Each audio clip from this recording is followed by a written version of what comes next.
Duty fans, we're in for a good one. They ain't ready for you. They ain't ready for you. MW2 is going to be a ridiculous year. It's just been insane. Boston is hosting the major, baby. They ain't ready for you. This is bound to be a spicy series. Let's find out, ladies and gents. My goodness me! Oh my God, Clay!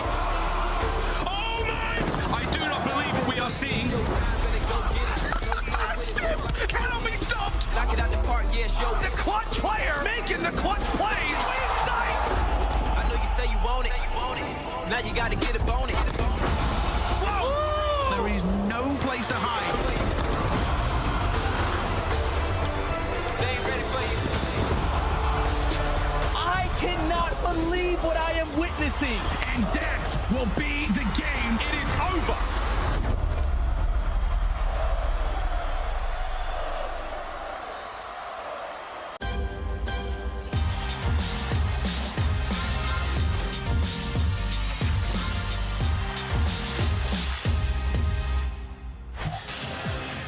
It's been bitter cold out there in Boston, but Mother Nature's got nothing on these Call of Duty loving Homo sapiens. Welcome back into the MGM Music Hall at Fenway downtown. And we saw fans lining up 3 hours early, aLLeY. Everyone so pumped for day 3 as we head back to the winner's bracket. Listen, I get it, but man, it is 0 degrees. I checked that weather app. I had a 5-minute walk from this venue. You bet I took the 60-second Uber. Yep. It is cold out there, guys. Please, please, please stay inside and stay as warm as possible. Boston, though, make some noise right now because today it is going to be fiery in this venue. The Breach have made it to day 3, and we only have 7 teams remaining. Welcome to the headquarters desk. It's Chris Bucket alongside Studdy. We've got Ant back in the building. Put your hands together for my man.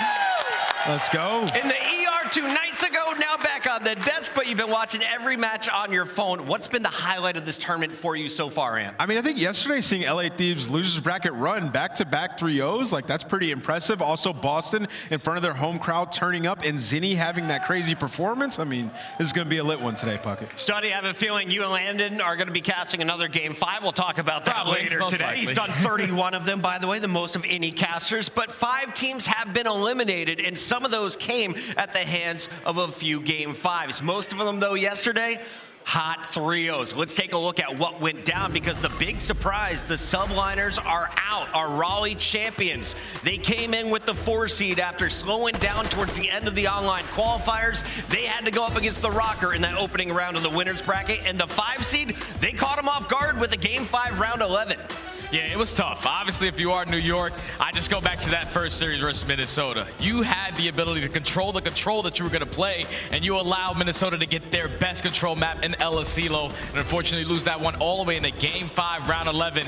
I just feel like New York were making a couple mishaps, not really involving in their teamwork. It was a lot of individual play, and then that series versus LA Thieves was a perfect example of that. They looked great against the London Royal Ravens. They did drop the Search and Destroy, but when they matched up against LA Thieves, it was a 3-0. But the Thieves, they were taking the distance in all 3 of these maps. 250, 246. You had a 6-4 Search and Destroy. Every map looked like it could have gone either way. But the Thieves, the only team with a perfect 6-0 record on the day, aLLeY, they were looking like they're back in championship form. And it's the Search and Destroys, right? That's really impressive when it comes from the LA Thieves. They've always been a good respawn team, maybe a little bit of a slow start when it came to this season, but that 6-4 Fortress win over Florida and then the 6-4 in aLLeY versus New York Subliners, it definitely weren't any flukes. Like Thieves said, they were coming in with a new game plan when it came to their Search and Destroy, and it's paying off very early in their series. As we take a look at our bracket and where we stand, we mentioned it, just 7 teams remain. We will be saying goodbye to 1 more as we start the day. That's that Boston Breach versus Guerrillas match that we'll be opening things up with. But take a look at this. Already, we've had to say goodbye to the Surge. We've said goodbye to the Legion, the Royal Ravens, the Mutineers, and the Subliners to close out the night. Today, we are going to find out who's powering into our top 6 and who's going to lock up our first spots in the winner's bracket final. Your schedule for the day, and it's jam-packed. Which one of these matches has you most excited? Man, all these are going to be lit. Honestly, I'm really excited for this first one, Boston Breach versus LAG. We saw RCDs break the kill record yesterday. The young guys are looking pretty good, and Boston is trying to make a run at their own major. Ultra versus FaZe also will not disappoint. Boston, are you guys excited to see your home team? I thought so.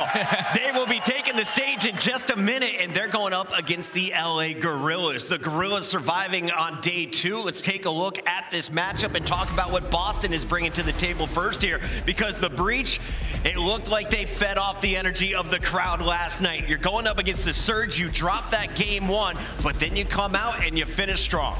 Yeah, and that's what you need from the home team, right? And it was really sick to kind of see the crowd getting behind them, and it was really those respawns that were absurdly impressive from the side of Boston Breach. The fact that they even got an offense on a Fortress control is insane. That's about a 70 to 20%. So big hopes for them. This is the best case scenario going against the LA Guerrillas, because they did have a bad matches historically versus the Vegas Legion. So a good opener for the start of the day, Puckett. The fireman is done putting out the fires. He's back in the crowd today. But we got to talk about the finish of this game. A little bit controversial, but and you've seen this 1,000 times. Break it down for me.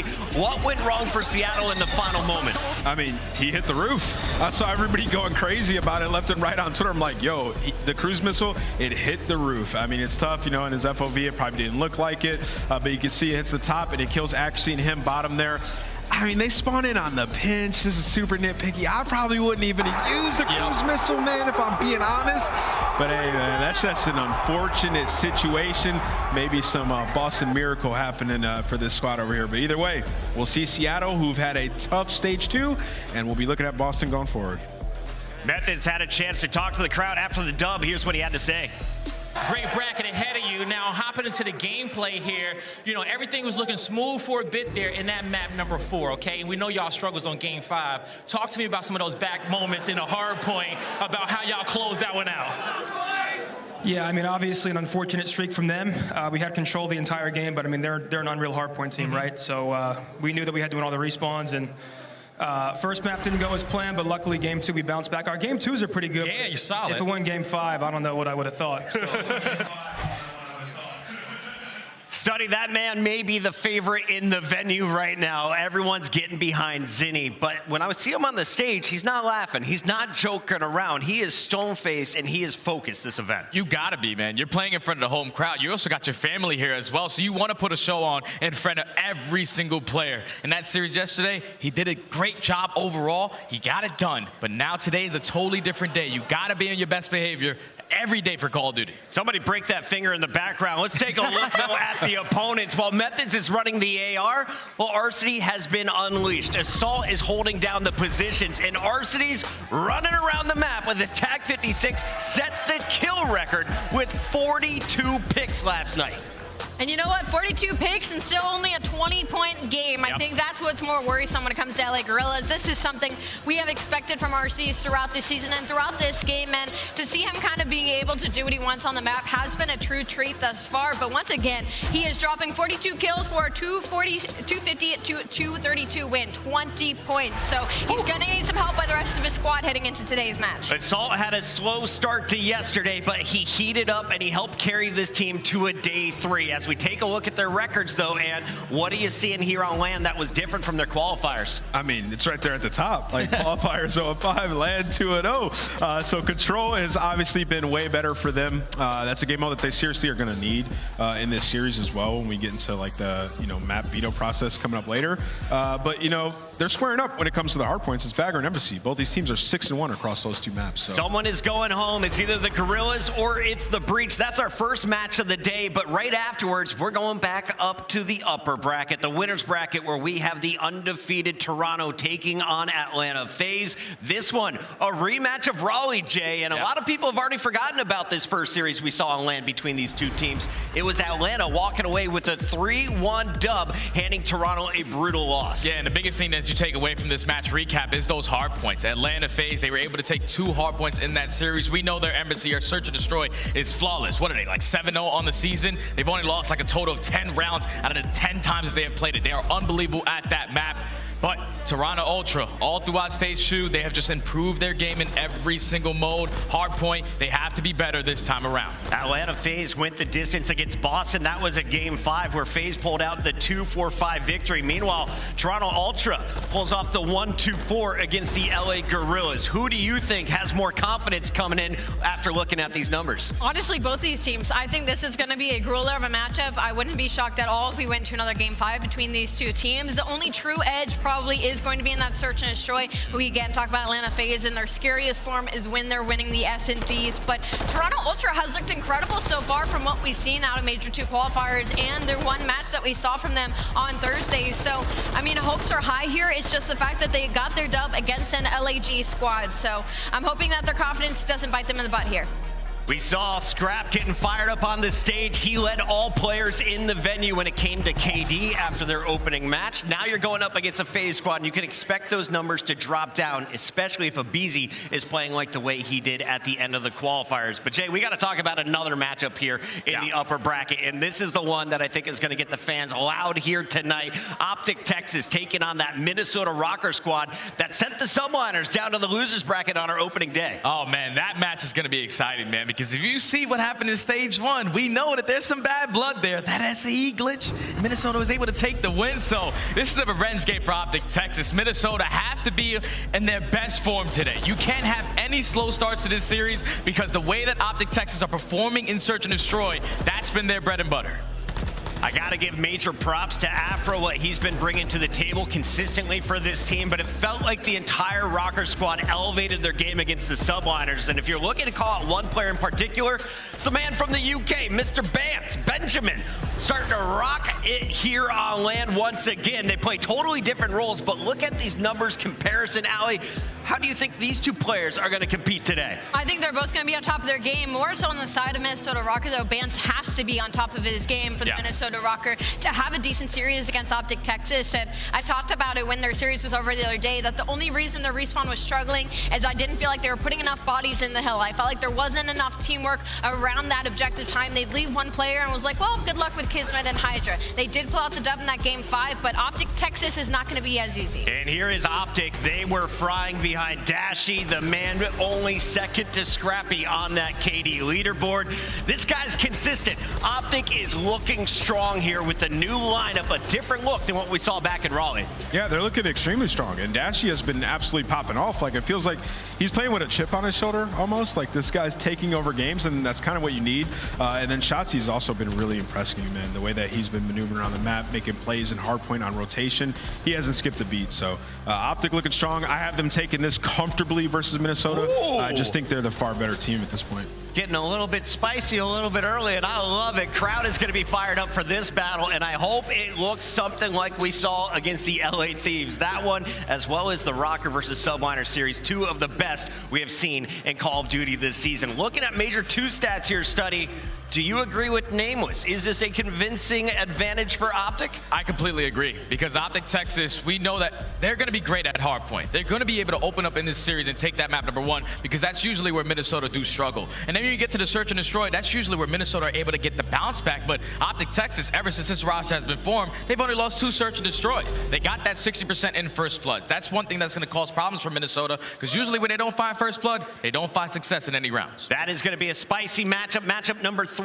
on the day. So stay locked in, because it's going to be a party inside the MGM Music Hall. Let's take a look, though, at what's happening around the world, starting with our watch party. Yesterday, a special guest breaks in on the Scump watch party, the GOAT. If you're looking at the numbers, there is no one better than Crim6, and it's great to see him alongside Scump once again. Crim promised me he's going to say nice things today. Yeah, I was watching this yesterday. You know, I was in the room watching these guys. It had me dying, man, because Crim's like, yeah, I haven't watched any competitive in this game, but I'll still be able to break down what's going on. And he was calling some good stuff throughout the entire time. So yeah, the watch party was lit, man. And I got to give a big shout out to the flank. Those guys have been grinding. They are here in the venue in the VIP, but here are our friends from all over the globe. We mentioned Tohor from Spain. We've got some French streamers in the mix, but Old Man Slacked, a guy who used to play alongside Clayster back in Black Ops 2, one of the legends of Call of Duty. He's going to be working. Jay, who else should the fans be checking out throughout the watch party? Well, every single person up here. We know Benjay the Seam, sometimes he decides to take his shirt off on the stream when he's watching the parties, you know. We got Enable as well. He's a Call of Duty World Champion. The guy's unreal. This is an unbelievable list from top to bottom. Ben, keep your shirt on for us all. All right, that is a look at the official watch parties. And remember, you can get in on the action. CallOfDutyLeague.com/co-streaming for more information. And make sure, if you are watching any of these streams, you're collecting the drops, right, aLLeY? You gotta just connect your Twitch account with your Activision account. You gotta be kicking up some dubs. You gotta be the iced out weapon blueprint. Can I just say, I'm so happy to see that salty animated emblem, because there are some of you that are, especially whenever rank play comes out, that are gonna be salty when I'm on the leaderboard. It's time for us to take a short breather. When we come back, map number 1, match number 1. It kicks off in front of the hometown crowd. Boston Breach take on the LA Guerrillas after this.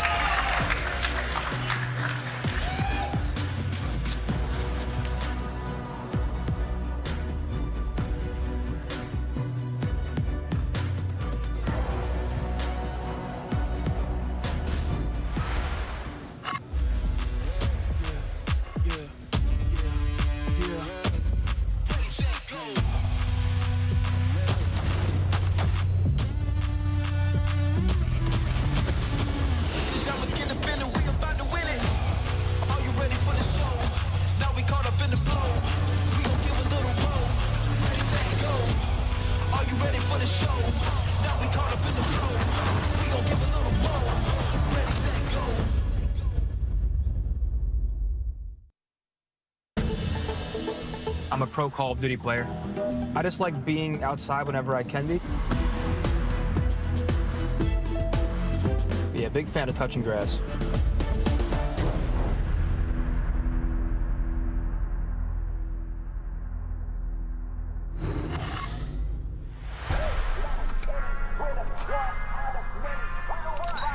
All shadows, ground team is mobile. Keep them covered. Eyes watching for the opposition, out there crushing any competition. Long range, yeah, I got the vision. When I'm in the trenches, anyone can get it. I'm with the team when they need me, or out on a dolo mission. They get rocky riding on this road to riches. If I catch you slipping, then it's over finished. War ready, crew coming through heavy. Aim steady, lights out as the gorillas. Not any winner, one out of many. Five talents, empty lights out as the gorillas.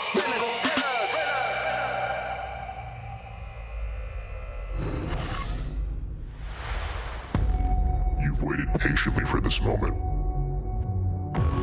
An event in our home city. But it's not our first year anymore. Let's crank things up a notch. It's lead change. What an unbelievable hardpoint Methodz. On the flank, it's 2 of P1. Nero. Nero gets 3 to 9. Can he defend? Oh my Boston, what's around? And his tags from Awakening as he is steamrolled. 23 and 8. Boston, it's time.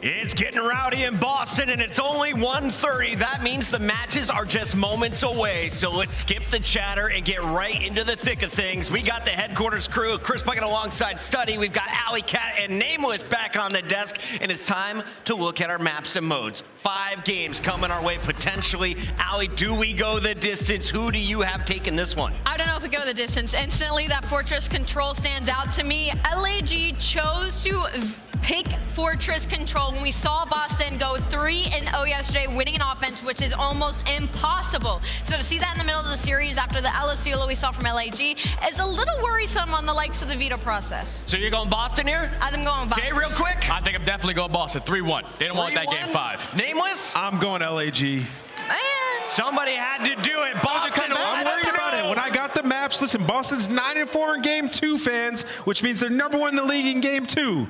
But it's a CeeLo, and LAG's nasty there. So we're done here on the desk, but Blaze is just starting his day. Let's get it going, Blaze. Yeah, Boston! Y'all ready to get this started?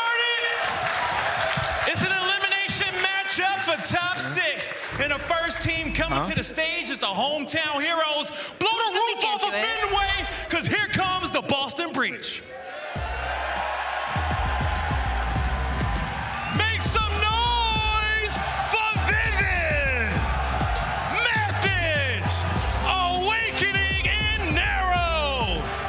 It's the Boston Breach.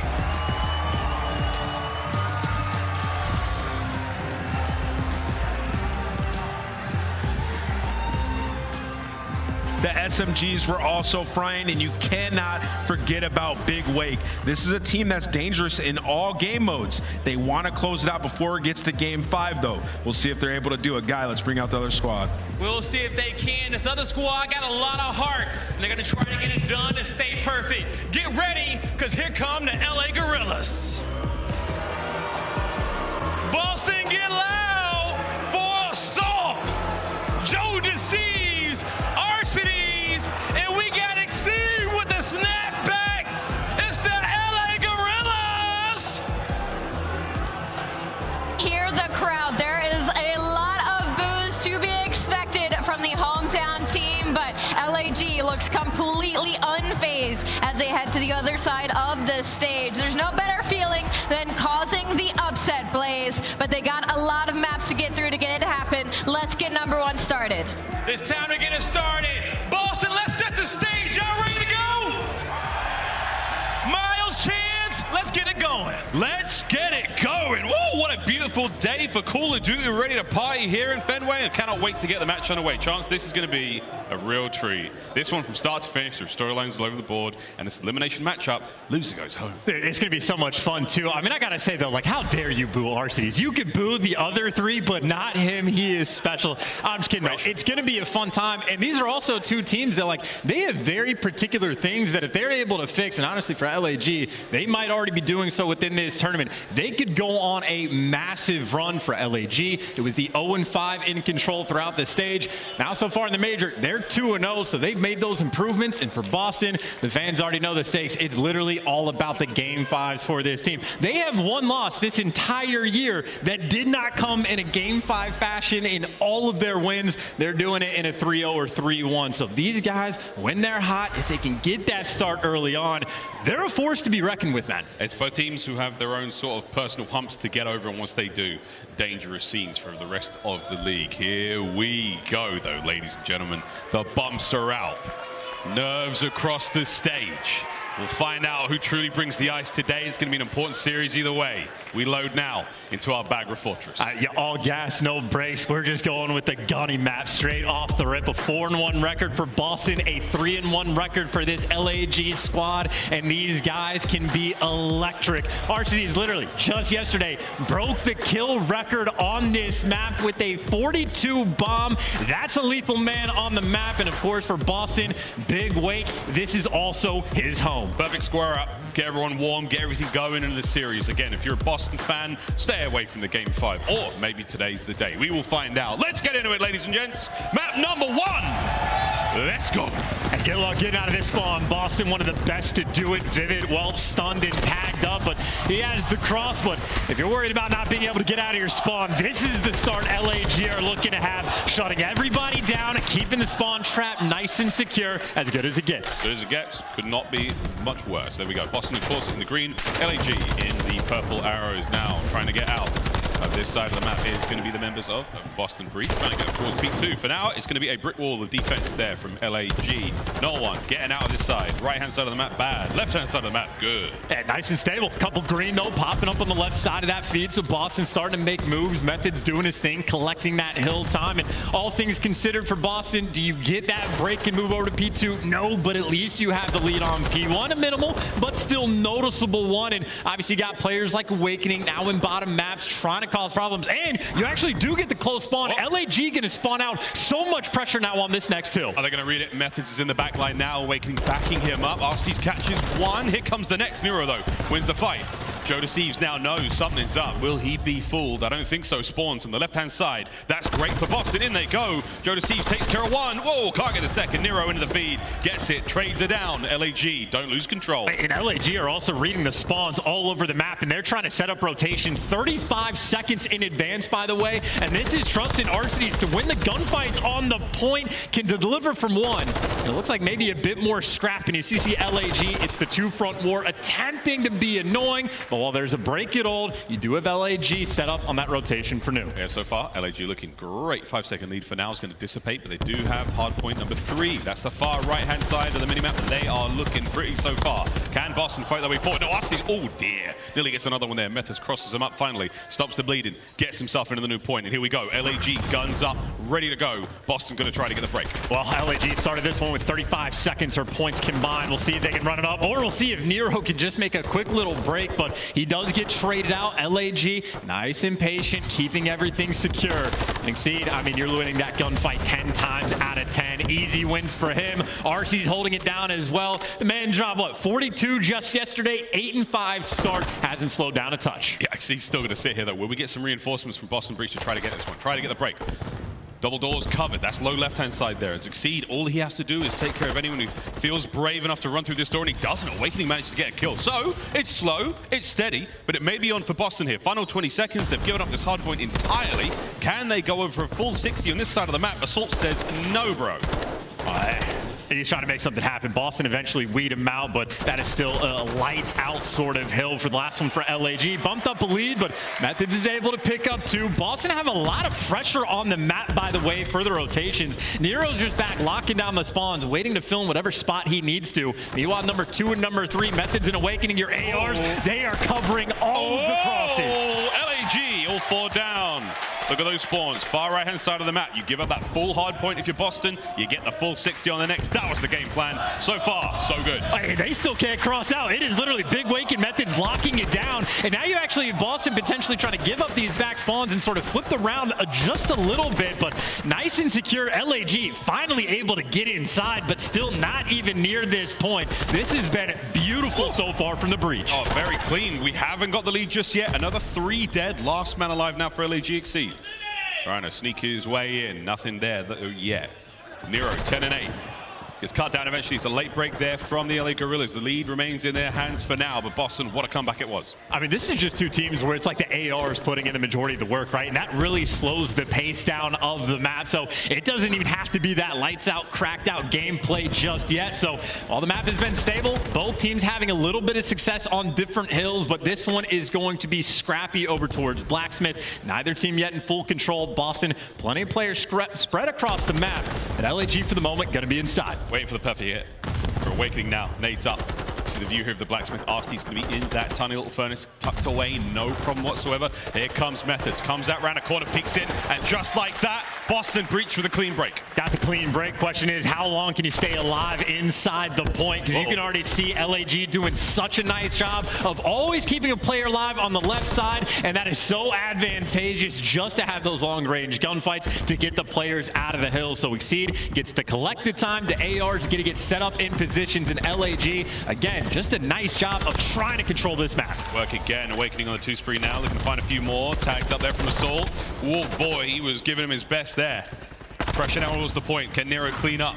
Take care of these players here as we go into our second set of hard points. Still a relatively close game. LAG pulling away somewhat. Boston still hot on the heels. I mean, I think Nero right now desperate to sort of like get out and about and start to fly on this map. Maybe the opening is looking for the big 2-piece on the break-in. As if he got the tag, he is feeling himself with that chow, but at least he delivers more pressure, get the players out of the hill, and now you have everybody on Boston creeping up. Oh, as in he can't keep the cross safe forever. Exceed now, getting himself towards the point.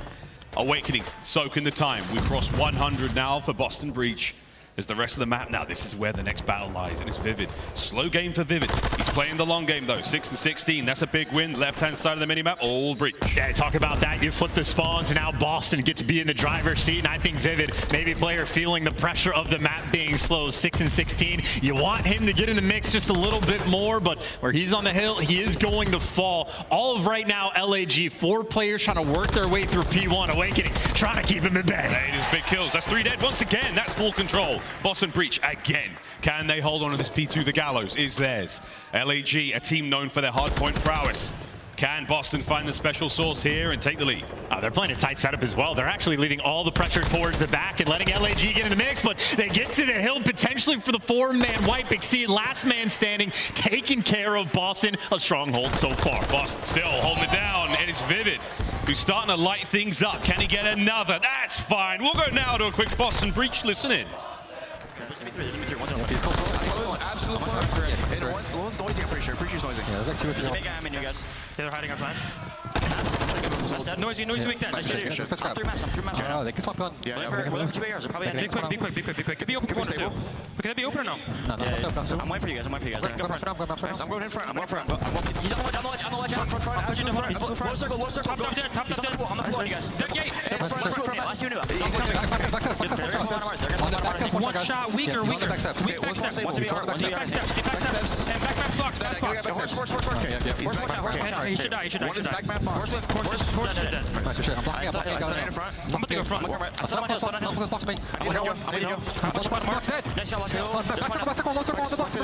find the box. Nice. Aggregate. Bottom mark. You have a trophy? They're running. Bottom mark. You can go. They're wrapping. They're gonna trap us in here. They're going left. It's a good 30 here. Top single close. Maps close and top single. I don't see good maps. No, he's like front maps. No, top maps. One shot out going close. Okay, one's P1 truck. Right there. Alex close area. One's P1 truck. Get a good break area. Top maps balcony right now. Top maps balcony. I'm gonna try to name up as well. Okay. I small sable. Top maps. Good work from Boston. Their chance to get the break there on P3, keep things going. They managed to finally get themselves out, and now they're battling towards new. Well, they got the last break. Now they need the next one. Obviously, a hill you can lock down, but Vivid and Awakening trying to lead that charge and trying to get to those back spawns, but the ARs have been on point these couple of hills for LAG, but inside the actual hill, Methodz at least gets the guy out of time, so no one right now able to collect. It's a battle now to just get players onto the point, get some bodies in there, get their submachine guns cooking. Nastie's on a 5 spree. Watching Methodz here, keep an eye on the cross. Here comes Asim. Bad timing. He's going to slip by. That's going to cause a problem in a moment. More on that later. For now, he's getting the time. The boys are in. Can they get the next 20 seconds here and try to pull this one back? I mean, that's just so patient as well. Vivid with the big 2 feet to try to get inside. Methodz with the pre-aim, but this is just for no one to be able to collect this time. We'll go into a Blacksmith, a close to tied up game. Awakening, as is expected, still winning big gunfights on rotation. P1 pressure for Assault, but that's just on the cross. Those players might be coming through the gate. Good reads, but hey, Nero, right gun for the job, and Boston in this hill first. Oh, it's a grueler of a hill, though. Joe Thieves trying to soften him up. Big damage. Here comes Awakening. Another win from him. Time now ticking in favor of Boston. That's the lead in their hands now as well. Nastie's right back in it. It is an absolute gauntlet here by the Blacksmith. They're going to go back and forth. They're going to trade hills, trade time. P1 coming up in a moment. That's where things are really going to separate. And it's 3 players for Boston trying to get out towards like P1. You have Methodz out of the play right now because he wants those left side spawns long term, but there is still 24 seconds worth collecting. Boston looking for it because Vivid is able to pick up 2, but where he gets traded out, you now have Methodz making moves on the left side, but it is players scattered all across the map right now. None of this is easy to read. This is going to be a tough one. Final 10. As we go into our 3rd set of hard points here on aBeZy Fortress. And it is a nail biter so far. Boston in position for the next first. Assault is doing the best he possibly can to keep this side of the map safe. He's trying to play for the win right here, right now. And you're just trying to lock down this P1 time, honestly. You don't have to worry about the rotation just yet for Boston. Just try to stay alive. Methodz, though, bad timing, gets eliminated. Where he falls, Boston now pushing the pressure on the left side. They got the trades, and they will have the spawns. Here we go, time now ticking. Lead change once again. Late one now for Boston Breach. Vivid in the feed. Can Nastie's get it going? No, Awakening. Heating things up. You're sitting there on P1. He's going wild. As the 6th spree comes to a close, 28 and 19 when you need it. Here comes Nero, flying forward, still keeping the hard point time in the hands of Breach. And this is so much time as well. LHG are trying to fight two different things, but you need to get him out of P1. Oh. Arcee is there for the child, but Owakening now in the mix. The second beast in front of him cannot get it. LHG get the break, but now it is all going to come down to P2, and look at where 5 just spawned. That's going to be the moment right there for LHG. They can get this done. LHG just need to get the break, and they're in. Hard points up, 2 seconds. Here we go. Methodz has to win the fight. He does. He wins it. It's big. Hold on now. Boston looking at the victory. 10 seconds to go. LAG have got to make something special happen right here, right now, through the double doors. Thieves, the first man to get it done. Can he get any closer? Anyone there? Contest. Ziddy wins it. Ziddy wins it. And that's map number 1.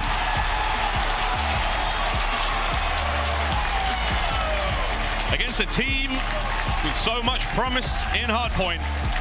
You bring it to a map where it's all about the gunny, all about those individual fights. And it's Methodz with 2 at the end. That's an exciting start there for Breach fans. They take the lead. And as mixy as that map can get, that felt like one of the more controlled Outbagger fortresses we have seen all year of actually just trading. Good time from both teams. I think the AR is doing a good job of just locking down the map for the most part the entire time, but I think the play of the game has to be Methodz at that final hill. You had one player from LAG that got those backside spawns. Methodz guns him down, then it's all eyes front, gets the next 2 in line. So clean, efficient work, reading the spawn on point, and granted a nail biter. It's a close one, but Boston, they got the job done.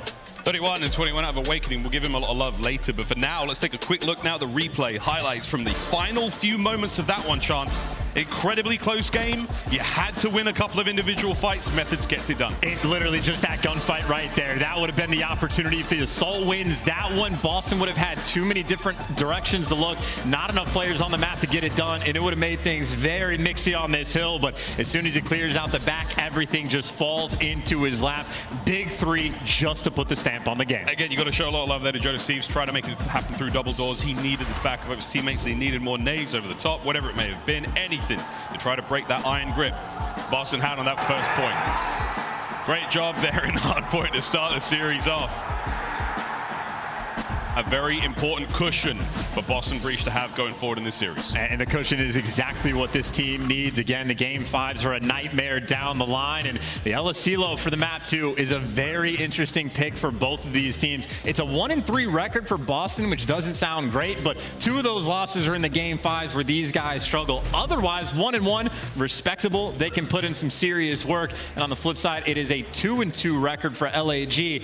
But LAG have played nothing but the best search and destroy teams in the game. Their 2 losses, round 11 to Atlanta. It's Atlanta. What are you going to do? Round 11 loss to Florida. Florida, that is quite literally where they're at their finest. And the 2 wins that they have are against what? Like Thieves, who love playing aBeZy, and then Vegas, one of the best S&D teams in the game. So I think LAG, they love this map. The 2-2 record does not tell the entire story, and they're going to be looking for the very quick bounce back in map 2. Extremely possible bounce back here for LAG fans in round 2, but Chance, the same thing for Boston to keep riding this train. They are incredibly solid in those in their game 2s, not so much the game 5s. That might be the craziest stat we actually have this year. The Boston Breach are literally the #1 team in the game in search and destroy when it's on map 2.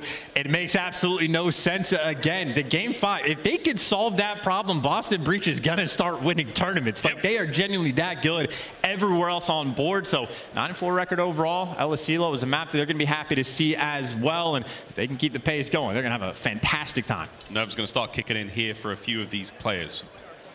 LAG, again, 3 rookies there on the squad. Their first, well, sorry to say 3, I take that back, it's 2. Adam Source, an MVP World Champion. But for Thieves and Exceed, first real time here in a major as a CDL professional. Pressure is on.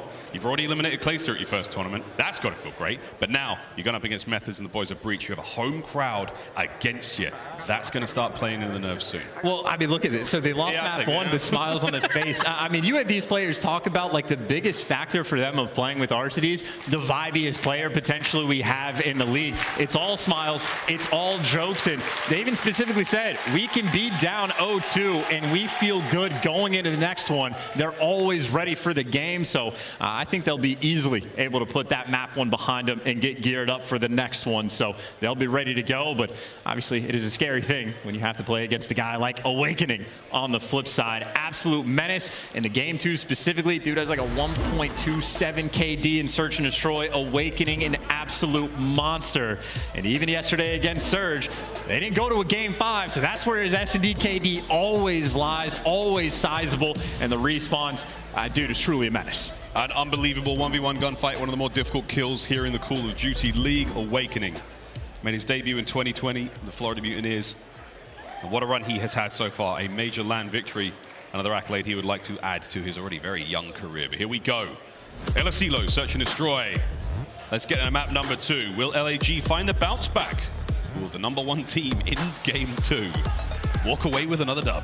Oh, this is obviously the map for LAG that, you know, they beat Vegas on, right? And how cool is that for Joe to see? Is your first major going against Clayster, getting teabagged by Clayster after you watching him play for a decade, and he just had a smile on his face. So he's had some cool moments, and now he's looking to try to add a loser's bracket run and make that a cool one as well. The LAG on the attacking rounds first, and round 1s in S&D are a special thing. No dead silence, no trophies. You have the opportunity for creative plays, and it looks like Boston aggressive down the lanes. LAG, they're taking things slow. Yeah, so it's going to be a messy one. Nero taken care of very quickly. Over to his teammate Vivid upstairs now. Bombs making its way in towards the A-bomb site, slowly but surely.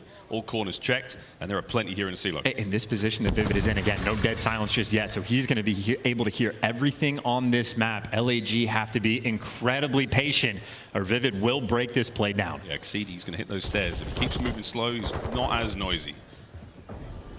He is up. There's more than Spidey senses tingling right now. Hey, you can even see in the face cam, Vivid is calming like a madman. He can hear so much on the map. Exceed is trying to crouch walk. He's trying to be patient, but so much time has gone by. I think LAG, they know that they don't have all the map pressure right now. They're trying to figure out a way to coordinate. Here we go. Steve, they knew. They find him, sniff him out, take care of business. Now they're the shuffle from Boston Creek. Just over 20 seconds to go. Methodz wins a big one. Trades are there. Joe Deceives in position to get this bomb down. Awakening, though, the last piece of the puzzle. He's got himself dead silence. He's maneuvering in a position. Here comes the fight. Can Demon Joe catch both of them out? This would be something. It's a 1v1. The bomb has not been planted. Time's ticking if he stays alive here. Oh my God, he's done it. Big Wakes run for the hills. Wow, what a round. Ran for the hills, ran for his life, in the iron heart right there. Some maiden's gonna be proud. That is beautiful pre-fire, by the way. He knows he's tagged up. He knows that chalice coming through. In Awakening's mind, the other guy's gonna be planting the bomb, so he goes for the prayer shot. He absolutely delivers. And Awakening is the man to call out for a good reason. What a savior of the round right there for Boston. That's really good, Serge. That was a great call, man. Up by 1, Boston Breach. Here we go. What? Is that Danny? Tagged up. Backed up. Awakening now. Invest the dead silence. His teammate Vivid doing exactly the same thing. Here we go. Quick clear out the top side of aBeZy. Stun check. Lands it. In we go. Vivid. Like a scalpel, so precise. And he gets the reset as well, so he can continue to make moves. He's got another maybe 10 seconds of just freedom to fly around and trying to make good use out of it. He's behind enemy lines, never fun to deal with, but he's a little bit too fast. But at least the technical trade comes through. You have the bomb down, 3 versus 2 for Boston. Numbers for Boston. On the outside, it's a slow crawl now from Exceed. And here he comes through that field side. He hasn't activated Dead Silence yet. He's about to get it. So once that pops, he's got himself 25 seconds to get going, but he's got to get going. His teammates are dropping around him. Last man and up. Can he get anything done? And I think he may just go straight gunny. Save that Dead Silence for another round. Yeah, no, it's just impossible. Not enough time on the clock. You're looking to kill a couple of these players if you can find them, ready for a couple challenges to come through, but this round is surely getting over. Look at the third if you can get it. Not able to deliver, but just adds an extra stat right there to the page before Awakening, able to take him down. He goes down swinging. It's that confidence, man. Like, you know, you're playing with almost nothing to lose. It turns you in a different kind of a beast. Awakening finds himself at 3-0 after his brilliant first round. The rest of his teammates also putting in good work. 2 straight there for Boston. And it might not matter, but it's nice for Exceed to get the activity, see where the positioning is Boston is going to be in those post-plant situations. So maybe make a mental note, hey, Awakening's flanking through the side door after they get the bomb down. So information, never a bad thing to have if you can utilize it. But it's Exceed right now with the Dead Silence, 5-2 start as well. Probably your guy looking to make a play. getting noisy. Here in the A-bomb, Vivid though doesn't make a single. Oh my god, he nearly got the second. First blood, Drazah there, Awakening straight onto the site. Cleans house, 3v1. Hey, I was gonna say, Nero is in your base. Boston have been so on point of getting players behind enemy lines.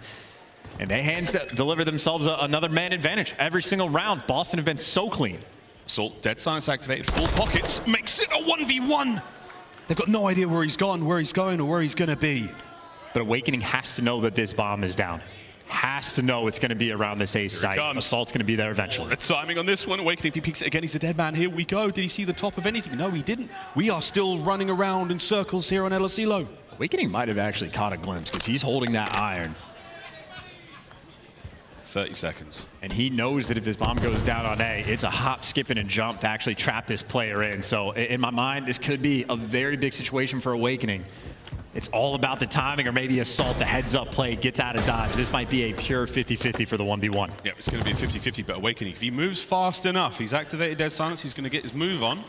Spots it, patient. Whoa, that tarp ain't going to save you for long. Here comes the fight. Yeah, Assault's got attacked, by the way, so it's tough to play inside, and even tougher to get away from Big Wake. No way. 5-0 here in game 2.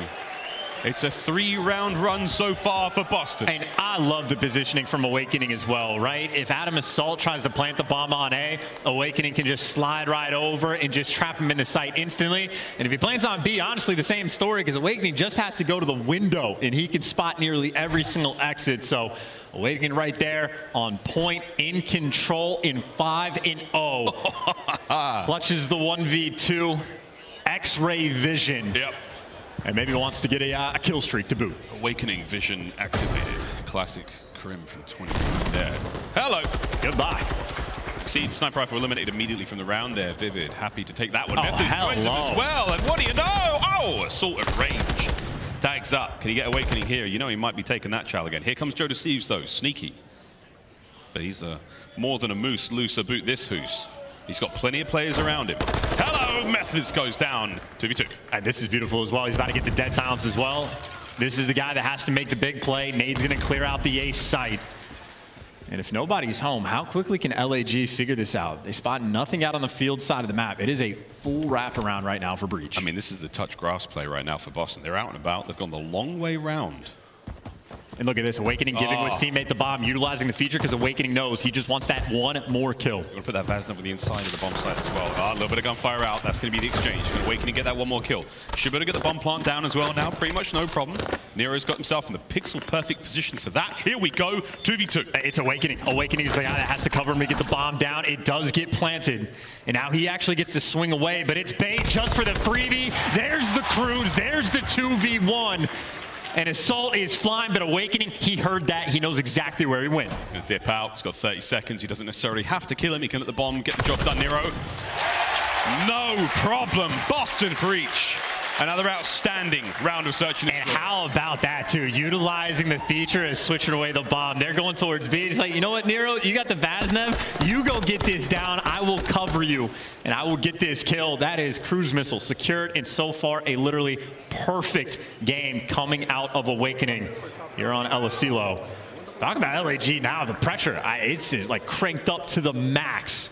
This is not a team you can afford to go down 2-0 against. We'll stay on board with Awakening for a moment, for obvious reasons. 6-0. Streaks to be had. We'll see how that cruise goes here on aLLeY. Doesn't need it. He is the kill streak. He's in on the bomb site. Trophies are there. LAG now poised up for the hit towards B. They're absolutely dipping. Well, and even with the cruise, everybody right now for LAG is actually outside. They have no cares in the world. They have just dominated field. They could have cold-blooded on. We're about to find out, ladies and gentlemen. Here comes the cruise over towards the B bomb site. And wait a minute. This could get ugly. There's a gunfight taking place on the side. Oh, Big Wake bends it. And it's a narrow miss. Here comes the gunfights from Nero. They are shoulder to shoulder in there. Check it. Lands one. Out like a light. 3v2. You're running out of numbers. Awakening finds another. And Arcades is so far out of this play. It's only Exceed that's around the site. If he gets traded, that could very well be the round. But Exceed, he's alive. He hasn't gotten killed just yet. It's Methodz and Awakening trying to hunt him down. They are hunting him down on the outside. Arcades, the furthest position he could be in. I'm not sure if you can hear it. The silver bullet for the monster taken care of. Exceed gets the round. Dude, 200 IQ completely outplayed Boston in that round. Owakening pulls out a Bassnet because they're like, they're not going to go outside. I have the cruise missile, so they tried to stack the site. LAG doesn't care. They dominate the other bomb site, and even after the fact, you had like RC so far out of the picture, and Owakening spends all that time dealing with that AR. Methodz does not spend any time trying to actually trade Exceed on the site. If you don't have dead silence, it's tough to make moves. And LAG right there, talk about a way to try to get back in the game. As good as it gets on the IQ front. Waiting for this to happen. Surely, come on. Such a capable team on this map and mode. Exceed, dead silence pop quite early on. He's trying to get himself involved. He has slipped past Owakening, who I think might be running a sniper rifle upstairs. He is indeed. Vivid. Freebie. Freebie. Exceed on a force spree now. A little bit of noise made. Oh, Methodz spots him. There's a clean kill through the window. Another trade coming through from Joe to Thieves. 2v3, advantage LAG. I mean, this is just SMGs. Both these guys had dead silence, and they just flew in your spawn. They had the man advantage, but for Boston, at least you have the bomb down, and Nero is dead. You already knew Owakening was out of the picture. And Owakening has been in this spot so many times. One spot to chow from for LAG, one thing to cover in. The bomb wasn't even planted in just the right spot. LAG, back-to-back rounds, perfect execution. They're taking advantage of a slight mistake there as well. Boss and Breach don't plant the bomb in a position that can be easily spotted. There's a stretch on it. Joe to Thieves gets that defuse. It's 2 rounds in a row for LAG. Is this the makings of the comeback? And again, dude, a vibey squad, tough to put down. RC is always so positive. You're down 4-0, getting picked apart. They're making calls like, hey man, 4 hit the B site, even with the crews. Next round, it's your 2 SMGs. Like brand new guys to the CDL, both Exceed and Joe to Thieves, just flying at you with dead silence. No fear to be aggressive, no fear in their hearts. 2 in a row. Let's see if they can keep it going. It's 10-5 for Exceed as well. He's having a good time. Currently the kill leader here in the lobby. Nades up from Nero. Doesn't land. Here's the snipe from Exceed. Oh, so close yet so far. We've seen this comb across the rooftop line here of aBeZy with the snipe before, and Vivid cracks a door. Oh! Vivid's not peeking again. I think Vivid. No, wait! Ah, maybe not. See you, mate. and keep in mind, if Exceed is 10-5, that's been the playmaker. He's pulling out the sniper, hasn't connected with anything for the moment, so pressure's on other people. Or Exceed. Oh my God. How aggressive do you want him to be? Wait a minute. Has he sniffed out Big Wing? I think he may have heard Owakening behind him, so here we go. This is an interesting turn of events. He hears everything. Whoa, whoa, whoa, whoa. Get out of there, son. You're in a little more than danger now. Still a 4v4, but chance we are looking at 30 seconds on the round. Arstie's finally first blood. Yeah, again, Boston, they've been on point with getting behind enemy lines, but Nero this time gets caught. So LAG sniffing him out. The sniper does get shut down. And a 3 versus 3. Methodz just shot his gun, though. They know where he's at. Here comes the fan, though, from Boston Breach. They're going to fan out all over the sides of aLLeY. Troll attack. Oh, big timing on the fight from Zenny. Can he win it? He snaps her on the second, gets damage in. Is that enough to get the trades? It is. Boston find the man advantage now. Joe to Thieves, last man. And they're grouping up together. I think they can hear him as well. And it falls in their lap. The clutch is in. They stop the bleeding. And that tourniquet got applied. Methodz, by the way, again, he shot his gun. He was basically in a triangle, and he might not have connected with a kill, but he got tags in both of those players. His teammates on point with getting those trades. And what a way to make the best of putting yourself in a dicey spot. That's a heroic moment, man. Getting a couple of bullets into everyone in that fight. You get tons of information out. Your boys swoop in. Map point, Boston Breach. LAG, time to dig deep. And I can't believe Exceed pulled out the sniper rifle a second time. 5-10 kills. If it ain't broke, don't fix it. Getting the kills with other weapons, but see what goes on in this round. Massive stack over on this A site. Doubled up on A is LAG on the fence. RC's nearby to help him out. And Nero waiting to make the play. It's a typical look from LAG on defense. Vivid. First man to check it in, back, forth, trying to play the mind games on the outside of the door. No, that's mine. Thank you very much. Here come the nades. Here come Boston! Flying in. Exceed eats them both alive. You keep the numbers up, though, as best you can. 2v3. And you know for a fact you have bombed down. So right now for LAG, no one else get picked. RCD's again watching over Exceed. And hey, able to back down. You trust yourself for the retakes with man advantage. Methodz and Owakening, 2 ARs. It's a slow walk into death. Or wait a minute. Maybe Awakening's too fast. He's not dead yet. He's not dead yet. Now he's dead. Good job, Asties. 3v1. Talk about the worst time to have attack 56, by the way. Yeah. LAG happy to give up this bomb plant. Not yet. Big snap, nice tags. Not enough to get the kill though. He's going to back it out here. Come LAG. Merciless approach now. They're not going to let anything happen here. aBeZy again, not enough. Good work out of LAG. Stay alive. It's 5-3. And just back to the standard. Not sure how many tacks or nades were thrown into the A site room, right, for Boston, because there was 2 players involved. They did a good job trading the first guy, but exceed there just for the cleanups. And as soon as they got the man advantage, LAG, not a team in that moment making any mistakes. 5-3 is always a very dangerous lead, I'd say, to have in Search and Destroy. It ain't over until it's over. Still map point for Boston Breach. An outstanding opener here on aLLeY, and they have been somewhat stunned by LAG. 3 strong rounds. Can they find another? Joe deceives, no dead silence just yet. No trophy out and about for Assault, so LAG almost certainly going to play it patient. Guys like Nero and Vivid love to play this outer lane, and Assault, I think, even just worried about that pressure, but pressure on both sides of the map. I mean, Methodz is up towards the tower. He can flank at any given moment. Both these teams playing with their options. Vivid was walking the fence line for a moment there. That gives him an eye on these 2 players. If he hits that again, it may be on. Here comes the battle downstairs. Not a whole lot left to throw. Oh, nice trade. Good work, 3v3. And Nero's getting tagged up as well. Methodz, yep, he loves to try to make those like outer flanks, but Arcitys reads it. Man advantage for LAG. The reads have been on point, but Nero very quiet in this moment. Look at Assault though. Ooh. Got him. Classic hiding behind the couch. Was behind the doors, behind the couch, take notes. Hide and seek players. Oh, Joe deceives.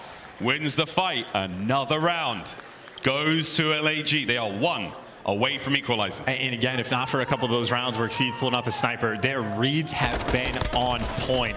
The things that Boston likes to do on this map, those flanks for Methodz on the bottom side of the minimap, Arcitys is there. Vivid gets behind enemy lines. They find a way to just get the intel and hunt them down. So LAG very heads up in these moments, but still clawing away at that lead.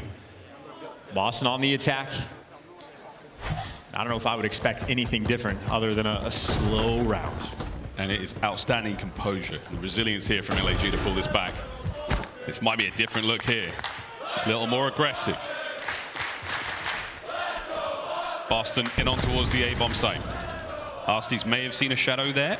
And there's the plant. Oh, that's unfortunate. And if you butcher this, you get it down for free. Oh! Nero not quite, can't get the plant door open the wrong way. Was it a mistake or was it a 200 IQ stun? We'll let Reddit be the judge of that one. Can Arcitys find another? 3 in a row. His first in the round, an important one. It's actually ungodly if a botch stun actually opens the door that way for Arcitys. Arcitys, smartest man in the league by a mile. Bomb down on site. You got the setup now. I mean, Exceed and Joe Deceive just snap back into their default position. Good luck trying to break this one down. And again, even if number 1 Vivid tries to flank, look at Assault right now, just staring at it. LAG have set this up perfectly now. This is a huge advantage to have 30 seconds to go. And this is the moment now for Vivid. Silently flying, catches his first. There we go, 3v3. Clock's ticking though. They cannot waste any more time. Oh, and he's still flying. He is waiting to catch more players while his teammates are actually worried about the actual site. So Vivid put himself out of the picture. Methodz gets traded. Vivid gets the next one. 1v1, you know he's on site.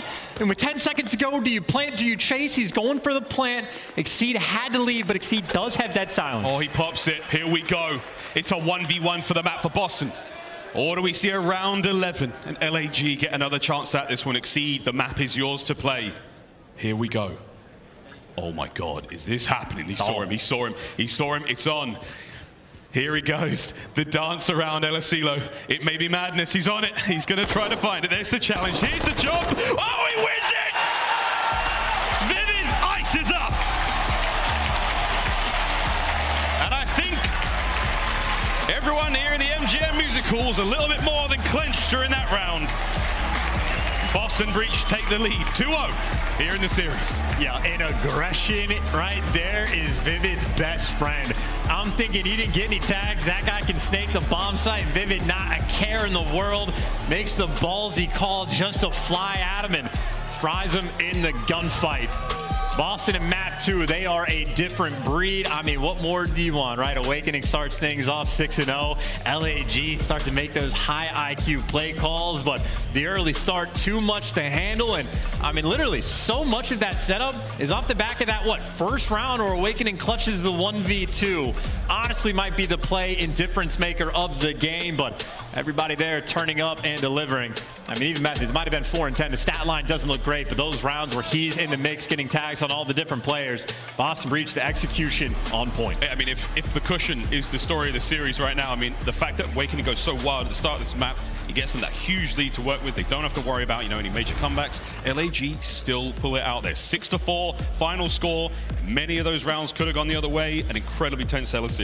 And obviously, when we're talking about LAG, the main thing to focus on was their control. 0-5 throughout the stage, but so far this major 2-0. Their first control they got as a team was on this map against Toronto Ultra of all squads. So make no mistake, LAG, a very lethal threat. It's not over yet, ladies and gents. Boston, they have the lead 2-0 so far in the series in this elimination matchup, but anything can and most likely will happen here in the CDL when we come back playing Control.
Upgrade your game with the Scuff, the official controller of the Call of Duty League. The Call of Duty League is presented by the GMC Hummer EV Pickup, the world's first all-electric super truck.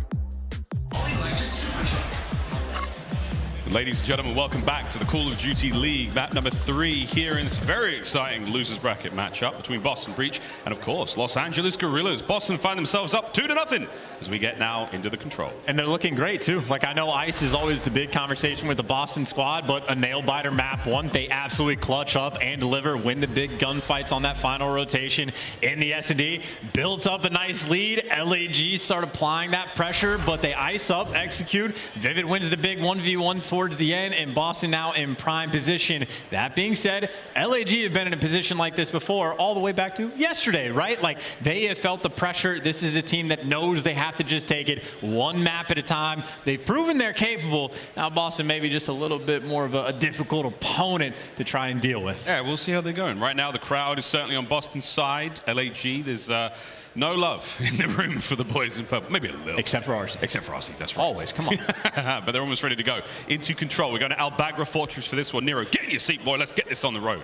We're ready to rock and roll. No one wants to get cooled off here. Boston coming in this one with a very hot hand indeed. Although, you have to say, it has to be said. It has to be said. Sorry, word to Chris Dunn. That again, LAG clawed that one back so well in the search and destroy. You can see the team starting to heat up, and this should not affect them indeed. Again, a squad that is so vibey, as the kids say, Chance. What does that mean for the folks at home?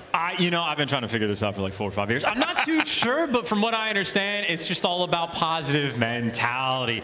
Making sure they're not going to be behind the game. And Joe Thieves, again, rookie to the scene, but he's got veteran presence right beside him. Multi-world champs that you're playing with, trying to make your life as easy as possible. And on the flip side for Boston, you have the advantage in the series. You want to get this done as quickly as possible because the winner of this series plays in our 5th match today. So you want to have all the time in the world. It's already going to be a long break. Want to be able to hit that mental reset. And by the way, those ranks, pretty absurd out of Methodz. I mean, ARs are always going to dominate on defense, but a 1-2-5 on attack is phenomenal. That being said, Boston is yet to win an offensive round, so it is a defensive shootout. Boston will be a threat to look for the first, and interesting nades as well. No one comes through the gate, though, so LAG get out and about. Got the nerdy nades, don't go nowhere, mate.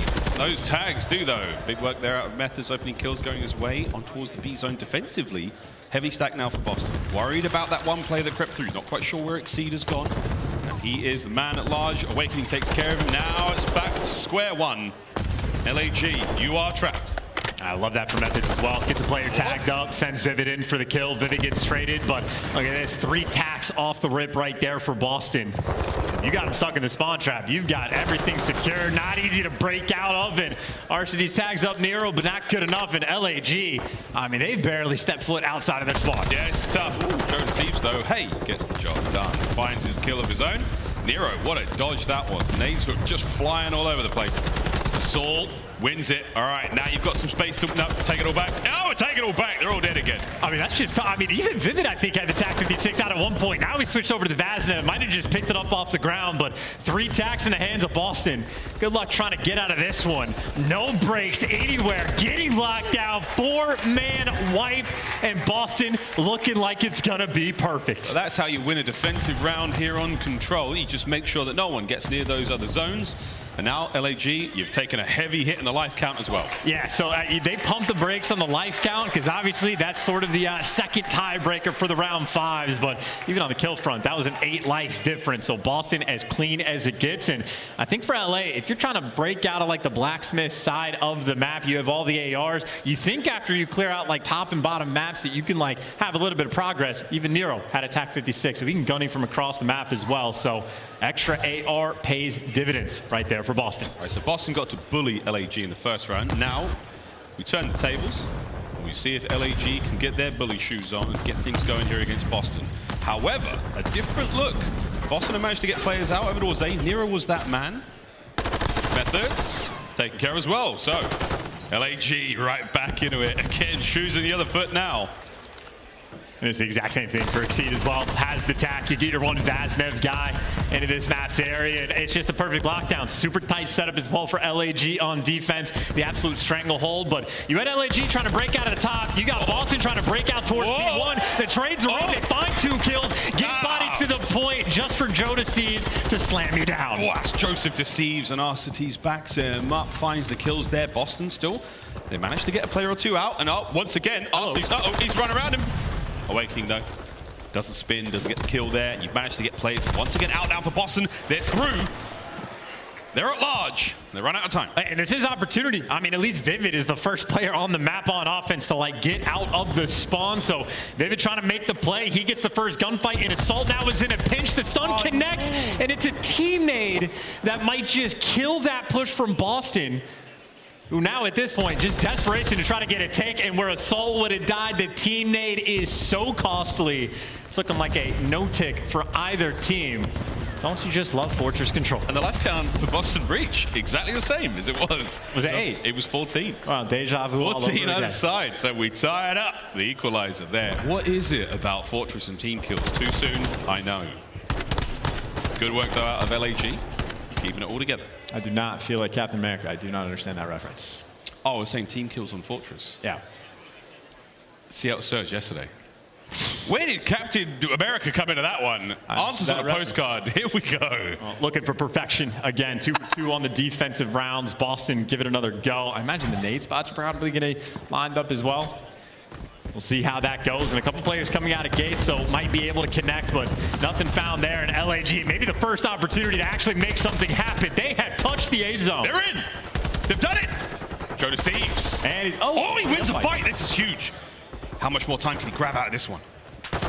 Here comes the pressure. Finally cleaned up. All that hard work for nothing. Great work out of Boston. Oh, and the trap is now set. Can LAG quite literally get on their horses and fly out of those large archways, past the hay, straight on a B? The answer is most likely a no, because here comes the trap once again from Boston. And maybe we need to play TDM at this point for LAG if we're thinking about that for the round 5 and taking your time looking for the trades. But now you got Nero on a 4. If you want to make up for the Semtex, getting a cruise, a great way to do it. 2 more kills he will be able to collect, and nice little gymnastics routine as well over towards maps. 1 more is all he needs. The trade does come through. LAG desperate to try to get a player out. Exceeds at least made it past the 50-yard line. Vivid has somehow managed to get himself into between a few players and stop the bleeding. Oh man, that's brilliant work. That's the defensive hold. Final 30 seconds. No way. Back and forth, up and down, inside and out. Clock still ticking. Nero on a run. He should be able to get another one here. Oh, he's crossed it. This is going to make the spawns look a bit weird. And already number 5, we're out. We're onto the B zone. This could be a big, no, maybe not. Oh, no. I take it all back. Boston, hold the line. You were just going to say this could be a big wake moment to pick up the 2-piece in 7 seconds, trying to fly over towards B, but Vivid's in a corner. Everybody's going to cross, and you get the trades. Exceed trying to fly, but you're just getting chopped down, and 3 for 3 on defense. Neither team able to really have any pressure. What an exciting game. Had 2 touches of the A zone in 3 rounds. And on the TDM front, I think it's about like a 7 or 8 kill lead right now for Boston Breach as well. So, I mean, they do not need, if you can get a tick, that's great. If you have a good opening break, that is also fantastic. But your main concern right now for Boston is make sure you do not get massively outslayed. Yeah. That is sort of primary goal number 1. But again, if you get the clean break, you can get that pressure out over towards A. You'll take that as well. Different look here on offense. Can Boston do something crazy here on match point? They're in. Trades are there. Vivid on the time. Securing the point slowly, cleaned up. Any more space to work with here? Awakening on a force free, looking to get a few more. He should dip on back. Stay alive. No, can't get it done. LAG now, their turn to apply the pressure. Yeah, maintain that life lead. That is the goal right now for Boston. Look at what they're doing on the minimap, by the way. A couple of those players backing up. They have turtled in the setup. They know what the game plan is. And you don't have to tell Methodz not to move. He is going to be posted. Nero's not going to do it. And the question for LAG in this moment is how long does it take him to figure out and do the math to count this out? They need to start putting the pressure. And if LAG does start flying into the spawn, they're going to start spawning Boston out. So we got a little standoff situation here on Fortress. I mean, this is... come on, Boston, do something.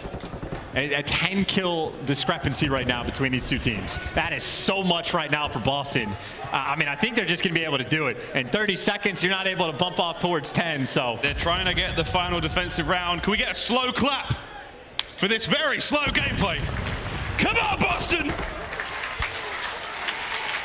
They're about to get defense. Unless LAG does something crazy.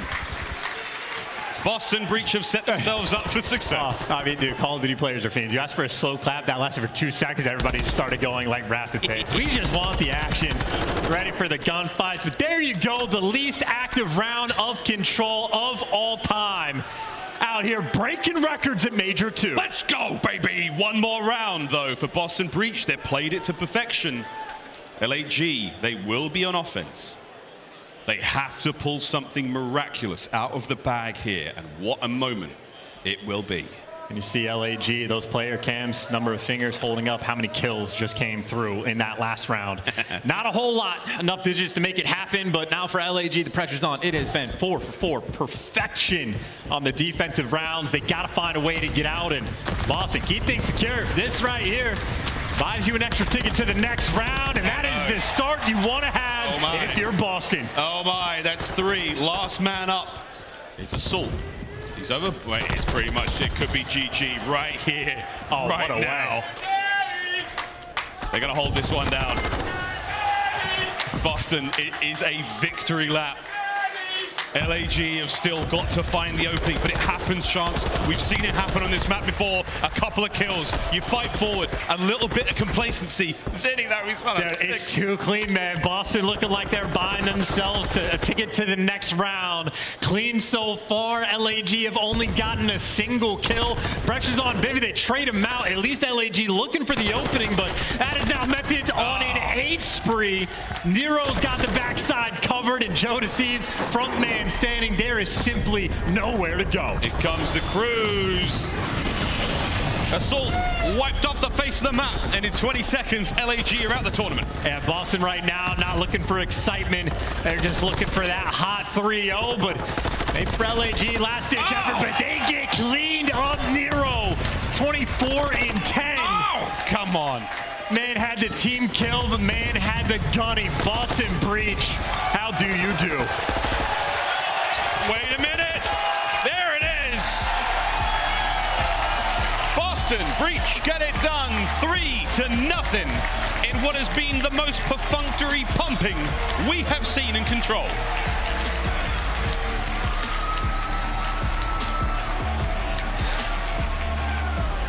And what a way to get it done. Again, this team, talk about the threat that they have. Hometown crowd.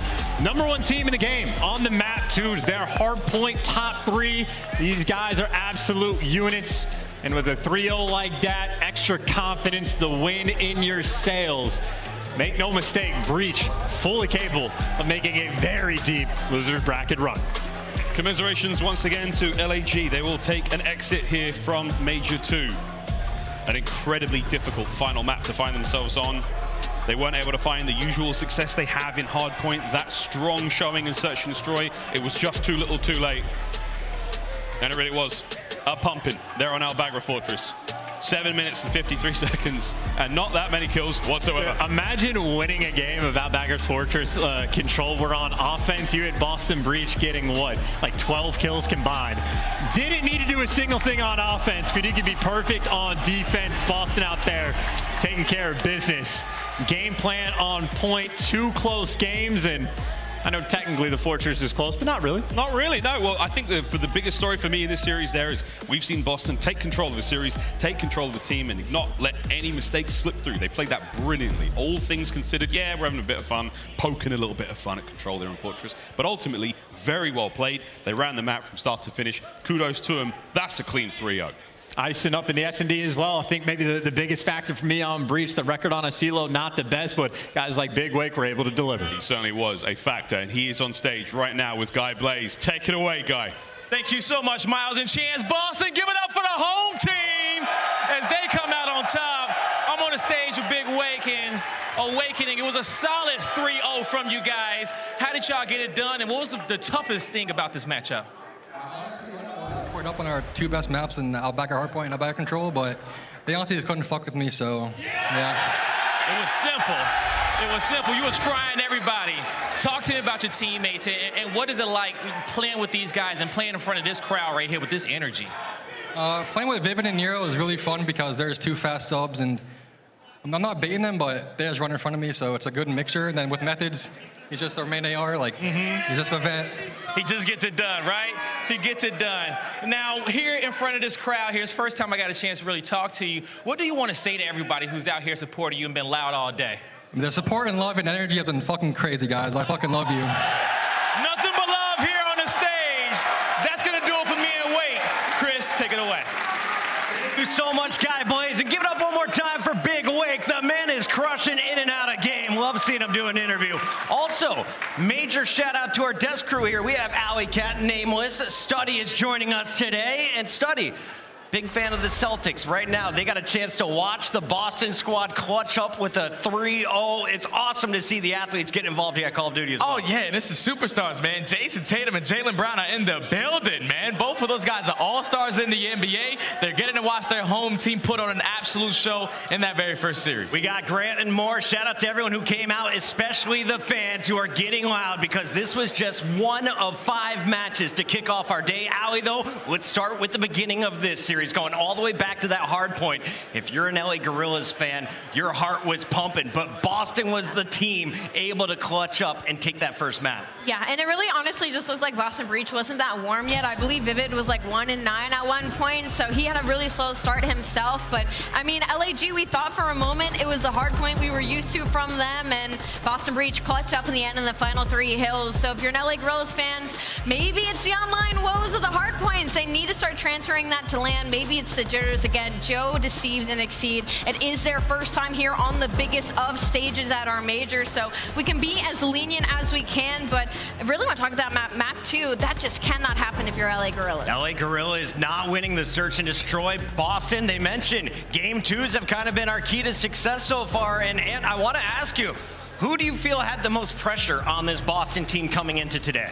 I think it was probably equal across the board, all four players on this team. Maybe Methodz, I guess, right? Because he is the captain of the squad. But I feel like they all rose to the occasion. Once again, the ARs played so well for Boston, kicking off this in that map 1. Like, that's what you needed. We saw aRSNY was able to break the kill record yesterday on that map. Yeah. Not today. It was Big Wake who was running around doing what he needed to do and clutching up for that last spawn as well. And you can see in the stats right here, Big Wake took over throughout this series. Nero, not his best S&D, but he lit it up in that game 3 when you needed him to pop off. But Study, our scuff play of the game belongs to Vivid, the other SMG on this lineup. He was the man in search and destroy with the 3K in that final.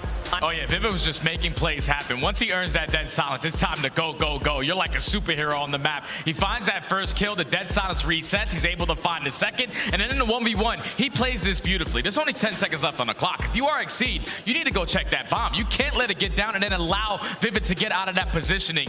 The clock starts to go down, Vivid is able to spot him on the cross, and once he gets this information right here, you don't hit that first bullet, but at least you find 2 other kills in that round, the confidence is flowing, and you close out the map for your team. Technically a 2v4 clutch as Vivid gets it done with 3 kills in the final round of the search and destroy. That set up a game 3 that you all just witnessed go the distance. But what does it mean overall? Let's take a look at the bracket and show you all where we're at and how Boston is still kicking it here at their home major. We are into the top 6, 4 teams at the top.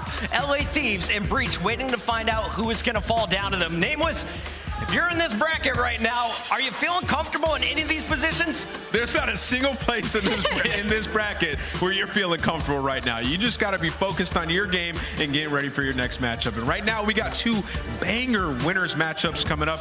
Ultra and FaZe is going to be unreal. Big shout out to everyone tuning in from around the globe, and especially everyone here at the MGM Music Hall at Fenway. The matchups continue in just a moment. And on the way out to commercial break, we want to remind you all, pick up your gear, support your favorite squads. We've got hats, hoodies, t-shirts, and everything else you could possibly want to rock. It's all on CallOfDutyLeague.com.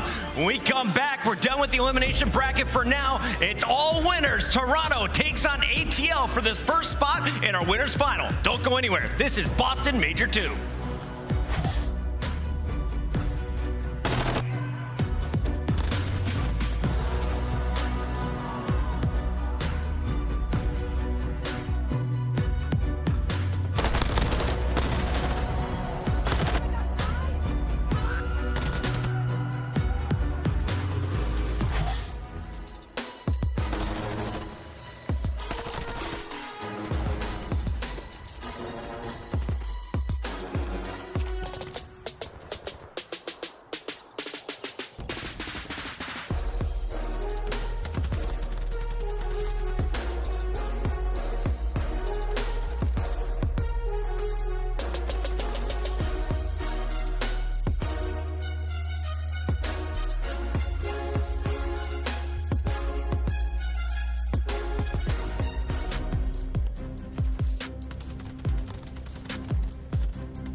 100 racks up in my safe.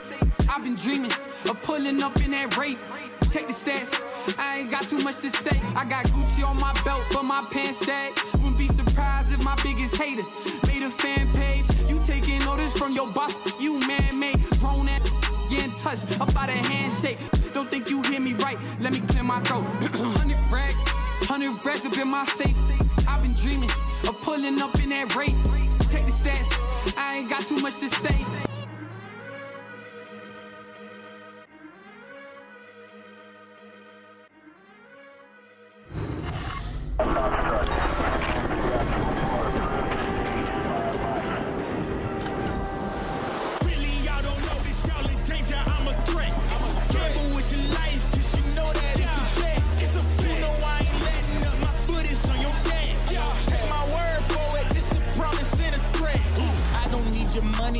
Pay me in respect, cause once I do it big, what's to follow is a check.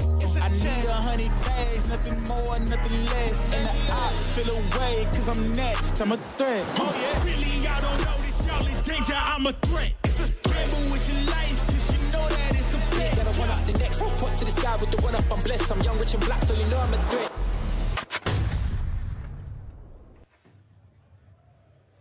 You got the fans cheering for you. You got your family in the crowd out here too as well. How does it feel to be playing here in Boston? It feels sick, you know. I got my whole family here. It's the first time they're watching me. Playing with my brothers, so I couldn't ask for more. Hey man, that sounds like so important right there. So much love out here. Yo, Boston, can we give it up one more time for Scrapz and the Toronto Ultra? As I'm gonna let you get ready to go and start preparing for tomorrow. That's gonna do it for us here on the stage. It's not a rivalry. It's not a rivalry. I don't know why they even talk about that. They're bums, so. It ain't a rivalry and it ain't even close. Chris, take it away. Throw out your dirty underwear. It's not a rivalry, says Scrapz, and we gotta get ready because Toronto and Scrapz, our kill leader, is ready to take on Atlanta FaZe, but this is gonna be a very tight matchup if you're looking at the seats. Welcome in, everybody. Chris Puckett alongside Alley Cat and Nameless, and we have a very special guest all the way from Essex, England. Welcome in, Tactical Rab. How we doing, Rab? Man, all right, guys. Thanks for having us on the desk. It's been fantastic this weekend so far. This Boston crowd has been immense this weekend. It's been so much fun from day one. I've met so many cool people, Puckett, honestly. It's great to be back at an event. It's been a long time. It's been a minute. It's you started here in Black Ops 3. You've been growing your channel. You've been growing the content ever since. And I saw you doing some behind-the-scenes interviews with Scrapz and the Toronto squad. Let's start with this team. What do you like about Toronto personally? Before we went live, you told me you were cheering for purple. Oh man, Scrapz my guy, I've got to say it. I'm all about the drama, I'm all about the rivalries. Ever since this guy's come in, this guy's way too entertaining not to root for. The entire team's so good as well though. What they've got going on across the game modes, just the SMG partnership, the AR partnership, so much pace on this team, so much personality. I'm rooting for these guys. I like watching them as well. It seems to be a team effort every time they're on the stage. Alley, outside of Scrapz, we've said his name enough. What are you liking from the team so far at this event in particular? I'd have to say Standy. Like, what's so funny about this player is when I think of Toronto Ultra, sometimes I forget that he's on this roster, and it's not because he's a forgettable player, but just because he's so consistent in what he does for this squad. You know, he's very much under the radar in the fact that he's just doing all the dirty work, picking up the two pieces that he needs to relieve the pressure off of the rest of the squad. And I think that's a really good tale for the Toronto Ultra team, is that they are very confident across the board. Now, Toronto did drop their control, but they clutched up at both hard points as well as the search and destroy in the opening round of the winners bracket. On the other side, Atlanta, how do they match up against the squad? Let's talk about the FaZe here. Are they the team that could be the kryptonite to this Ultra team? Yeah, 100%. You know, we talk about like there's a rivalry, right? Since we look back at other games with Atlanta FaZe and the Toronto Ultra. Well, it's not really a rivalry. Atlanta FaZe is up 15-4 in that matchup, and Toronto has never beaten Atlanta FaZe on land, right? So there's a big edge when you look at that statistic. Also with the Atlanta FaZe, they have been ridiculous 9-1 in their last 10 search and destroys, and they've become more dominant on maps that they've been working on, like maps iLLeY, which they just looked ridiculous on their last performance. And then when you look at the players individually on this team, aBeZy has been taking over games, like single-handedly winning them controls. The pace that he plays at, it's almost unmatched, but there are some players on the opposing squad that can keep up with him. If it's not aBeZy, Rab, who do you think could cause problems for the Ultra today? It's got to be Cellium, man. This guy's been MVP form for the last couple of seasons. He's been out of control in so many of their respawns, but man, it's going to be difficult to do with Ultra in the respawns. Game 5, though, could be FaZe's. Boston, I love having Rab here on the desk, and he's going to be kicking off our predictions as we take a look at our maps and modes. Let's break down all 5 games. aLLeY, before we get the predictions, though, tell me, how do we feel about these picks and bans? Who's got the stats on their side? You remember what I said earlier about I was worried that Toronto Ultra might be a little bit too confident after that first series here today? I am reading that in this map set. That first one, Mercado, Cellium has like a 2.0 KD on it. They smoked Boston Breach in it on day 1, and that LSELO Search and Destroy, same story, 6-0 game 5 to keep themselves in winners. I respect that Toronto Ultra is trying to square up with them, but as those two with openers, I'm very worried for the Ultra squad. One-word answers across the board. Predictions starting with you, Rab. Toronto, baby. Toronto. Toronto. Atlanta. ATL. Let's see it. Let's go to the stage right now. We got my guy Blaze for the team walkouts.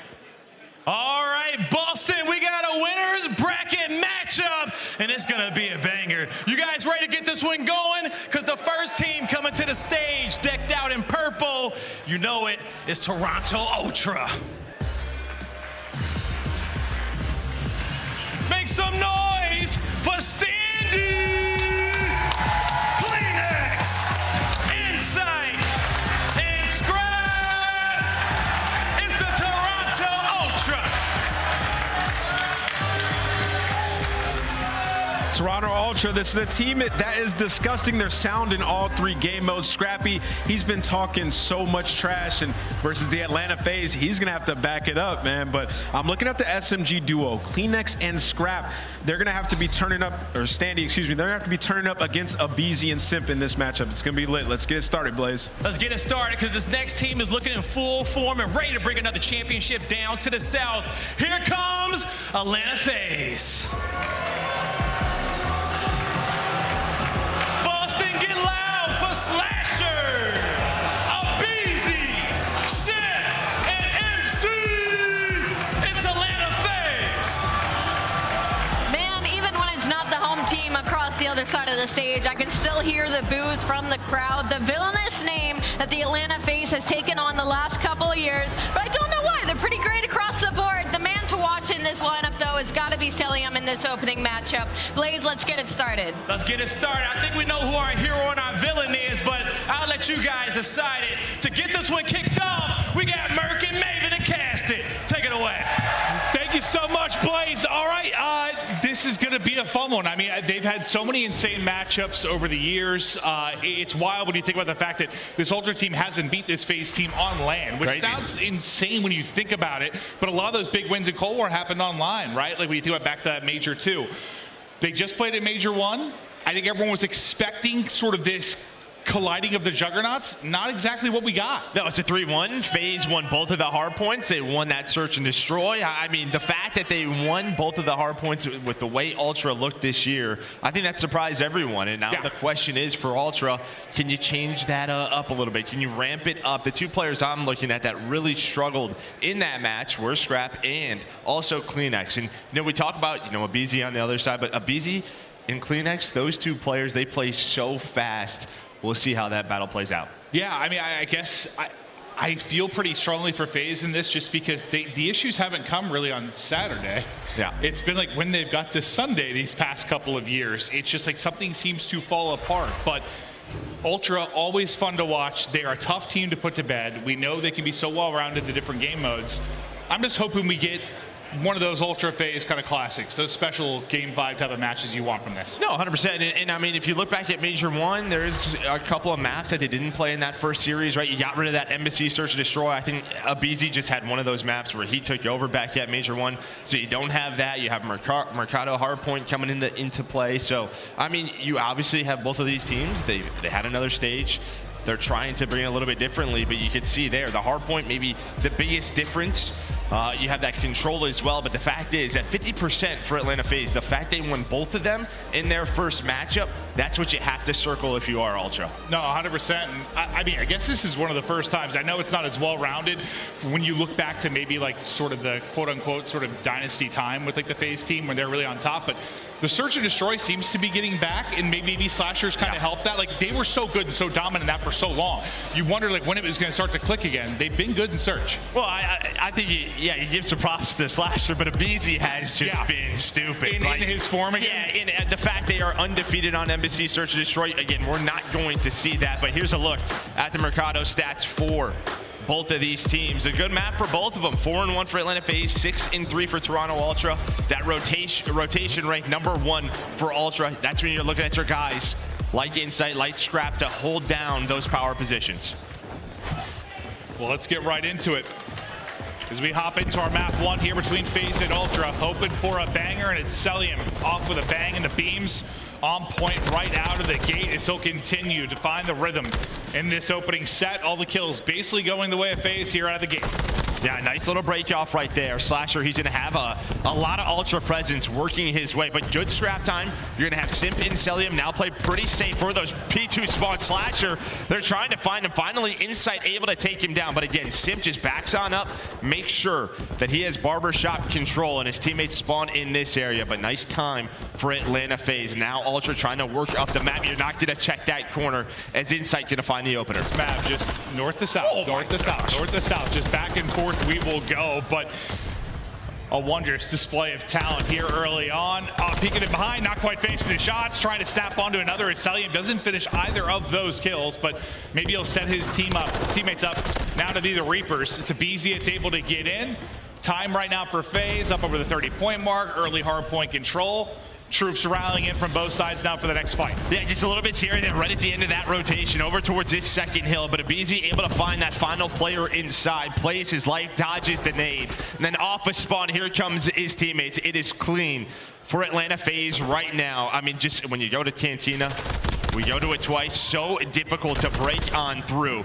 Slasher having a nice start here, but here comes Ultra on their final attempt to break, and they are going to get in. It's going to be Cell trying to do what he can, hold on, able to just dive on out. Dude. Almost snaps onto him, but we know when you dive, it takes forever to shoot. If there wasn't much of a delay there, that's probably something nasty, but yeah, it takes a while. But you got to think Scrapz is probably big to a matchup like this too, just in the sense of, I think when you're playing someone that's been like the Juggernaut, when you have the big names, and maybe that fear factor's not there anymore with this FaZe team, but having like a young gun with all that confidence, like he doesn't care. He's like, put me in, I'm ready to gun him. Yeah, no doubt about it. But again, you know, you went with 25 seconds left if you are Ultra to get that scrap time. What does that mean? It is a free rotation over towards P3. Slasher, though, the vet 9-3 start for the main AR of Atlanta FaZe. It's Insight trying to take that one-on-one. Just so difficult. Very clean here for Atlanta FaZe so far. Yeah, I mean, I think everyone's sort of wondering like what Slasher would be to this team and what was going to be the difference for someone like Arcitys. You didn't think that was a team that was going to fall apart, but he comes in, at least in this map right now, he's really putting it all on the line. 11-3. They're giving them nothing. aBeZy soaring forward. There is no opening for them. All the kills in the kill feed going the way of FaZe, getting close to that 100-point mark, and yeah, there has been no wiggle room around the objective for Ultra to work with at all. And now on those kills, right, you have Barbershop towards back alley. You're going to have aBeZy and Cell. Slasher's going to spawn on them. Just a couple of more seconds. They're trying to hold down this area of the map. That's where the next hill's coming. Cellium just waiting for his teammates. The spawns come on in, playing his life. It's what he does so well.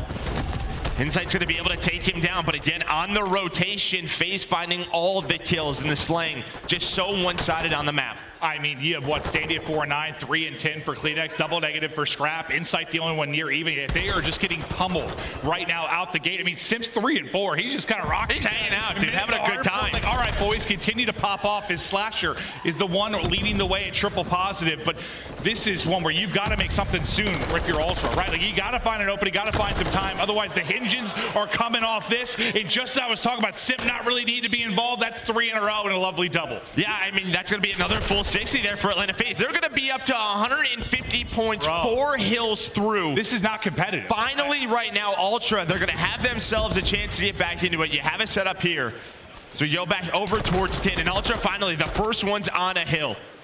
I mean, you said the hard points are what you circled from that last matchup at the Major, where FaZe just kind of came in, stole the maps. Right now, I don't know if you call this a theft or how you want to break it down, but it has been a murder on the map. 120-point advantage. Finally, maybe some time for Ultra. But here comes the first kill. There goes the second. Scrapz and CleanX trying to answer, though. Big double there from CleanX. Scrapz and CleanX actually cleaned up all 4. Maybe that's the moment. Ooh, they needed that. Yeah. You get broke there, see you later. It's done. Yeah, it would have been done there. They needed to hold on. They do just that. It gets a little bit scary, though, on that first break attempt. You do have a little bit more pressure. Slasher, he's going to go, the rest of his team, right through the middle of the map. They're going to go at this one last time, but you're going to see, actually, number 3 and inside, he's going to spawn at the next hill. So a chance here, maybe to combine a couple of hills in a row for Ultra, get them right back in the game. Yes, how do they get back into it? I mean, it's difficult to rotate, right, and break some of these hill setups, but they have a chance here. Does Toronto Ultra? I think FaZe, that win over Surge, you know, like anything can be possible. They know it. They can't take the foot off the gas, but it's Ultra that's trying to put the pedal to the metal to bring it back right now, chipping away at this lead moment by moment. Let's get to a listen in with Ultra. Could be here. Back alley. Yeah, could be low. Could be low. Yeah, I have this. I'm holding closer. I'm holding the close position. I got one of these. 2p4, 2 tunnel. 2 tunnel. I have tunnel. Yeah. Close to me, Jimmy. Close off. Nice. The rest are gonna be hard. Close. Low. And top. You went low again, I think. I need top. He's top. Top push. Nice. Let's go. Sell him. He's close alley, laying down. Close alley, laying down. One shot. Close left corner. He went bottom. Mid. There's two new. He's gone P4. There's 2 P4 in back alley. Did they hit old? I don't see the guy. Okay, yeah. I spawned left, by the way. He's top on you. Nice. Don't me again. You channel the window. Right the window.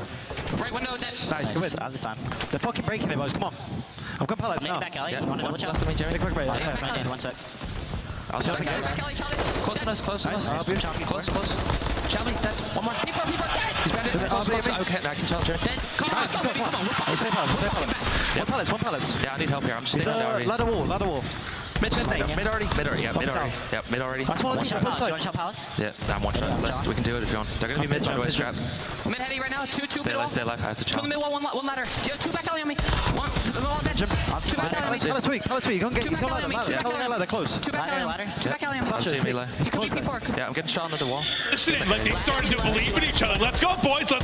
We're bringing it back. Is the gas is starting to get there, but now a moment for FaZe to maybe slow the bleeding, because it has been all Ultra over the last 3 hard points. Yeah, I mean, you can just see it, right? How difficult it is to break some of these hills, and they won a couple of rotations in a row.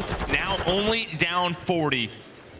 But FaZe was able to find the last 20 seconds. We're going to go back towards our first hard point. But yeah, you heard it. I think Scrapz getting fired up. He's saying they're breaking down. He's trying to get everyone amped back up into it. But Scrapz, CleanX, everybody having their moment. We thought it was going to be over.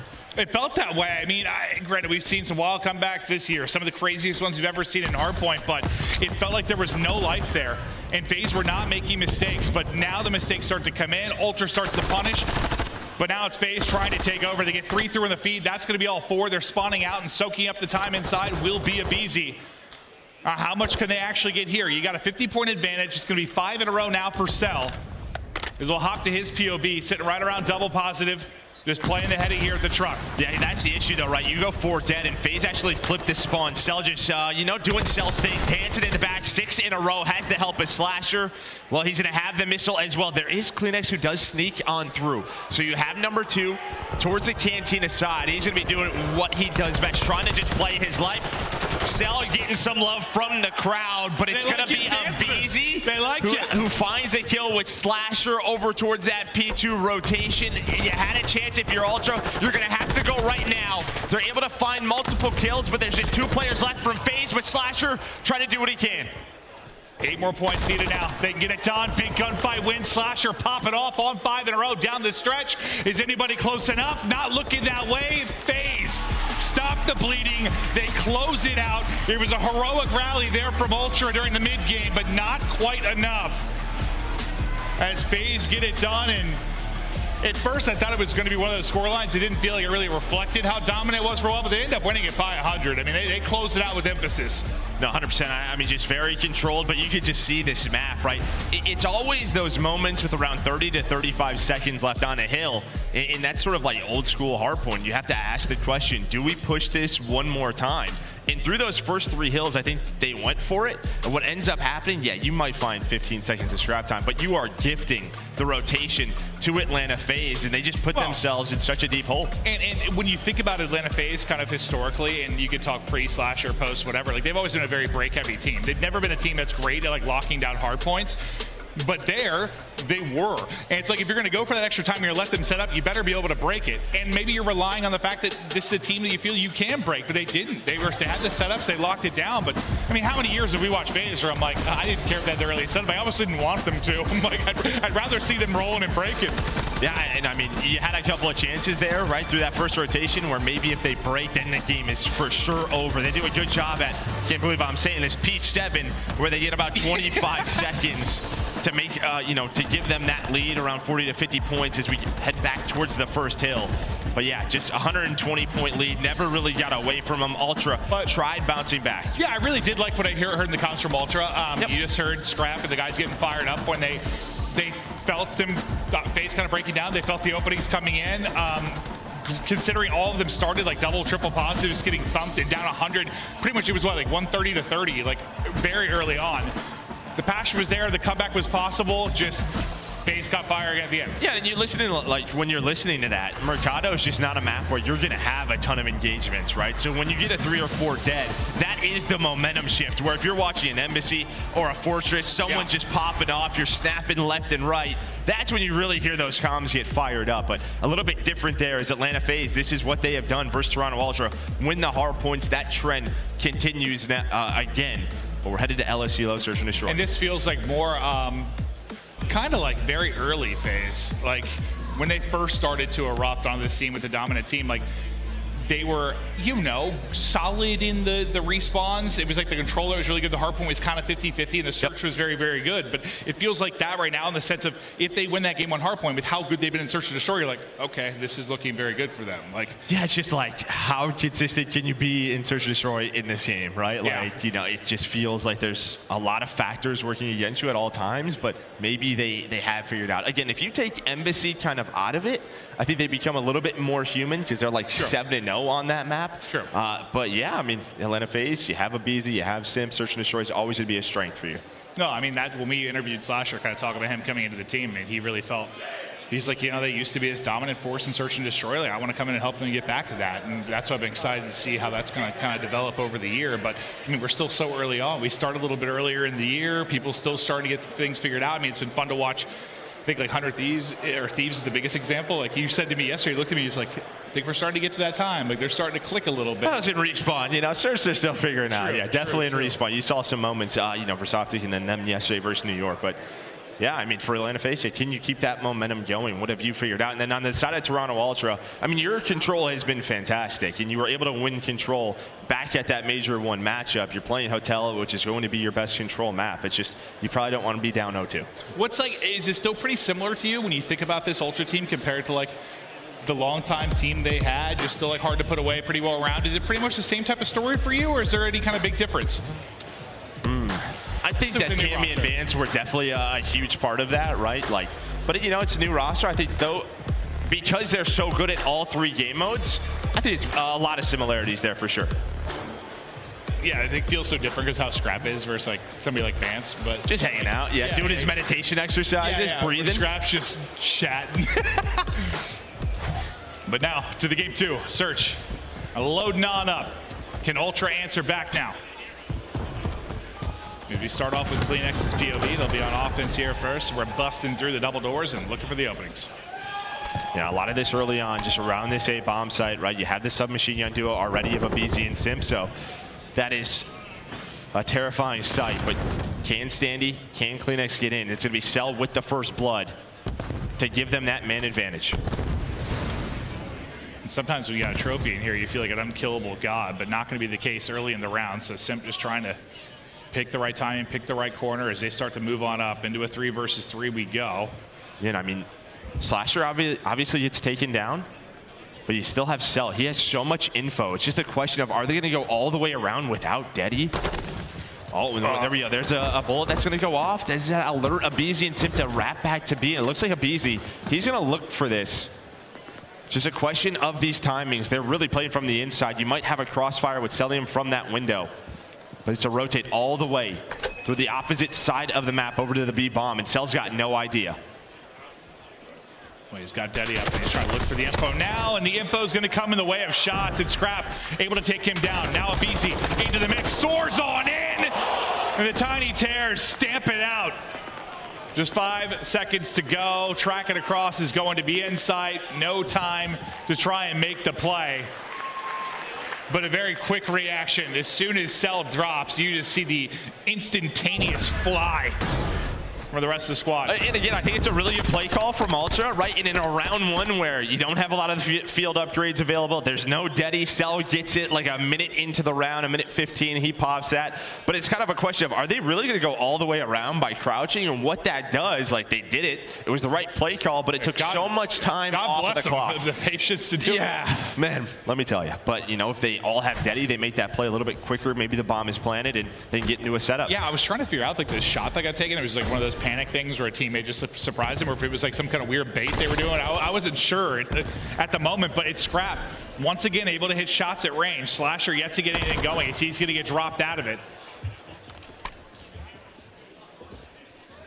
So, you know, the raw talent Scrapz can provide. He's doing it here early in the round to put them into the 4 versus 3.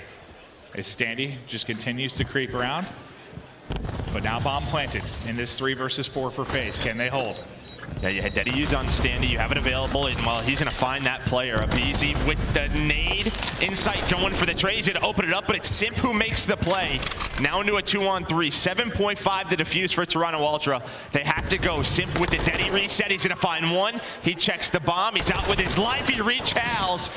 But he's gonna back on down and now maybe wait for Cell to look for the info. That's the play call FaZe. This is what they do. Their search and destroy has been clinical all year long, and it's because of that man right there, Simp, who closes out the round. No, that was clinical, and yeah, you have your superpowers in the Deddy to make the play, but getting the info on the reach out, still backing down in time. The patience for Cell, as you highlighted, takes 2 to tango, and they were dancing. 4-0 start there for Simp. Yeah, you know, I mean, it's weird to say there's been so much attention on Cell, right? MVP last year. You talk about aBeZy, it's like Simp's still on this team, and this man is an unreal talent. Yeah, he's just, you know, he came in as a young player just looking like unbeatable, like this god. And he's looked a little bit more human at times, but yeah, he's still very, very good, and sometimes needs to remind us just how talented a player he is. Kleenex, another monster on the map. Let's see what opening he can find.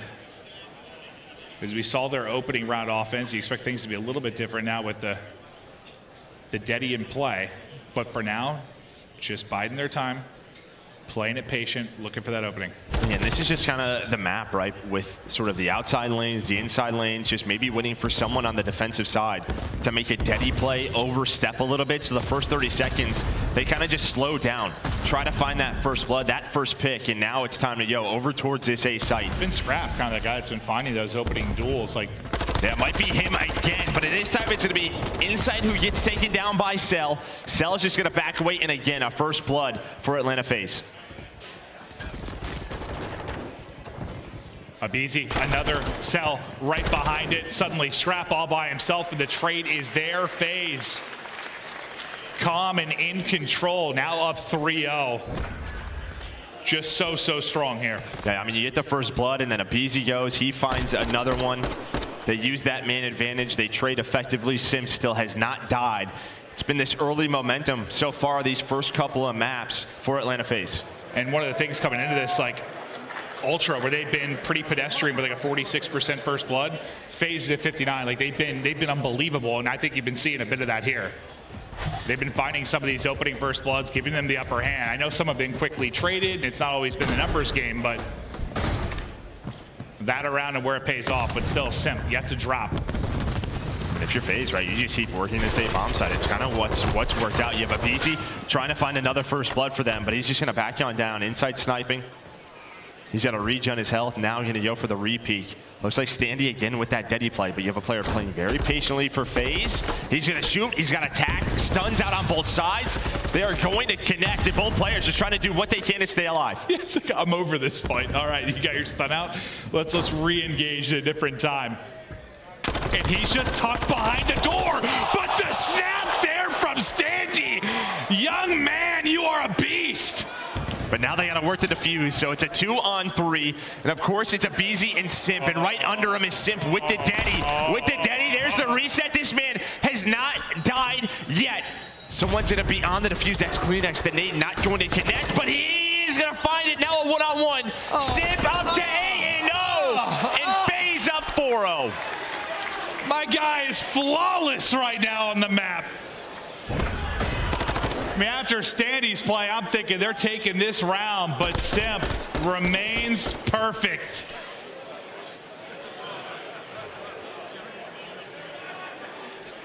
My God. Yeah, you have that incredible play from Standy, but you still have to retake I thought Cells, I mean, after that play behind the door, that's a Cell play. He's not catching that. Like, you little rat. Like, he's just there behind it.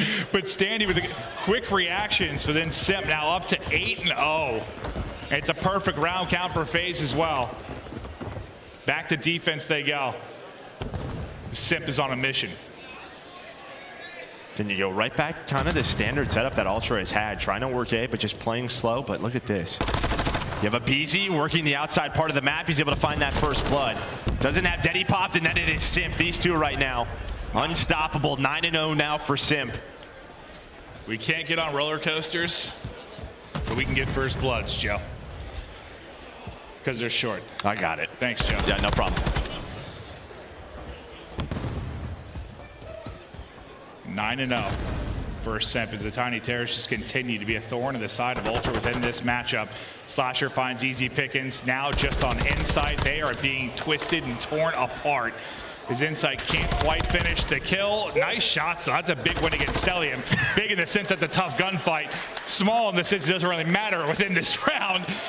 But 5-0 now for FaZe, just dominant. And this is, like, in a way, giving me flashbacks back to Major 1. You're expecting this incredible matchup, and FaZe just handling business. Yeah, I think Simp now 10-0.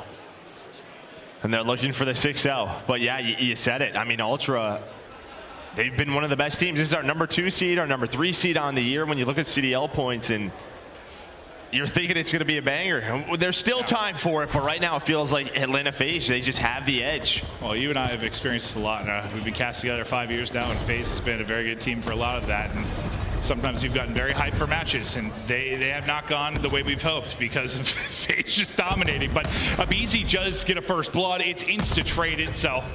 All right, they got to take him down. Now you've got numbers. If you are Ultra in a 3v2, but Simp has got the Daddy out, and he is 10-0. Can you finally shut down the well-oiled machine, or will he continue to run rampant? Daddy running out. There's one, able to get it, up to 11. Didn't get the reset, though. Doesn't have the reset, so Daddy is done. But he finds a sniper. We've seen Simp with a sniper. I'll say he's feeling himself. He goes for this. Finally, he will fall, and Ultra get around on the board. Yeah, if you got the Daddy reset, that might be a whole lot different, but yeah, it dropped a second or two before that engagement. Nice shots here. You get to see Kleenex's POV.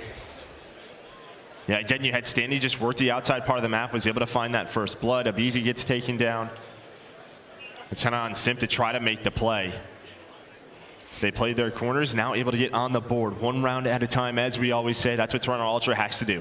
Yeah, it's like they had that moment in the hard point where it started to click and they started to rally. Is it just too late to have a moment like that in the search? We'll see. Yeah, come back from 5-0, it's pretty difficult. It's rather rare, yeah. You hear all the stuns popping off. Where is he going to get to before this Daddy runs out? That's the play. I mean, he's found so much info. He has to be giving this to his teammates. Slasher, he's getting pushed. He gets naded. aBeZy, I think, puts some shots in. It's a bit of an odd round. Again, you're going for that wrap, but with all the info that aBeZy found, they knew where to set up and sell. He just finds Standy on the cross. That is bombed down and not in a good spot. Yeah, I've been talking about Slasher helping this team in search. I'm not sure he has a kill yet, but he's got a couple. He's hanging out. No, but the team is doing well. Simp's going to get caught. Nice play here from Scrapz. Reset on the Daddy. Looking for more. Hungry for more. Can they make the rally? You're at least able to get bombed back. The centering is there, and Cellium will get dropped. Feeling like a Maddox, so you got like the rapid ADS. It's just a question of Can they find aBeZy? What's the timing gonna be like? He snaps on a 1. He's gonna back on up very close to Deddy. So if he waits for this, he will have Deddy, but he's gonna chase it. He's gonna chase without it. He has a nade if he wants to use it. He's gonna tap the bomb, just try to bait out Scrapz right here in this one-on-one. Again with the info. Again with the info. And aBeZy just playing this with confidence right now. aBeZy is gonna get to the fuse. And Atlanta FaZe gonna take map number 2. He's like, all right, you feeling confident? Come and get some then. Just sticks it and holds it right in front of him. You gotta love the play there from aBeZy. That's one way to close the gap, but try to get the advantage. You make him run at you, but he never has to give up the bomb. Just gets the defuse in. 6-1 victory. I mean, yeah, aBeZy with the first bloods, like Cellium had some massive wins in kind of the mid game where he would win a big one-on-one. Then Simp was just sort of loose on the map, man, just flowing like a river. Yeah, I mean, a couple of big clutch rounds for them when you finally had numbers, does Ultra, but it's just right from the get-go. It just felt like they had no momentum. They had no answer for inside of A. And I think that's why a lot of teams don't want to play FaZe on this map, because inside that bomb site, the teamwork between aBeZy, Simp, and Cell, it's just a beautiful thing to watch as they dominate throughout this map number 2.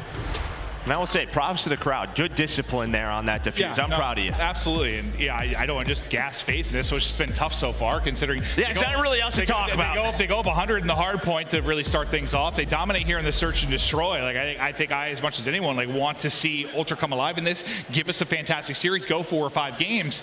Just has not been the case. But when you come to control, this is a strong Ultra team. Yeah, no doubt about it. Yeah, this is their best map. They won this versus Atlanta FaZe. Can maybe they start some momentum here? It just takes a map and a little bit of momentum, but we're going to get ready to head to a break. When we get back, the big control. Can Ultra make some noise here within it?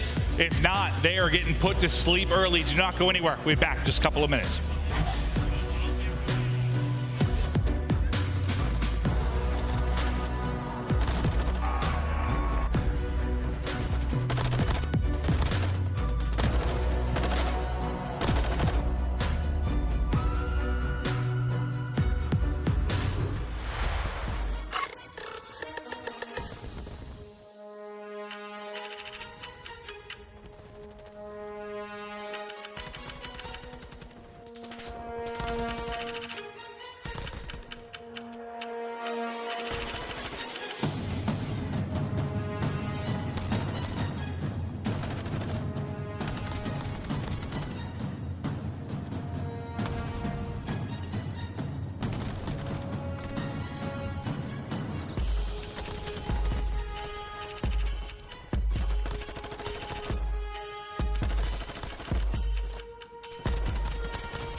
Upgrade your game with the Scuff, the official controller of the Call of Duty League.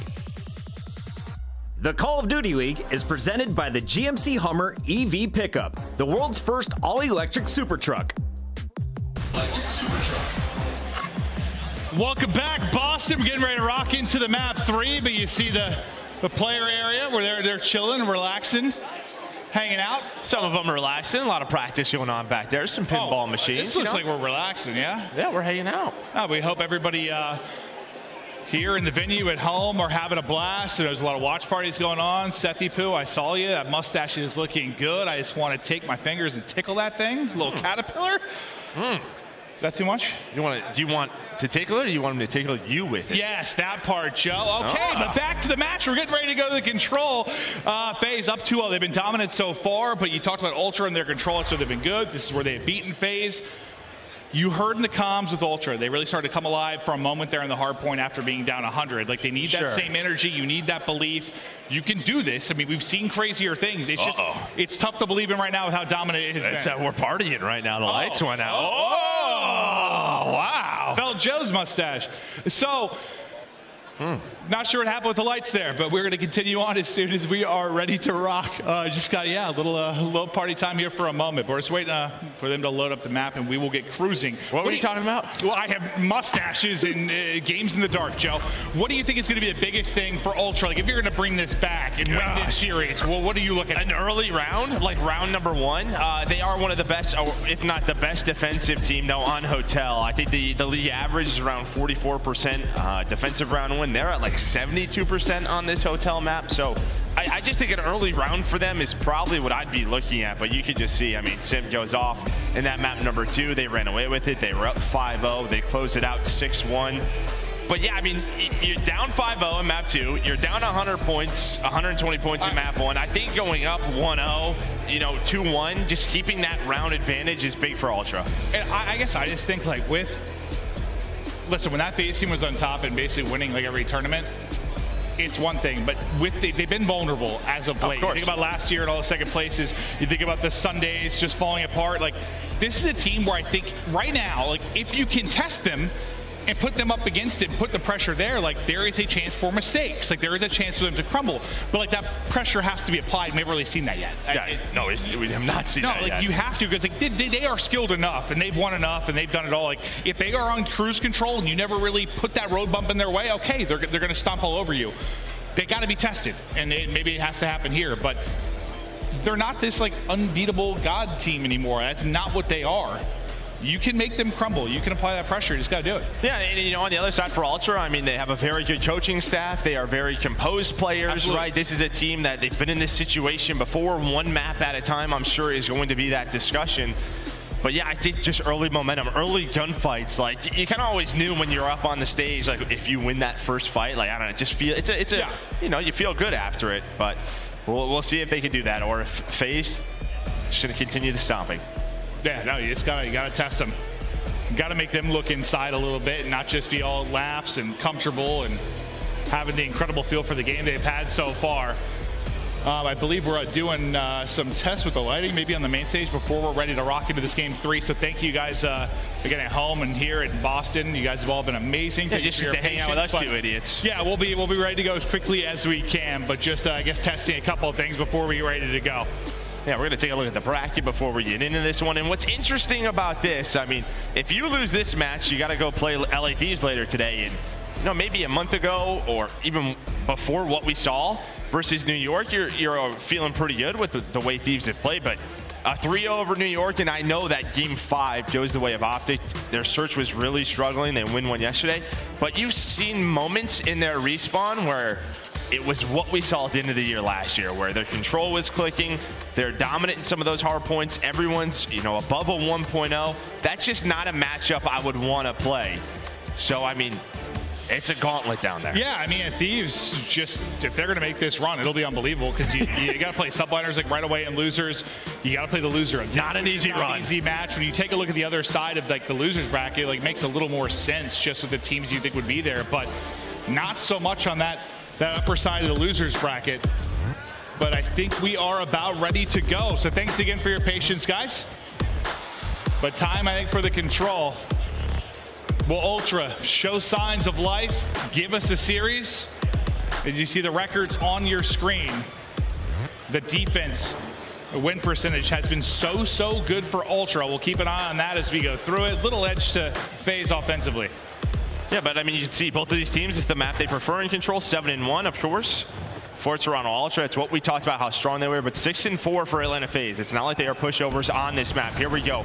Can Ultra get some early momentum? It's looking like it's going to be a B hit to get us started, but aBeZy, he's ready for it. The trade's going down. Atlanta FaZe, they're going to win that one over towards B. Yeah, a little bit of an edge behind Cell. I think it's like 3 or 4 off of the opening.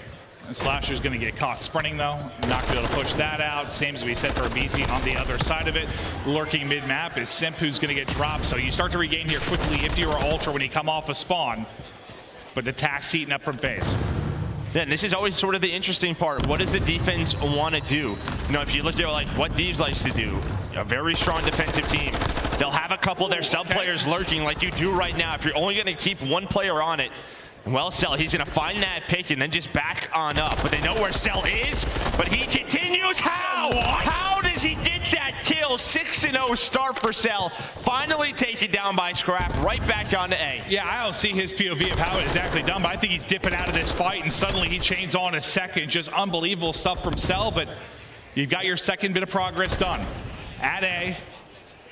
Lives-wise, basically sitting even, 43 on the clock as it stopped now, and they'll look to finish this 8-point. But lurking is that number 5. Keep it on Slasher on the map. Yeah, Slasher's going to look for this, right? As soon as he finds this, okay, so he doesn't get it before it stops. Maybe you would have had Simp push, but it puts them into a really tough spot as aBeZy's going to find that kill. Now on the other side of the map, you have Cell ready for this office spawn, and now he's where he doesn't want to get taken down. The way the timing works out, just trying to find maybe that opening kill. Has some help for his teammates if he needs it. He's got the cruise missile as well. Cell with a double. Yeah, I think if anything, like, you know how just transition heavy control can be. 100%. So you just get that clean transition, you get some damage in early to the second point. Like, Slasher's position, kind of make sure that does not happen. And now you've got about a minute to go, and also with those kills, you get a little bit of a life advantage where it was sitting around even. You're up 4 right now. I think it pushed to as much as maybe 6. A team kill does come in. It's Standy Simtex that's going to connect. Clock will be stopped as they're on the point. Pushing out though will be Simp. He's able to take that fight. That's actually his first kill in the game after the incredible search and destroy he had. Listen, we're all just taking turns, right? You know, it is what it is. It happens. But aBeZy now lurking up through the middle of the map. Only 8 lives, make it 6 remaining for the side of Toronto Ultra. So you have to slow it down here. If you're Ultra, you need one good push. And we know in control, that's all it takes. You get a stack going, you can win this round. It's going to be very difficult to do. You have to work through the middle of the map. But it looks like aBeZy will get caught. That's going to be the first and the start of the push. Oh, Standy just used to the desk with a bit of finesse. That's 3 dead. Able to take it. They're dropping. It's all going to be on Slasher. He's at least able to get 2, but now at the point they go. Getting close. There's the first part of progress. But Slasher able to play his life. Now Standy in a position to stop the onslaught that's coming forward. 3 lives remaining. No respawns up. Everyone has got to make a play on the side of Ultra right now, and Standy might be the first one up the bat. Scrapz going to be out of it. The stun's going to hit. He's going to drop, and FaZe will take the round. But it gets a little bit hectic there at the end. But I mean, when it comes down to lives and the time, like, is those kills on the first point, the tail end of it, and like the time it leads to them to set up like Slasher's play, is that's the biggest part? I mean, right there to me, that's Slasher. Right, 3 of your teammates go down. If he doesn't get 2 there, that's a 3 to 4 man stack. That's probably the round over. He gets 2 kills, he plays his life, and what does that force Ultra to do? One player has to get off the point, maybe work a little bit of forward progress, right? Try to find that position, but that just staggers the push, allows aBeZy to come off a spawn, go all the way on that flank. This plays at the end of both points, really. No doubt about it. Slasher was huge there. It's 10-5 right now. He's going to come into this one on a 4 streak. As aBeZy looks to get right back into a rhythm from one tear to the other. They're winning those opening duels on the map. Now look at this. You have what, aBeZy going all the way around. He did have that kill, so maybe they're going to be aware of it, and they will. Standy's shooting well. Him and Insight both on 9, but you see Scrapz 1-8 struggling right now. Can he turn it around?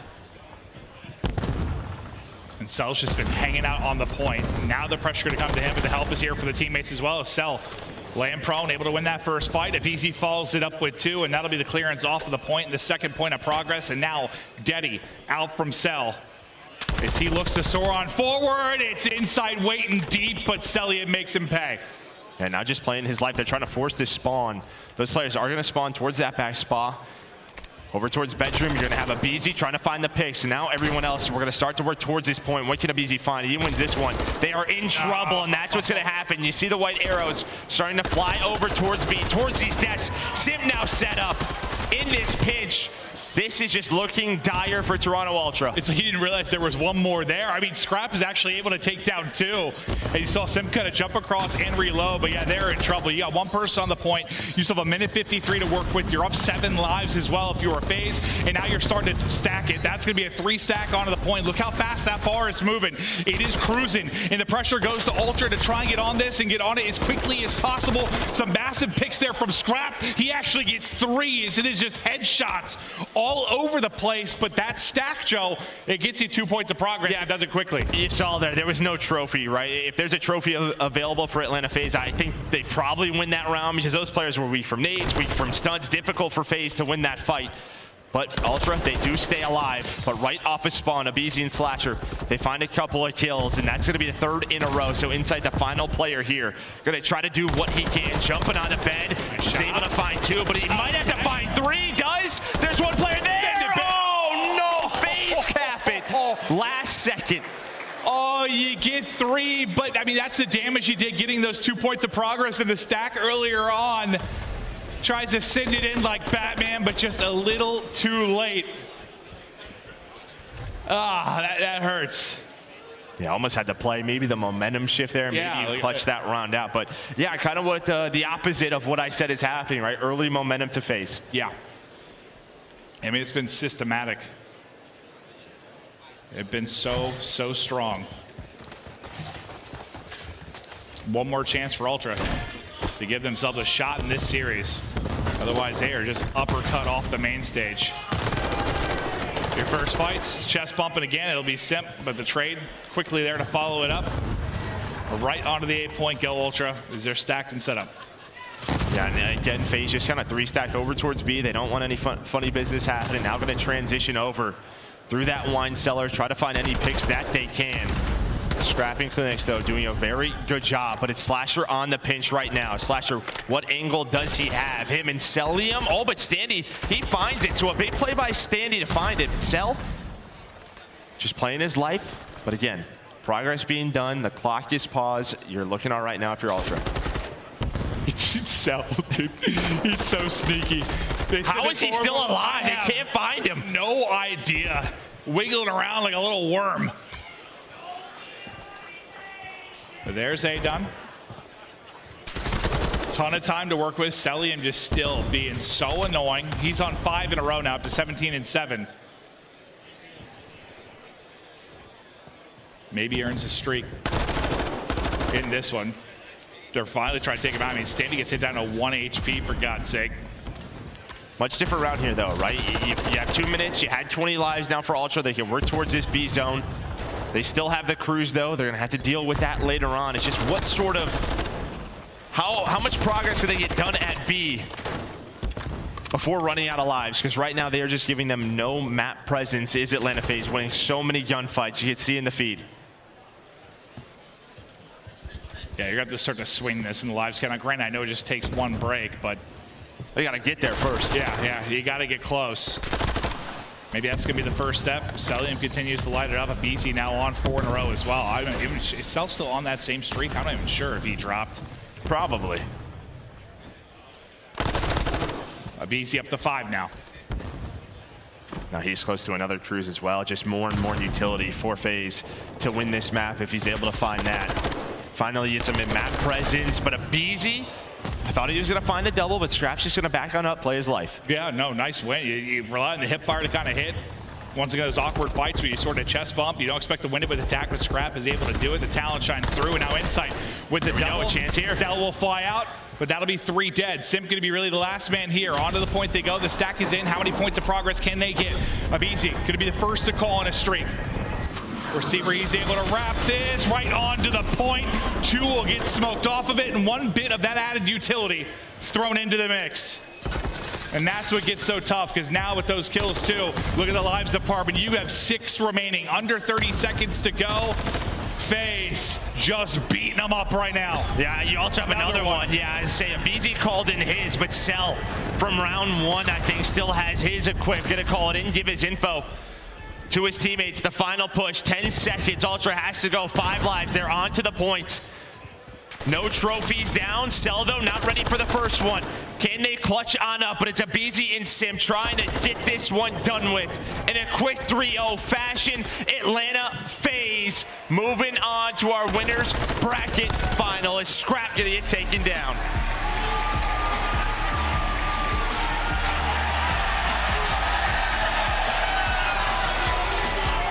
I mean, you hear a mix of cheers, a mix of boos. I mean, this team, even though maybe not wanting to be the villains, just sort of happened over the last couple of years. But that, I mean, it's dominant, man. I know there were some moments for Ultra, but like, at least for me, just commentating it, never really felt like they had a shot. You gotta tip your cap, right? I mean, that's just all you could do. Obviously, I know we definitely wanted a much better matchup, but that was one of the more dominant wins I think we've seen in this title. It's just not something you really see. When you talk about a couple of like top teams, yeah. No doubt about it. I mean, Just that in was general, just like control. I mean, 100+ point in hardpoint, 6-1 in search, 3-0 in control.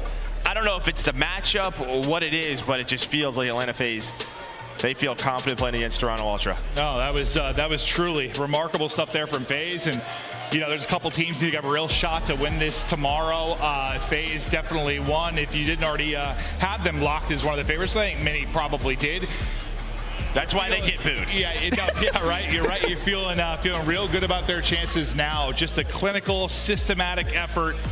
I mean, it just felt like their reactions and the teamwork, just those trades were instant. Like they were on their stuff, Joe. A lot of times they didn't even have to trade. They were winning their initial one-on-ones. It just felt like they always had the man advantage in every scenario. Well, I mean, the new guy to the team, and I'm excited to see what he's going to do with this squad. It's Slasher. We've got him on stage with Blaze.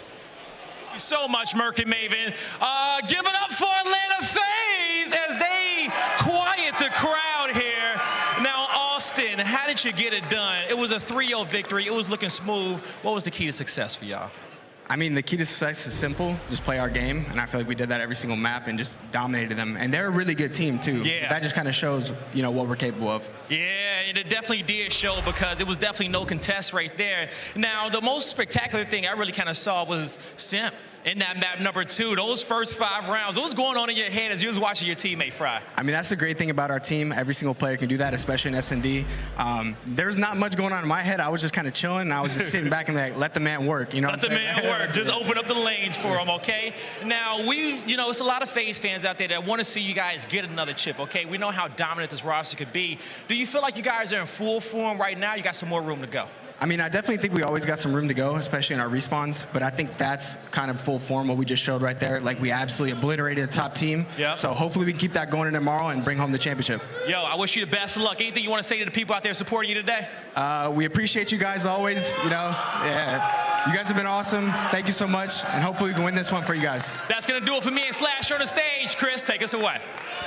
Thank you so much, Blaze, and give it up for Slasher and the rest of Atlanta FaZe. A hot 3-0 in a series a lot of people expected to go to a Game 5. Instead, we're already done with that match. We're moving on, and we have to talk about this Tactical Rab. We got you here on the desk. Excited to have you with us. And what did you see here from Atlanta? How are they able to do this to Toronto again? Bro, when did Ultra play, man? I did not see them on the main stage right there. This is one of the things that FaZe sometimes do. They just come out and body any team in the league. They've been doing this for years. Simp and aBeZy went off. Cellium, man. That game 1 Ricardo, that just set the pace right there. Simp turned up in the search, and man, Toronto, I don't know where they want to start shooting back, but they're going to have to do it in losers. Speaking of that Simp performance, that is your GMC Hummer extract mode. Let's take a look at how he extracted his opponents from this game, simply taking over an 11 streak here, aLLeY.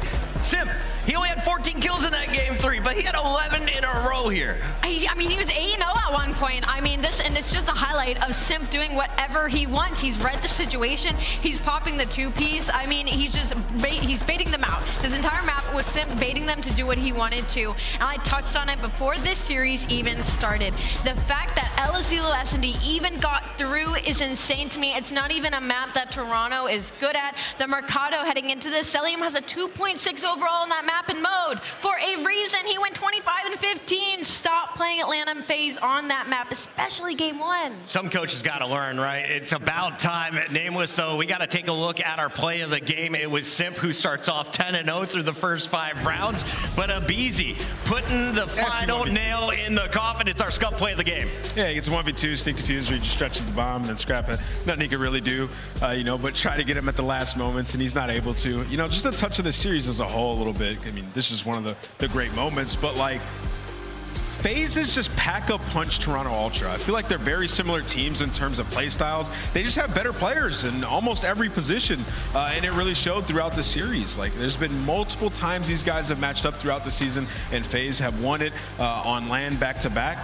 And it's because of moments like this, man. And these guys, aLLeY talked about it, the first 2 maps in this series, they heavily favored Atlanta FaZe. We saw FaZe start off early on the good side of Mercado and just put them in the instant blender bucket. And from then, it's like, okay, now FaZe have confidence. Now they have momentum. We've seen what they can do with momentum. They ride it throughout the rest of the series. Absolutely. I love the mental boom there at the end. You just saw the disappointment in Scrapz. He knew abeZy outplayed him. That seemed to carry into a game at number 3. As we take a look at the big picture, though, let's take a look at our full bracket. It's been all 3 O's in round 2. Will we get a 4th? OpTic is taking on the Røkkr. Next, Technical Rab, what's the biggest surprise from this tournament, though, so far for you? It's got to be that first round, honestly. Subliners, man, they're out top 8 here. Our reigning Major 1 champions already straight out of the tourney, got knocked out by Thieves. They're looking scary in the losers bracket as well. But Røkkr with the team to send them down there. Game 5, round 11. Now they play an OpTic. Both teams, of course, OpTic beat Thieves. They're looking good in losers as well right now. So, man, this is going to be, I don't think it's going to be a 3-0 packet, I'll tell you that. And, of course, I want to give you a chance. You've been killing it here on the desk. Twitter is blowing up. They're loving it. We'll talk about this first, though. It's our new COD packs. You can pick it up the Molten Steel, the Super Heat. Which one are you unlocking first? It's got to be the Super Heat, man. Look at it. It's absolutely beautiful. Some of these latest skins have been out of control. And final chance now. Here it is for all of your followers on Twitter. You have one of the most entertaining accounts. You've been crushing it on YouTube. What do you want to say to everyone who's come up to you in this venue? I've seen you get all kinds of love. Man, it's been awesome. I mean, yeah, you guys have been killing it over the last several years. I wouldn't be here without all the support in this venue back home for everyone who's like watched a single video, liked a single tweet or anything over the last few years. Yeah, loads of people. Consistency's key, and thanks for having me on board. Shout out Breaking Point, shout out Sloth City, and shout out Scumpy Avner, because without him, I probably wouldn't be in this scene in the first place. We love you, Scump. All right, guys, we got to go to a quick commercial break. When we come back, it's your #1 seed here at Major 2. OpTic Texas is taking on Minnesota Røkkr, who already sent the Subliners packing. We'll be right back from Major 2.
matchup is coming your way right now as OpTic Texas takes on Minnesota Røkkr, our 5th seed versus our number 1.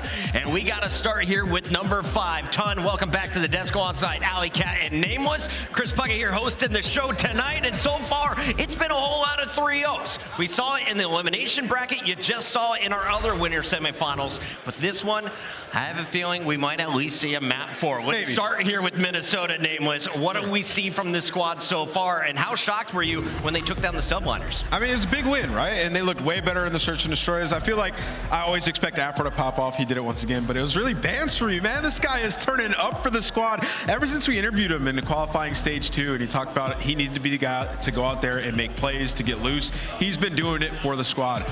Going up against OpTic, though, this is a very tough matchup stylistically, because OpTic has been one of the top 2, if not best Search and Destroy team that we've had outside of FaZe. So it's going to be interesting for sure. Control, it leads towards the Minnesota team. They definitely have an advantage there.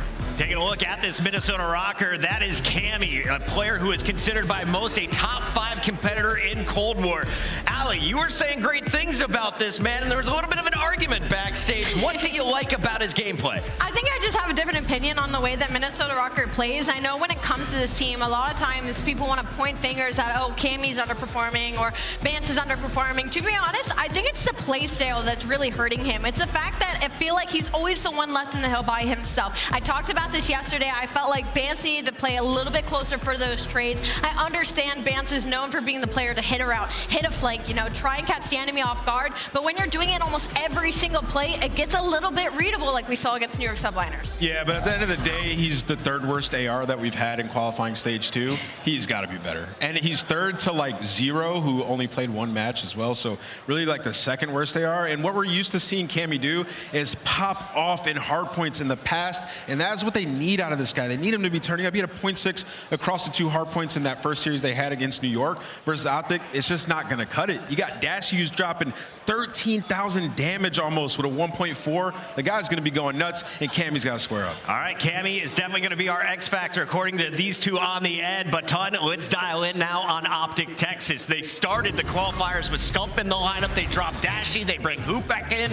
Now, Dashy's in the lineup alongside Huke. Shotzzy and iLLeY look like they have found their form. The new OpTic Texas looking stronger than ever so far. And I want to say a real big testament to Dashy's mental, especially. He was dropped, brought back in, everything that's gone on across the whole entire thing with OpTic Texas. To see Dashy coming in and performing so well at such a high level is tippable indeed.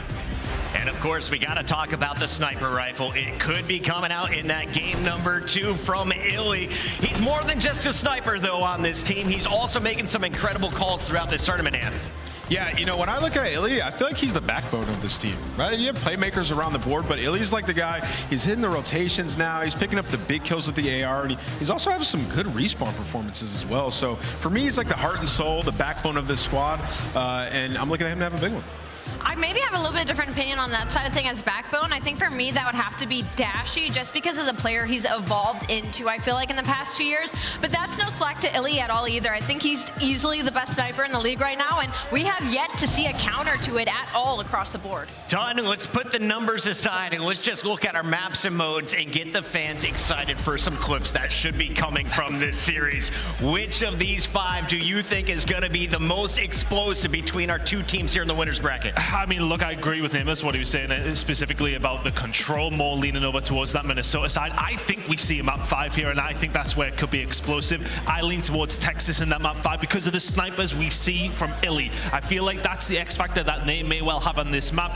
Dropped off occasionally here and there, but when he starts going, OpTic look pretty unbeatable on that. Our stats team is so good. Shout out to Graphics as well. They put together all of the numbers here. Let's take a look at how these 2 teams compare across the 3 different game modes. Hardpoint, 2 search and destroys, 2 HPs, and that control game number 3. aLLeY, is there a statistical edge coming into this matchup? If you're in Vegas, who are you leaning towards in this? When it comes to this series, are you asking for my prediction or are you asking my statistics? Let's look at the numbers first. Answer, the numbers would have to be OpTic Texas because they are our first seed heading into this major too. So to statistically, wow, that list has to be OpTic. It's kind of tough, right? I have lipstick on my teeth as well. Here we go. 8-5, 9-6. You actually don't. I was just kidding. 31-27 though from the Røkkr versus the 29-27. So very close in overall map count. Nameless, you mentioned the control is the difference maker because everything else is so tight. Yeah, and then also it's aLLeY, where Minnesota Røkkr have been unreal. So like that's a tough one. OpTic still hasn't been able to figure out that game mode really. So you know they're gonna have to be very strong on the hard point. All right, I'm told the stage is almost ready. So ton one-word answers only. Where are we going with this series? Are your predictions correct? I'll go OpTic, map 5. OpTic, map 5. aLLeY? Do I look good in purple? She's going Røkkr, Nameless. OpTic 3-1. OpTic 3-1. Chat is booing already. Let's go to the stage right now to bring out our players. All right, Chris, thank you. Boston, we got a winner's bracket matchup. One team goes forward to play Atlanta FaZe, and the squad coming to the stage first, looking to continue to build their dynasty brick by brick. I give to you OpTic Texas. Get loud for aBeZy, Shotzzy, Dashy, and Huke. It's OpTic Texas. And the green wall are here in numbers to support their team. The king may not be amongst the roster, but the boys look royal in their uniforms today. OpTic Texas are going to be feeling good. They want to see a winners bracket final. Yeah, they do.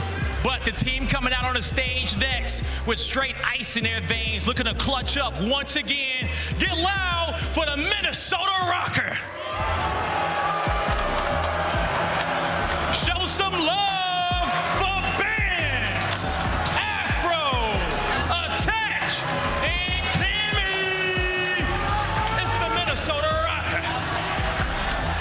Coming up all the way from the north of Minnesota, the cold temperatures should do nothing but ice up the 4 players on your screen. The new addition of Bance and Cammy, and now with their fiery sub Afro, looking to make a run here at our first major 2 of the season. And I'm looking at that Dylan attached the main AR to do it for him, Blaze. Let's get it started. Let's get it started. I know y'all ready in the chat. Boston, y'all ready?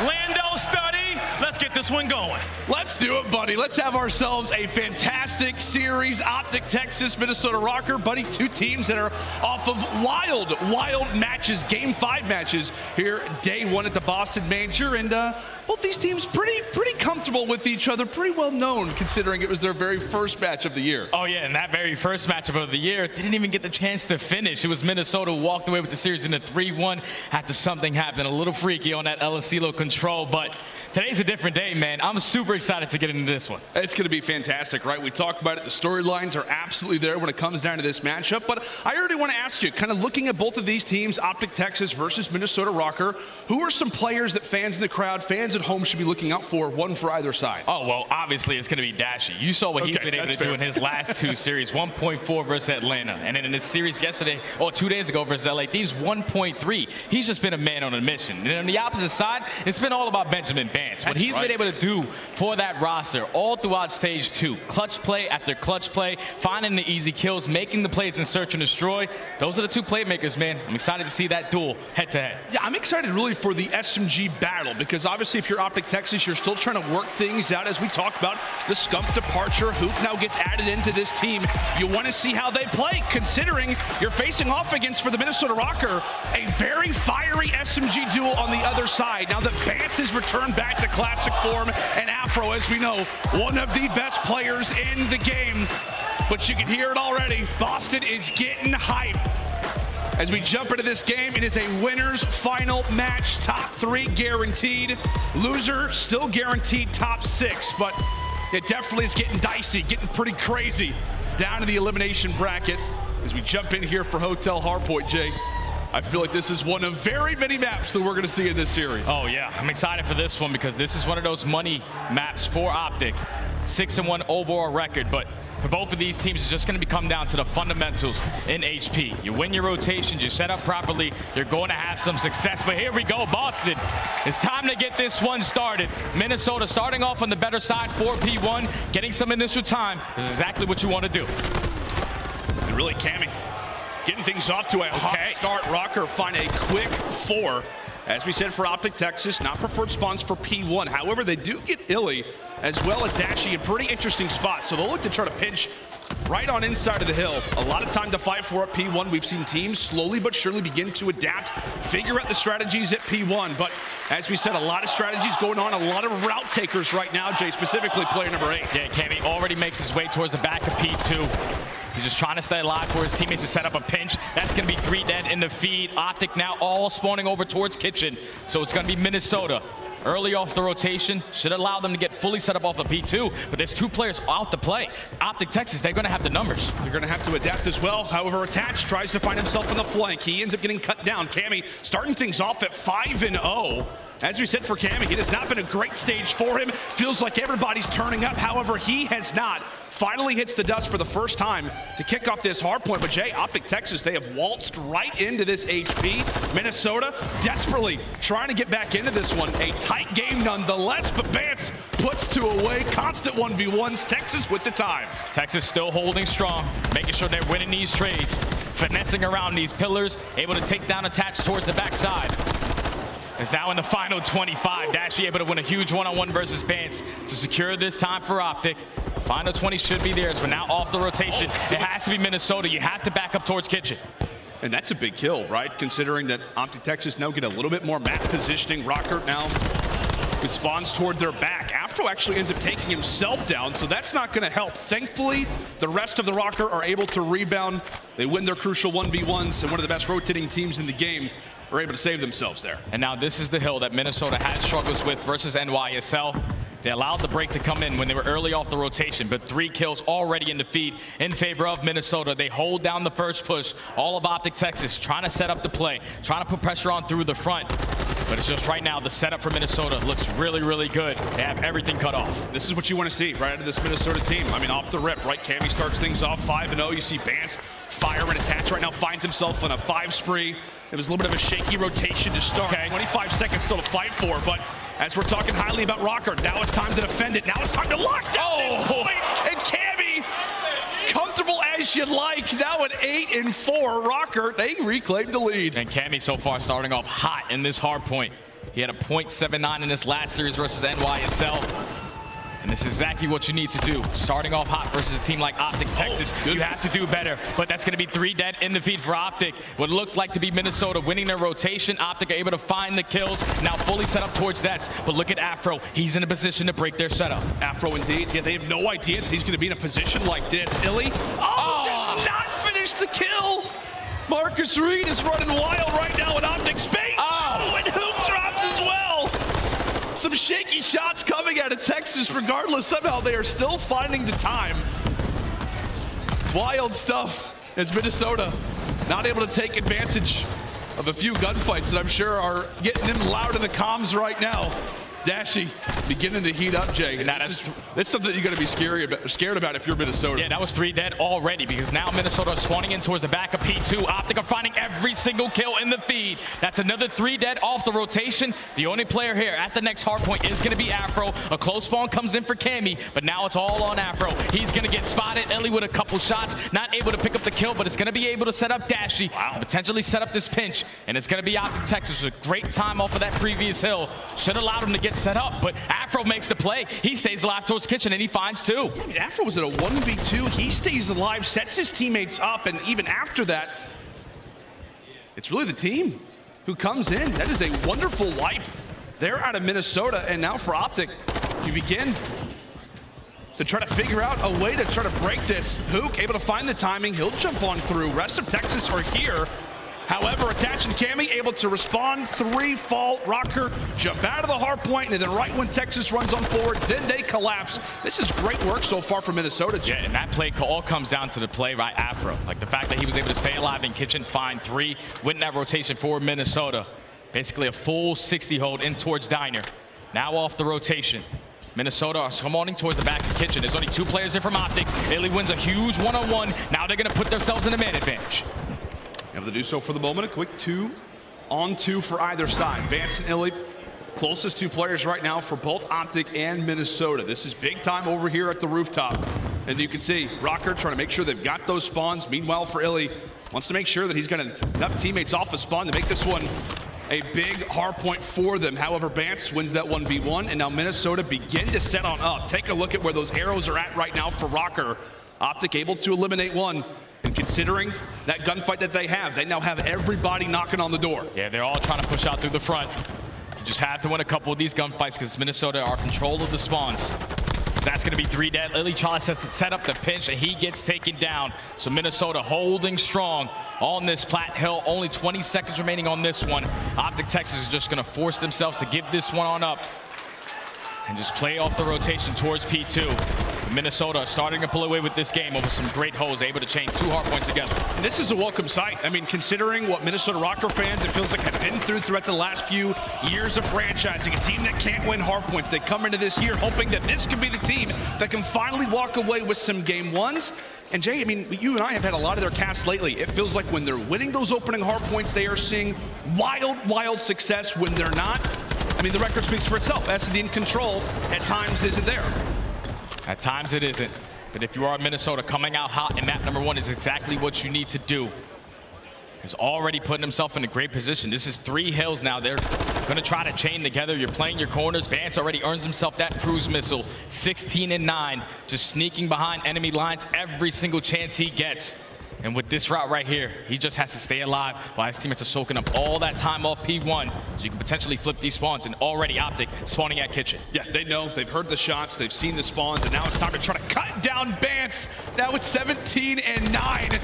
Oh, he nearly makes it 8 in a row. Huke, weak, damaged, has to back on up. 190 to 111. Boy, do you need this hard point right now if you're OpTic, but it all starts with getting rid of Bance in the back. All starts with getting rid of Bance, but at least they're putting a lot of pressure in towards Spa. They know that Minnesota players are going to be spawning out towards that kitchen side, but it's going to be attached, trying to set up the pinch. Bance still holding it on the back end.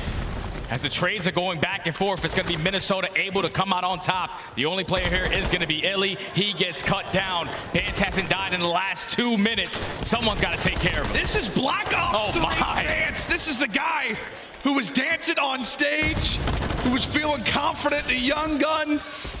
Now is the vet, and he's putting up numbers right now versus OpTic. Afro going for the heat check, but right now for Minnesota, they're starting to take off in this game and see OpTic Texas in the rear view. Bance hungry for the final few seconds. Hungry for the final few seconds. They will claim it, and they'll be able to be awarded with that final 5. OpTic, Jay, I mean, this has got to be a full 60 just to get back in this game. Yeah, the setup has to be perfect, but look at one player already in Huke is going to spawn out. So he's going to be that guy that's trying to set up the pinch towards Diner, trying to catch any players from Minnesota. Setting up that pinch. The cruise missile does get invested. Trophy system goes down, but they get the information of how OpTic are set up. Attach finds the first, attach finds 2. They're winning the spawns towards the back, and the break is about to come in. It's about to happen. Shotzzy trying to lock it down. He eventually falls. Now here comes the Røkkr resurgence. They jump on into the point, and now they begin to really amass this lead once more. Let's step aside, or maybe not. We thought we had to listen to it, but not anymore. OpTic begin to fall by the wayside. Røkkr, they can't win it here, but they can get incredibly close. Jay, look at Bance's numbers. Look at Afro's numbers. These SMGs are having themselves a game. They're doing the fundamentals right. Bance is finding kill after kill on another 5-3.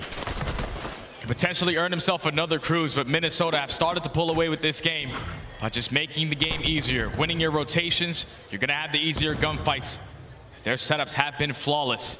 Now OpTic Texas need a hold. Only 14 points for Minnesota to close out this map number 1. So far doing a great job, but those 2 kills early on go to Minnesota. iLLeY able to come away with 1, but cannot find the other. Røkkr, they dive on in. Bance, another spree for him. Finally falls, but he could be happy taking a look at that scoreline because Røkkr are just moments away from going through that finish line, streak in hand, a cruise missile. Now that OpTic Texas has to think about, we've seen them make crazy holds previously, but I'm not sure if this one's going to be on the cards. Afro able to win another one, continuing to add on to the advantage. Nice little turn and burn. OpTic still holding on. Oh, OpTic still holding on. You want to at least force it to the next hill because Minnesota, they're not deciding to rotate. They're trying to fight for this final 3 seconds. So as long as you hold strong, I'm pretty sure the final tick is not going to... Oh, it does. It does. They get it. And Minnesota, a commanding hard point. They knew it. They knew the tick situation. They knew the timing. And as we said, Jay, this is worst case scenario for OpTic Texas because, as we said, when Minnesota are winning those game 1 hard points, when they're starting off hot, that is a scary sign for anybody in this CDL, and you can look across this entire scoreboard at numbers, but specifically, man, the SMGs, my word, what a game. SMGs has had themselves a great map number 1 on the side of Minnesota Røkkr. 27 kills for Bance, 28 kills for Afro. Both of those guys are just making plays when it was necessary. It was like Bance every time at that P2, always stayed alive towards backfire trucks, was causing problems with the sub in hand and also that AR. And then Afro, he makes the play at Diner in that first rotation at hard points. He finds 3 kills, plays it super patient. So Minnesota did the fundamentals, won the rotations, had great setups, and also had great pinches as well. Communication had to be on point. Everything was clicking in that map number 1 to now go up 1-0 in the series. I mean, that may be, I know we've seen more dominant hard points from Minnesota. They've had their games where they have taken over, but considering where we sit right now in the league, considering who you're facing off against in a LAN environment, that could be one of the best hard points we've seen from Minnesota Røkkr in a very long time. Like, we may be thinking like titles back. It was just clean, man. Like, when you make the game easy, that's what the scoreline is going to look at the end. You're winning your clutch gunfights. You're playing it patient. You're waiting for your team to set up pinches. Everything was just going right. OpTic Texas on a couple rotations just couldn't win a couple of those fights. And unfortunately, when you don't have those spawns for some of these money hills, it's very, very difficult to break. Minnesota just answered early on into this series. Like you said, when they win map number 1, they usually have a lot of success. Yeah, they do. They typically do. A huge one in the books quickly here for Minnesota Røkkr. On the flip side, though, talking more about OpTic Texas, a little slow out of the gates. We saw, at times a few shaky shots coming in from a few players on the boys in green, but now coming into this Embassy Search Destroy. I mean, typically, I think this is 4 straight series where OpTic Texas has lost that opening hard point.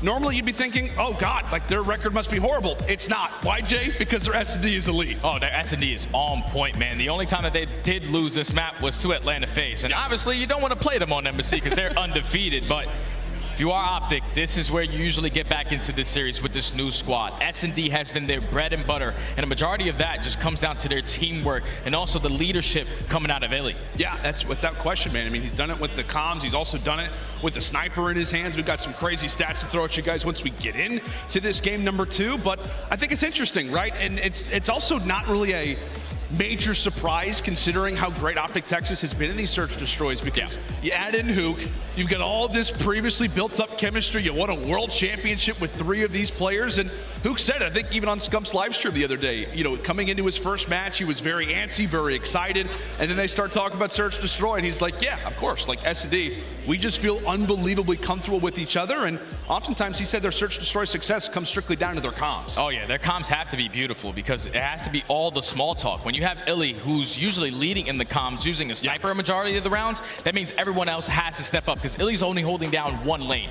He's getting the information from 1 angle, and then that's when you allow your SMGs to get aggressive and pick all that up. And when you have that much small talk, they're great in their 3v4s, especially in the clutch rounds. Jay, as like an expert sniper yourself, like, is there a new element of communication that you gain if you're iLLeY by having sniper and seeing a lot of success as a sniper in situations like that? Oh, 100%, because when you're pre-aiming down a lane, you're picking up everything. You're knowing that, all right, if someone is going to peek me, we can potentially read their setup. But if you get no information, then it's also easy to read their setup if you use your attacks to the best of your ability. So if you're iLLeY, watching that cross on a map like Embassy with that sniper in hand, it's going to be very impactful, but you got to be aware on the other side because Cammy, he played great in that map number 1. He's going to have that sniper in hand as well. Yeah, he absolutely has. It feels like for Minnesota Røkkr, you and I talked about it. I mean, it really feels like if Cammy can get comfortable, the ceiling for this Minnesota Røkkr team absolutely skyrockets. Obviously, if they win this series, they get guaranteed top 3, but we could even be talking about a finals appearance if that guy's playing the way that we all know that he can. But as we get ready for some aBeZy search and destroy, no surprise, the guy that we're talking about, iLLeY, is going to have that sniper out. Right now leads the CDL with the most snipes this year at 65. Oh my. Next highest, 26. Oh, he's Mr. Do-It-All with the boom boom stick in hand. It's going to be OpTic Texas on the defensive end. And for both of these teams, I think the biggest thing that I take away in Search and Destroy, it's all about the first bloods. 90% win rate when OpTic lose that man advantage, and 21% for Minnesota. They find that early pressure. Shotzzy finds the first. And you can just tell, man, Shotzzy from the moment that he saw Cammy toward the top side of the window, lands the stun, and wants to get hyper aggressive. iLLeY, no surprise, sniper in hand. However, a missed shot. He does have that SPX 80 out, but Bance, meanwhile, able to level the score. 3v3 now. And now it's all on iLLeY. He's the only player trying to cover the ground towards A. Gets a little bit of assistance from Dashy. You get the information that another player is close. That nade is going to stick right to the wall. So you cannot challenge if you are iLLeY. But they have Afro trapped. They're trying to set up the pinch. Meanwhile, Attach, he's trying to make the long route. It's all about Afro trying to find a kill, stay alive. Can he do so? Not going to happen. And now it's all on to Mr. Dylan Price. Bomb down at an awkward spot. 15 seconds to go. Does not want to waste that dead silence because this is a round that I'll be honest with you guys. Does not look likely. Does not look likely for Attach.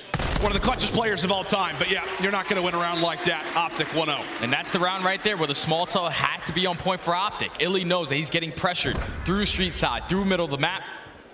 He communicates with Dashy. He backs down from back alley. He's able to find 3 kills on the round. The Batman, he just takes over whenever he wants, man. Already on aBeZy, maybe having that Batman signal popping up. It's not dark yet, but it does look like the sun may be setting, potentially, on aBeZy. No idea. Could be cold out there as well, Jay. Not as cold as Boston. That's for sure. What, negative 33 yesterday? That is wild. I have never seen temperatures like that, but thankfully, it's all nice and cozy inside of the venue. Boston, you've been amazing. And we're hoping that this series can deliver on the expectations that we all know that it's got the ability for. iLLeY, another missed snipe, maybe a warning shot. And so decide to back on up. Nobody yet to fall. OpTic, wheels are turning. Where do we want to go? Yeah, Minnesota don't usually make plays happen on defense. They want to just take their time, hold their crosses, then play off the information that they gain. As iLLeY wraps his way all the way from hedge back to the side street. He knows that Attach is the guy that solo plays towards this A-bomb. And that's going to be Dashy finding that first blood. Huke finds the second, 4v2. And it's Afro who gets distance in the back. They know that he's here. They're going to try to single him out. Afro able to find one, but he drops and, well, it's a Groundhog Day. Attach. Back at a 1v3. Okay, make it a 1v2. He knows that these players have got to be in PD somewhere, but they are off to the races. Through the tennis courts they go. And Attach, he's got the chance to find the timing. He's got the chance. He's got the chance, but Huke's going to plant it on the back. He's not going to be able to drop. Shotzzy puts himself in a great position to keep his teammate alive. Great plays right there from OpTic Texas. Find the first blood. You know the setup from Minnesota as they like to get aggressive up through planters. You find the first 2, and you clutch up the 2v1. Crowd starting to get into it. OpTic up 2-0. It's no surprise. I mean, literally, they look like the best S&D team in the game, bar none. They've had an incredible record up to this point. They are 7-1 with this new lineup, Zeo plus Dashy. They've been almost untouchable so far. The nade will land there for Shotzzy. A great toss from the young man. Nice little jumper. And is now Afro with bomb in hand. He is basically all by himself, Jay, up close in B. A few players that could very much enter into his reticle very soon. The jump down is there. However, Afro able to cut away one. They cannot afford to give away a second. Oh, and Shotzzy does not find one in time. Afro, at the same time, cuts one away on iLLeY. But now it's Dashy left in a 1v3. Able to put a few bullets into Attach. 45 seconds to go, but by no means an easy task. Job done on the first. Job done on the first. Bomb is going to get planted towards B. Dashy might be able to find the timing as Attach is just going to play it patient through top PD. Finds that final kill, but that round does not happen if Afro doesn't make the play on the bomb. Finds that first kill while he was one shot, and then rotates towards back alley to win the second. Turns it to a 1v3.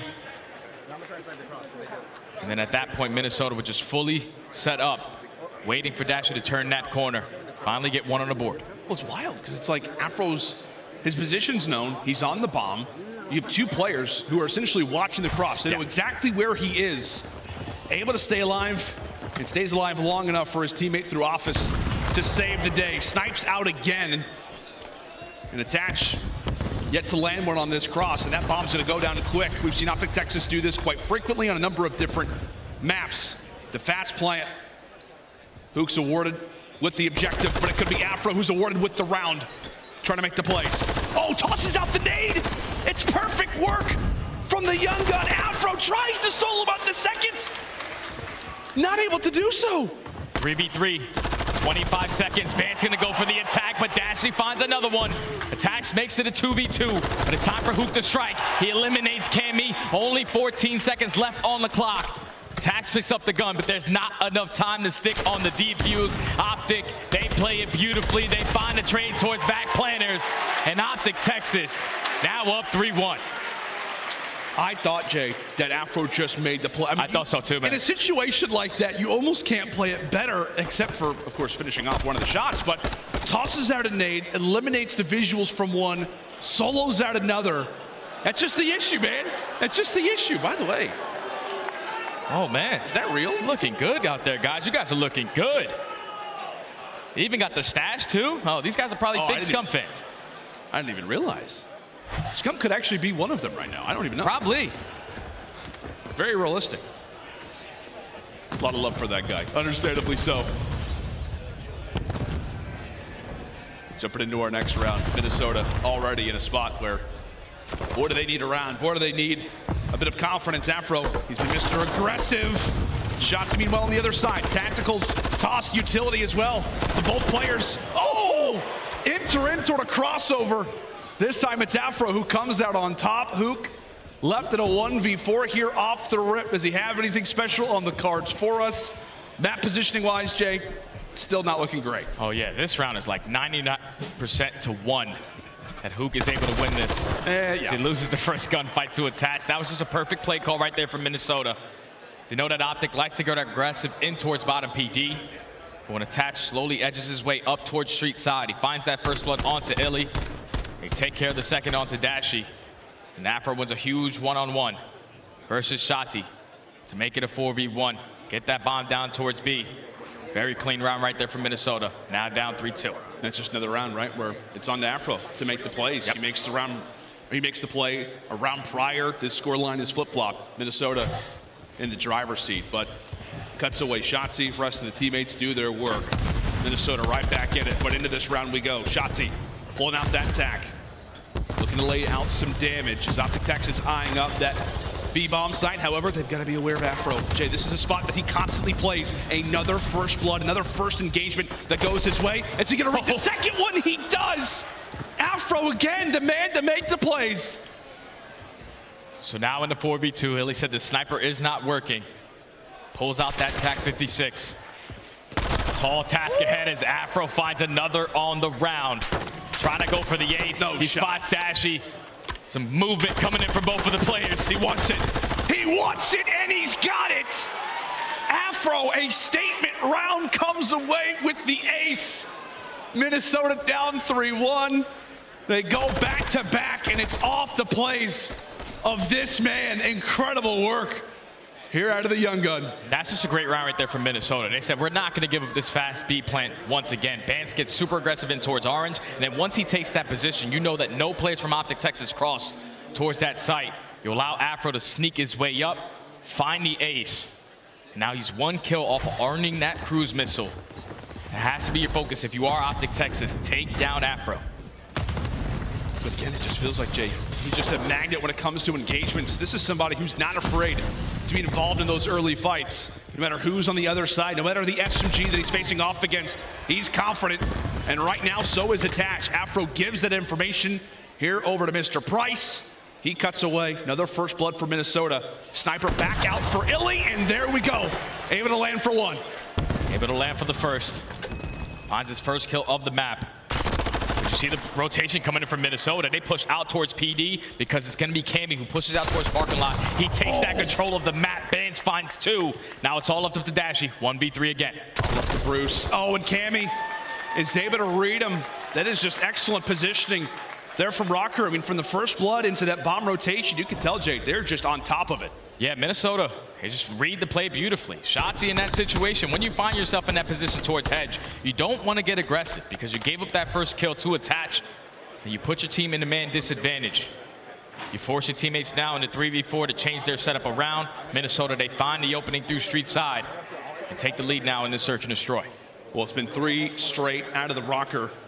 And now it's OpTic Texas, who absolutely needs some momentum. So far, iLLeY with the sniper only hit 1 shot. Sits at 1 and 6. They need him to get going, as he has been the primary story for them in this very mode. Is into the attack. Go OpTic Texas once more. And it's Dashy starting things off well. Able to answer, cuts away Cammy. But Shotzzy cannot afford a drop. Here, Bance with 1 HP pokes up and silences Shotzzy, and on the other side, it's Afro who has earned that cruise missile. That could very well spell disaster for the future of this search destroy. 2v3 for OpTic. Now the bomb is down towards the middle of the map as well. Attach finds iLLeY. All left up to Dashy in another 1v3. He has a lot of time to work with, but no dead silences. It's just going to run out. You have players who are watching across. They should be able to get that info. And he makes his way over towards B, but he's at least able to get some information onto where Bance is playing. Spots Afro as well. There's not enough time on the clock. You have to get going. Yeah, you absolutely do. Afro not going to give away this kill. He's sitting pretty on that spree. And yeah, it's a crossfire that Røkkr end up establishing. Not 1, not 2, not 3, but 4 rounds straight here for Minnesota. It's crazy to think, man. I mean, OpTic Texas started off so well. Yeah. And from there, Minnesota, as they typically do from time to time, whether it's respawns or search destroy, they adapt, they learn, and now they're conquering. Yeah, it's the mid-round adjustments right now for Minnesota. Shutting down that early B pressure. It's now forcing OpTic to play super slow in towards PD.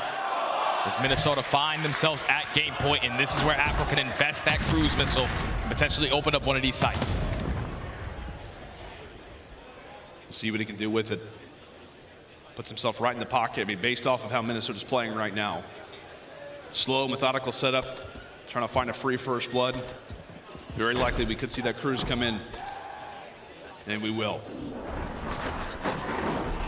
Call the cruise in. Picking up all this information. Now you're going to force all of OpTic to put themselves inside of the building, but no one's going to be able to take any map control. Allows Minnesota to now get pushed out towards the back of parking lot. Trying to be aggressive over towards A. Dashy, he's the only man here. You have to at least find 1. Oh, but the same thing can be said for Dashy. He's able to put some damage down. Bruce, just able to squeak through the doorway. But they know. OpTic are aware, and iLLeY has some information, tries to dive away, but Afro and Cammy both are able to find 2. That bomb is down. It's up to iLLeY and Huke. Can the sniper be there today? Not a chance. And now it is up to the Nuke, a 1v4 trying to save this search and destroy. And Røkkr, solid as you'd like, go down to start it off, but come away with 5 straight rounds to now go up 2-0 in this series.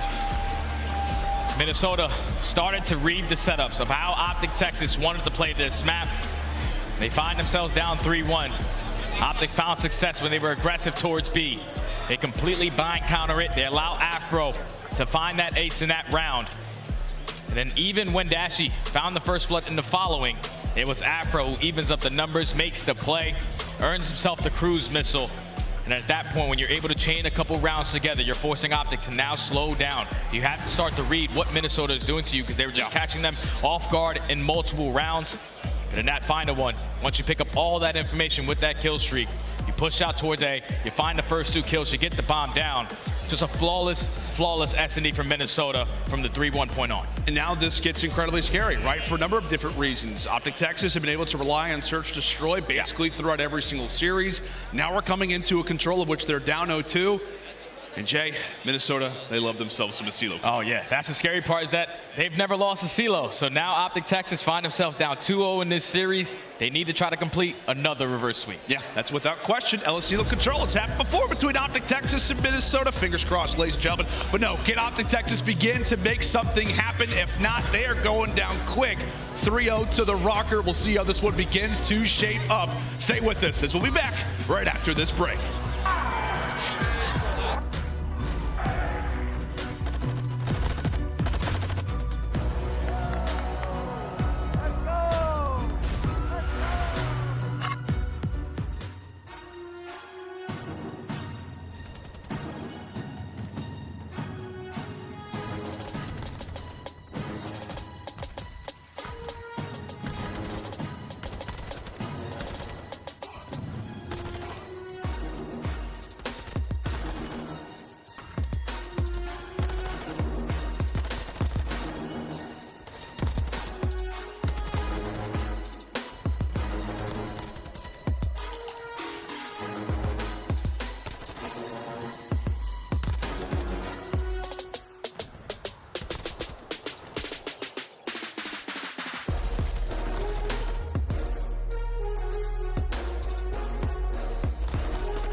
and welcome back. I know here in the venue, you know, the crowd's not too excited, but I know somewhere there are some Røkkr fans who are erupting. You got the version 1 headquarters watch party with Minnesota going down right now. They are having a blast watching their boys terrorize OpTic Texas right now, Jay, up 2-0, and we're getting ready to head into a control on aBeZy, where, as we said it before the commercial break, they love this map. Why is that? The reason why is because they have yet to lose it. They're one of the best teams that we have on aBeZy. Control 6-0 flawless record. And on the opposite side for OpTic Texas, at least they have one rep with this squad. And it was a 3-1 victory over Seattle throughout stage 2. It's just not going to be an easy task to beat one of the best teams on their best map. Well, with this momentum, too. Yeah. That's the whole thing we've been talking about throughout this series is, you know, can Cammy be comfortable? Can we continue to see Bance put on these type of numbers? And they absolutely have. If not, I think they look better in this series than they have looked in almost any other. Yeah. We've seen OpTic Texas, Jay, so many times previously come up when they had to, right? So many moments where they had to dig deep, come away with the series. Do you think there's a chance they do it here? If so, how does it happen? Without question, I still think that OpTic had the chance to bring it back. You're never done until it's officially over. But it has to be on the attacking routes because both of these guys are stellar on the defensive end, but Minnesota had the edge on the attacks.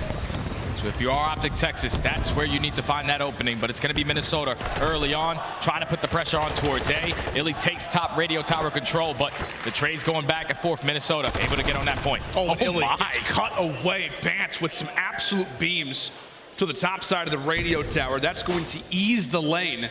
Now for Minnesota to jump right in that A zone. That's one a bit of progress done. And that's also the player on the flank who is trying to make something happen. Shotzzy gets found out, and this has been pretty easy so far for Røkkr. Yeah, this is pretty easy indeed, my friend, as A is already going to be done. Now you have 2 minutes and 10 seconds to work with. Currently up by 4 lives. OpTic Texas just have to get some map control. You have to get pushed out towards top white. The closest player in that position is going to be Shotzzy, but you cannot afford to go too dead right now. I was going to say, Afro had no idea where he was being shot from, but tell you what, he definitely made the walls pay for a gunfight loss like that. Minnesota looking for map control, looking for some positioning inside of the warehouses. The SMGs look to make their way toward the outskirts. And for Bance, he's like, hey, free map positioning? I'll absolutely take it. Shotzzy going to be dropped, and so Røkkr begin their pursuit now of that B zone. Some eyes are on, and now for the future, OpTic are going to have to be worried about Bance, who's very firmly established right now in the back of the base. Yeah, these kills are very important. Bance is trying to influence those spawns. Great nade coming in from Shotzzy to take down the only player from Minnesota, pushed out towards their base. So far, they're holding strong, a minute almost done. And nothing to show for it for Minnesota at that B point. They're finding kill after kill, and with iLLeY slowly edging his way up towards white, this is exactly the setup you were looking for. And this is a chance, too, for OpTic Texas when you're in a spot like that. Granted, you let that A zone go, but you get an opportunity to hold your irons, allow for Røkkr to really come to you, but you got to win your crucial 1v1s. There, it's Bance again, once more opening up the lane for the Minnesota Røkkr to make their way into a zone. This time it's B. However, take a look at Shotzzy. Dead silence pop, trying to make the plays in the back lines. Able to find one, putting some work into Bance. However, there's 3 players who are still on that zone, Jay. Yeah, there's 3 players still on the zone. So if you are Shotzzy, you're at least influencing those spawns for them to spawn a little bit deeper, but your teammates have to get into the play. You have to find a couple kills to eliminate these players from your side of the spawn. But it's Bance and Afro again, finding 2 in the feed. Just allowing them to keep the map control that they currently have. Afro gonna go for another challenge, but Dashy's able to win it. That's what he does. That's exactly right. That is 100% what Dashy does. Wins the crazy fights, wins the ones that you don't expect him to. Bruce trying to beam. Meanwhile, for Minnesota, they have got that one segment over at B. They've done a solid job so far throughout this attack, but they are not done just yet. One more last good push at this. If you're Minnesota, big 1v1 to win, and Huke is able to grab it. Again, for Røkkr, they've got 3 players established around here somewhere. They got 3 players around here. Just got to hold up, hold your irons, and get these kills. There's only 3 seconds left. They're able to get onto the point. Just have to find these kills. iLLeY finds one, but Afro eventually finds a trade. You got to get on it. You got to get on it. Look how much time is left. There's no time. There's actually no time left, but they do have 2 bodies in the point. They get that second segment. Somebody hops off the objective. And granted, Jay, that is a mistake for sure, But the biggest emphasis for me is that Minnesota, they jump on that objective. They're able to find what would be the 5th tick in that attack. Yeah, that's big right there. If you are Minnesota, it's never easy to complete that B point if you don't find all the kills. It's OpTic to do just enough to hold on, take the very first defense. But you got to think in the back of your mind, those 5 ticks can be so crucial just in case we get into that round number 5. Without a doubt, we talked about a few different maps right now. Hotel, very offensive heavy. Fortress, very, very defensive heavy. Elasilo, more offense, but it's definitely more in the middle side for sure. So if we're talking about that round 5 defense, how it lies, where it sits, you can absolutely come away with rounds in any sort, regardless of the side that you spawn on off the rip. Shotzzy looking to make the lanes, looking to make the hits off the rip, able to do so. That's a clean 3 down, and that is easy work here off the start. Time's gonna be paused, a body on B, and right now Shotzzy, he's got eyes on the flank. Right now he's the king of the mountain, but when you're there, everybody knows. Shotzzy gets found out, and the rest of OpTic Texas begin to fall by the wayside. They've got to get in an objective, and Huke will realize that A is his opportunity. Yeah, right there in that situation, OpTic just looked like they didn't really have the game plan of what they wanted to do. They had 2 players at A, 2 players at B. When they found all those kills, we're not able to complete any ticks towards either one. So 45 seconds and counting. Minnesota holding strong, but OpTic are able to take some map control, get pushed out towards Cliff. It's going to be Shotzzy trying to play for a couple of spawn kills while Bance does it on the opposite side, as the first tick is going to be complete at B. To say where Minnesota Røkkr were, it actually kind of helped OpTic Texas in this situation. All 3 players spawn right in that soccer field, and they're able to shovel themselves right into that B zone. Great work from Dashy. Gets the revenge as Bance killed him off spawn. He'll walk away with that fight, and Minnesota will walk away, give that objective up, knowing that Texas have got the numbers. We're all even in lives, and we've got 1 minute and 30 on the clock. Afro continuing to piece, now at 13 and 7. Jay, the SMGs from Røkkr, they are playing lights out. They're dominating in this series so far. As now you have to hold for 1 minute and 30. All of OpTic are going to slow this one down because they know how crucial every kill is going to be. Who's going to use that tack in hand? He finds the first kill onto Cammy. This is potentially what Shotzzy try to set up the pinch, but he gets read by attach. All of OpTic trying to push out through bottom pull. You have to get on the point, but with attach in this position, it's not going to be easy. It's definitely not. However, he's at least able to find one, and the trades absolutely there favor Minnesota. A 3-for-1. As Shotzzy, who was found out there on the flank, is able to find one off a spawn. He has just been trying to make some plays, and Røkkr have been there to read him, whether it's been in the search destroys or in the respawns. It feels like Shotzzy is really yet to fully spread his wings. We'll see if this can be the play, and finds one onto Afro. That's a great player to find, especially in how close quarters that A zone is. Slowly but surely, OpTic Texas begin to push their way into A, and attach is there to find 2. Great work and great reply once again from Minnesota. He's just staying alive towards top tower. That's all you need to do when you have that AR in hand. They're playing a super tight setup. 20 seconds remaining. OpTic need to go. They need to get on this point, try to stop the clock. As Dashy at least is able to find one, but this is their last push. They cannot find a clean 2 dead. With only 10 seconds left, Minnesota are looking like they're going to hold on strong on the defensive round. It looks to be that way. Attach. Can he get found out? 5 seconds left. Afro and Bance, they find 2. They all find 3. Huke, a hope and a prayer. That's all it's going to be. As he will decide to wave the white flag, hand this one over to Minnesota. And while that scoreline does read 1-1, as we say, we have to emphasize it. It's all about those segments. Currently, I believe it's 5-3, still favor Røkkr, right, Jay? Yeah, Røkkr up currently by 2. And attach also ends that round on a 5 spree. So if he could pick up one more kill and earn that cruise, this game can start to get a little bit more crazy. It's now with Minnesota back on the attack. We saw them put a lot of pressure early on towards A after they won a couple gunfights. They closed that one out with ease. And how do OpTic try to change their setup around to not give it up easy? Into round 3 we go. Another look at the attack for Minnesota. Last time around, they were nearly flawless. 5 for 6 in those segments. As iLLeY starting to get things going himself. 10 and 13, trying to get involved in the engagements. Trying to get that gun hot as Huke somehow manages to win that fight.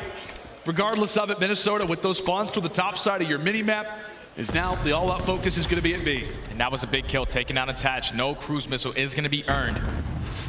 They're able to stop that clock by hopping on towards the speed point. OpTic trying to play it slow, take their time. They eliminate the one player pushed up.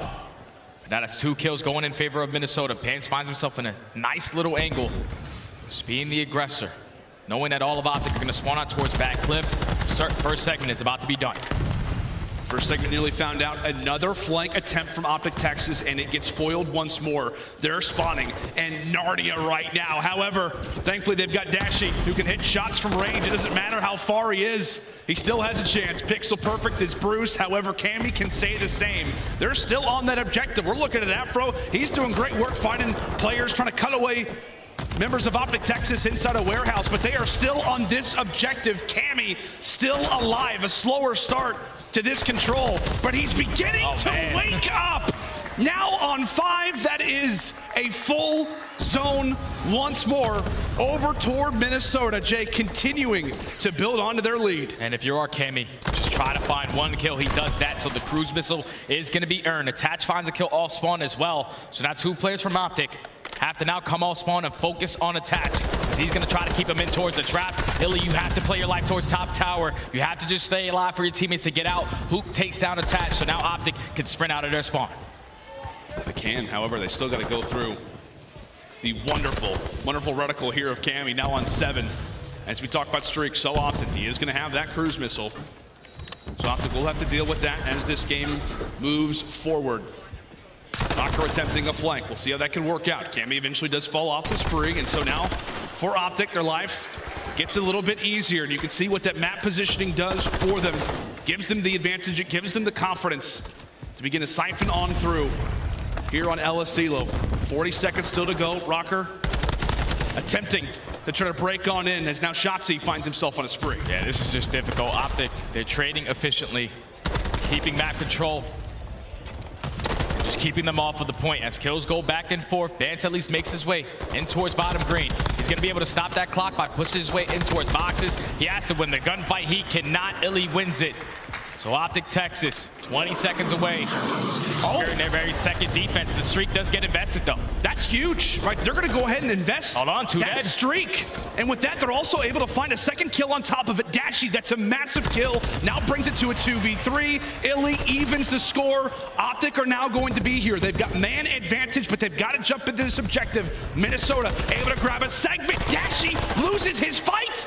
Loses his fight, and now Bance as well. All 4 members of Røkkr are here, and they're stacking the point. That's going to be the second tick. The third one is nearly there. Røkkr, come away with the clutch. They invest the streak, and it did not look like it was a solid investment. But my goodness, Jay, what teamwork that was for Minnesota down the stretch. That was the small talk. That's all it came down to. Cammy knows that iLLeY is no longer towards top radio, so the player that's playing that position probably does not have a trophy. He finds that first kill, Bance finds a second, and that's the worst thing you can do on a map like aBeZy is go 2 down, because when you lose those gunfights, you spawn all the way across the map. OpTic didn't even have a chance once they lost those fights to get back to the point. So Minnesota now up 2-1 in command. And if you're OpTic, I mean, you just got to keep a level head after a situation like that. I mean, we're talking 20 seconds left. Cool, OpTic able to stay alive. And then you see that streak come in, and from there, it ends up going the opposite direction. OpTic Texas, they've got to dig deep. Now 1 round away, 1 round loss away from being 3-0 from the Røkkr in the elimination bracket. As we said, this has been a clutch team, desperately needing to stay alive as they'll hop onto that A objective for the first time. Able to stop the clock. Bance, as we said, with that small talk, trying to set up a play. But right now, OpTic Texas have got a solid setup. Yeah, he's just waiting for his teammates to try to strike. Cammy was trying to take that player off top radio, but unfortunately, he does not find a kill. Afro on the flank, though, he's able to take down 2. The second tick is still not going to be done. The challenge comes in from Bance. It would look like to be a great start from OpTic. Gets shut down by the SMGs again from Minnesota. iLLeY's the only player in this position towards top radio. You got to play your life. You absolutely have to, and that's so frustrating if you're OpTic as well, considering how close they were to that second segment at A. Shotzzy trying to make the play on the flank. We've called it out so often. Feels like he's been shut down. Able to find the lane, and really he doesn't have to do a whole lot. Just trying to gain some information and maybe trying to set up for a future play. As right now, Afro and co. Røkkr will try to contest this. Shotzzy's going to be out of the play. How are they able to do it without him? And it looks like Røkkr not going to contest at all. They just allow for that segment to go all the way through. Yeah, they're just going to give it up and maintain that map control. Find a couple kills on their way out. As Cammy and Bance at least find 2. Huke still roaming around the spawn alongside Shotzzy, who are now influencing the spawns from Minnesota all the way across the map. These gunfights are big. Yeah, this could work out perfectly. This could work out perfectly for OpTic Texas. You had 2 players on one side, 2 players on the other. Right now it's a 3v1 inside of the objective. Cammy, the sole man over at the soccer field, he gets found out, but still one last player remains, and it's Afro. That's all it takes, Jay, is just one gunfight victory. What goes from a big momentum play, an opportunity for OpTic Texas to jump on that B zone, gets foiled. Back to the drawing board they go as another big kill comes in from Minnesota. Oh, that's a big kill from Attach, but it's also a big kill from Shotzzy because now you have white control. You can start to get aggressive up through field. 40 seconds. You have to get going. You just have to find a couple kills. Potentially have one player go for a late flank, but it's been cut down after cut down.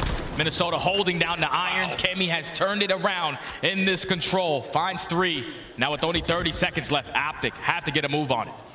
This is their last chance. This is the last chance.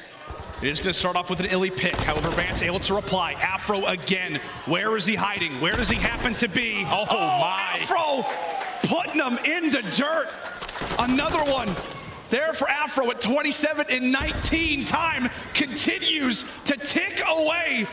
OpTic Texas, can they jump onto this objective? Can they jump on? They're able to find 2. However, Bance still lies in wait. And that is a controlled series from start to finish out of Minnesota as they stun us all here in Boston. A 3-0 win here over the green wall. And a team that has struggled so mightily on land for the last year plus has got their best placement guaranteed since the last time that they won a chip all the way back in Cold War, buddy. Minnesota just didn't make any mistakes, man. That was perfect teamwork from start to finish of this series. We talk about how they usually have slow starts at map number 1, but when you're winning those rotations, you're making the gunfights easier, and you're holding your setups down to the T, you will see success. And in the search and destroy, the mid-round adjustments, they were down 3-1 in that S&D, and then chained 5 rounds together in a row to walk away with that one. And then obviously, they get their best control map in that map number 3. They start off strong on the defensive end, but then that one attacking round is all they needed to put themselves in the advantage and just pretty much dominated this entire series, man. The SMGs from Minnesota, they didn't mess around today. I mean, like, where do you rank them right now? I mean, I know we're in the middle of a major going on. You know, there's a bunch of different things to keep in mind, but the way that Bance and Afro are playing, where do you rank those guys amongst duos in the league? I think I'm putting them number 2, right behind Simp and aBeZy, man, because all those players are phenomenal SMG players. Absolutely. Incredible, incredible work there out of the Minnesota Røkkr as they 3-0 OpTic Texas. A massive W there for the boys as we said, top 3 guaranteed. That's going to do it for myself and Jay. We now toss it over to Blaze, who's on the main stage. Thank you so much, Landon Study. Make some noise for the Minnesota Røkkr as they come out on top. Now, Afro, y'all wasn't the fan favorite here, but you're going on to progress forward. How you feeling after getting this win in a 3-0 fashion?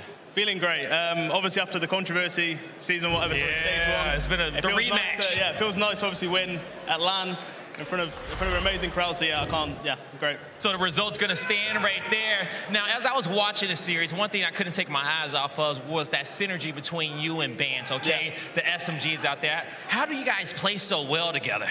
I don't know. I just think Ben's that type of guy. He just brings a lot of gas, a lot of hype to the team, and I love that. And I think me and him were just really working well. I think stage 1 it wasn't like that, but stage 2, like we've been frying and we're just, everything's great. Yeah, now the rest of your team, they done won some tournaments and they done got some rings, but you are chasing that first ring. You feel like you can get it done with these boys and get it done this weekend? 100%. We're feeling great. So I need that chip. I need that chip. You need that chip. I need that chip. Anything you want to say to the fans supporting you to get that chip? Yeah, thank you for supporting me. I love you all. I appreciate it so much. Thank you. Give it up for Afro and the Minnesota Røkkr, everybody. Chris, take us away. Thank you so much, Blaze. And I have somebody very happy on the desk right now. She is crushing the predictions once again, rocking the purple.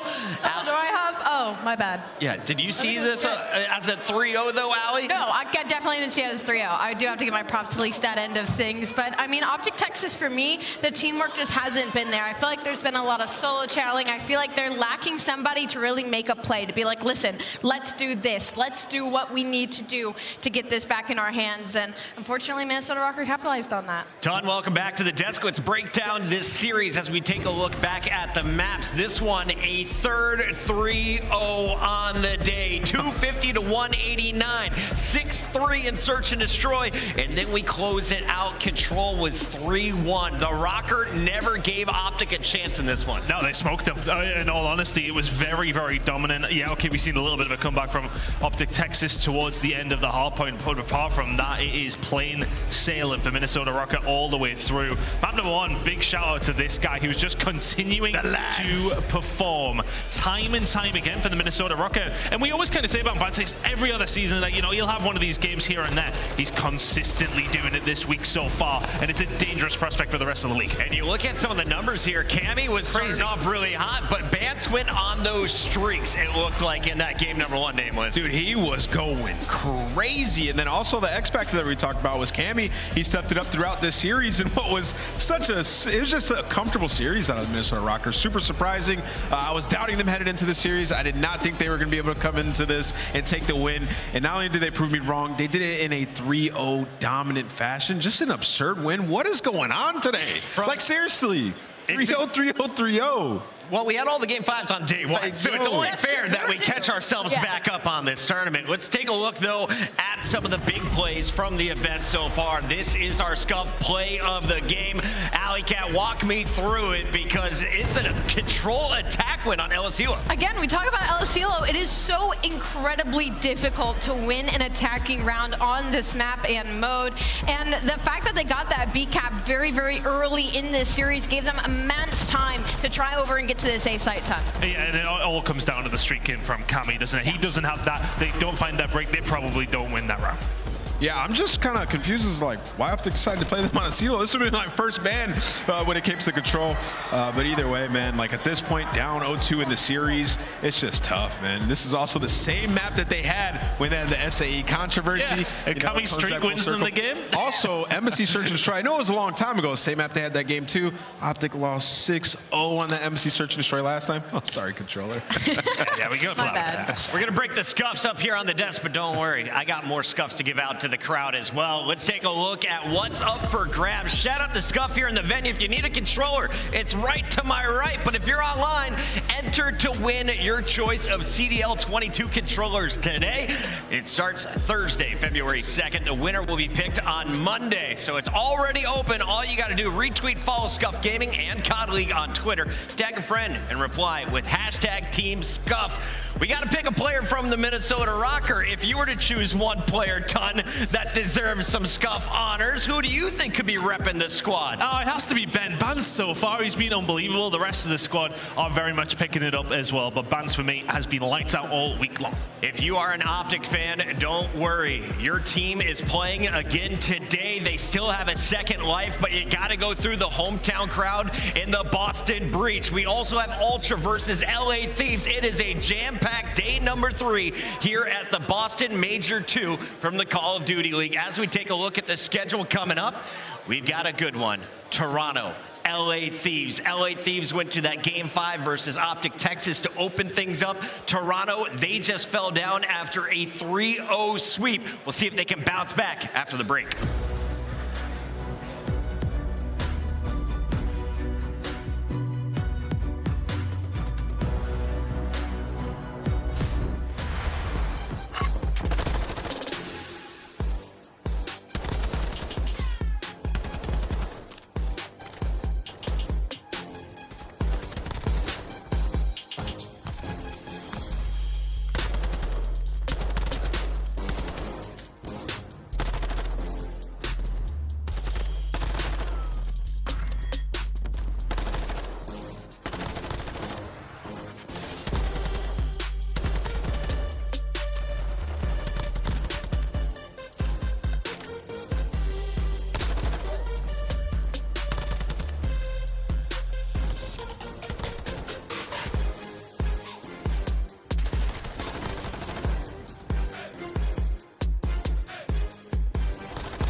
So what's the plan?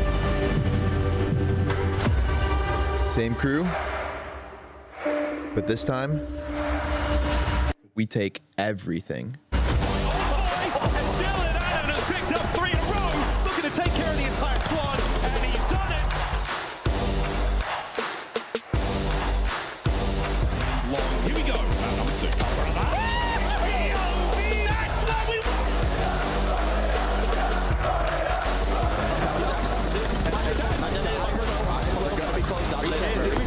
Oh my God! It's all coming in. They haven't got the first thing, but yeah, Kenny on the flank. Kenny on the flank. Kenny!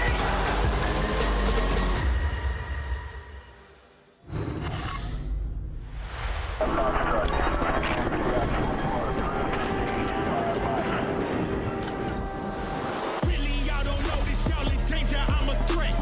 Gamble with your life, 'cause you know that it's a bet. It's a bet. You know I ain't letting up. My foot is on your neck. Take my word for it. This a promise and a threat. I don't need your money. You can pay me in respect. 'Cause once I do it big, what's to follow? It's a check. I need 100 days, nothing more, nothing less. And the ops feel away, 'cause I'm next. I'm a threat. Oh yeah. Really, y'all don't know this. Y'all in danger. I'm a threat. It's a gamble with your life, 'cause you know that it's a bet. Gotta one up the next. Point to the sky with the one up. I'm blessed. I'm young, rich, and black, so you know I'm a threat.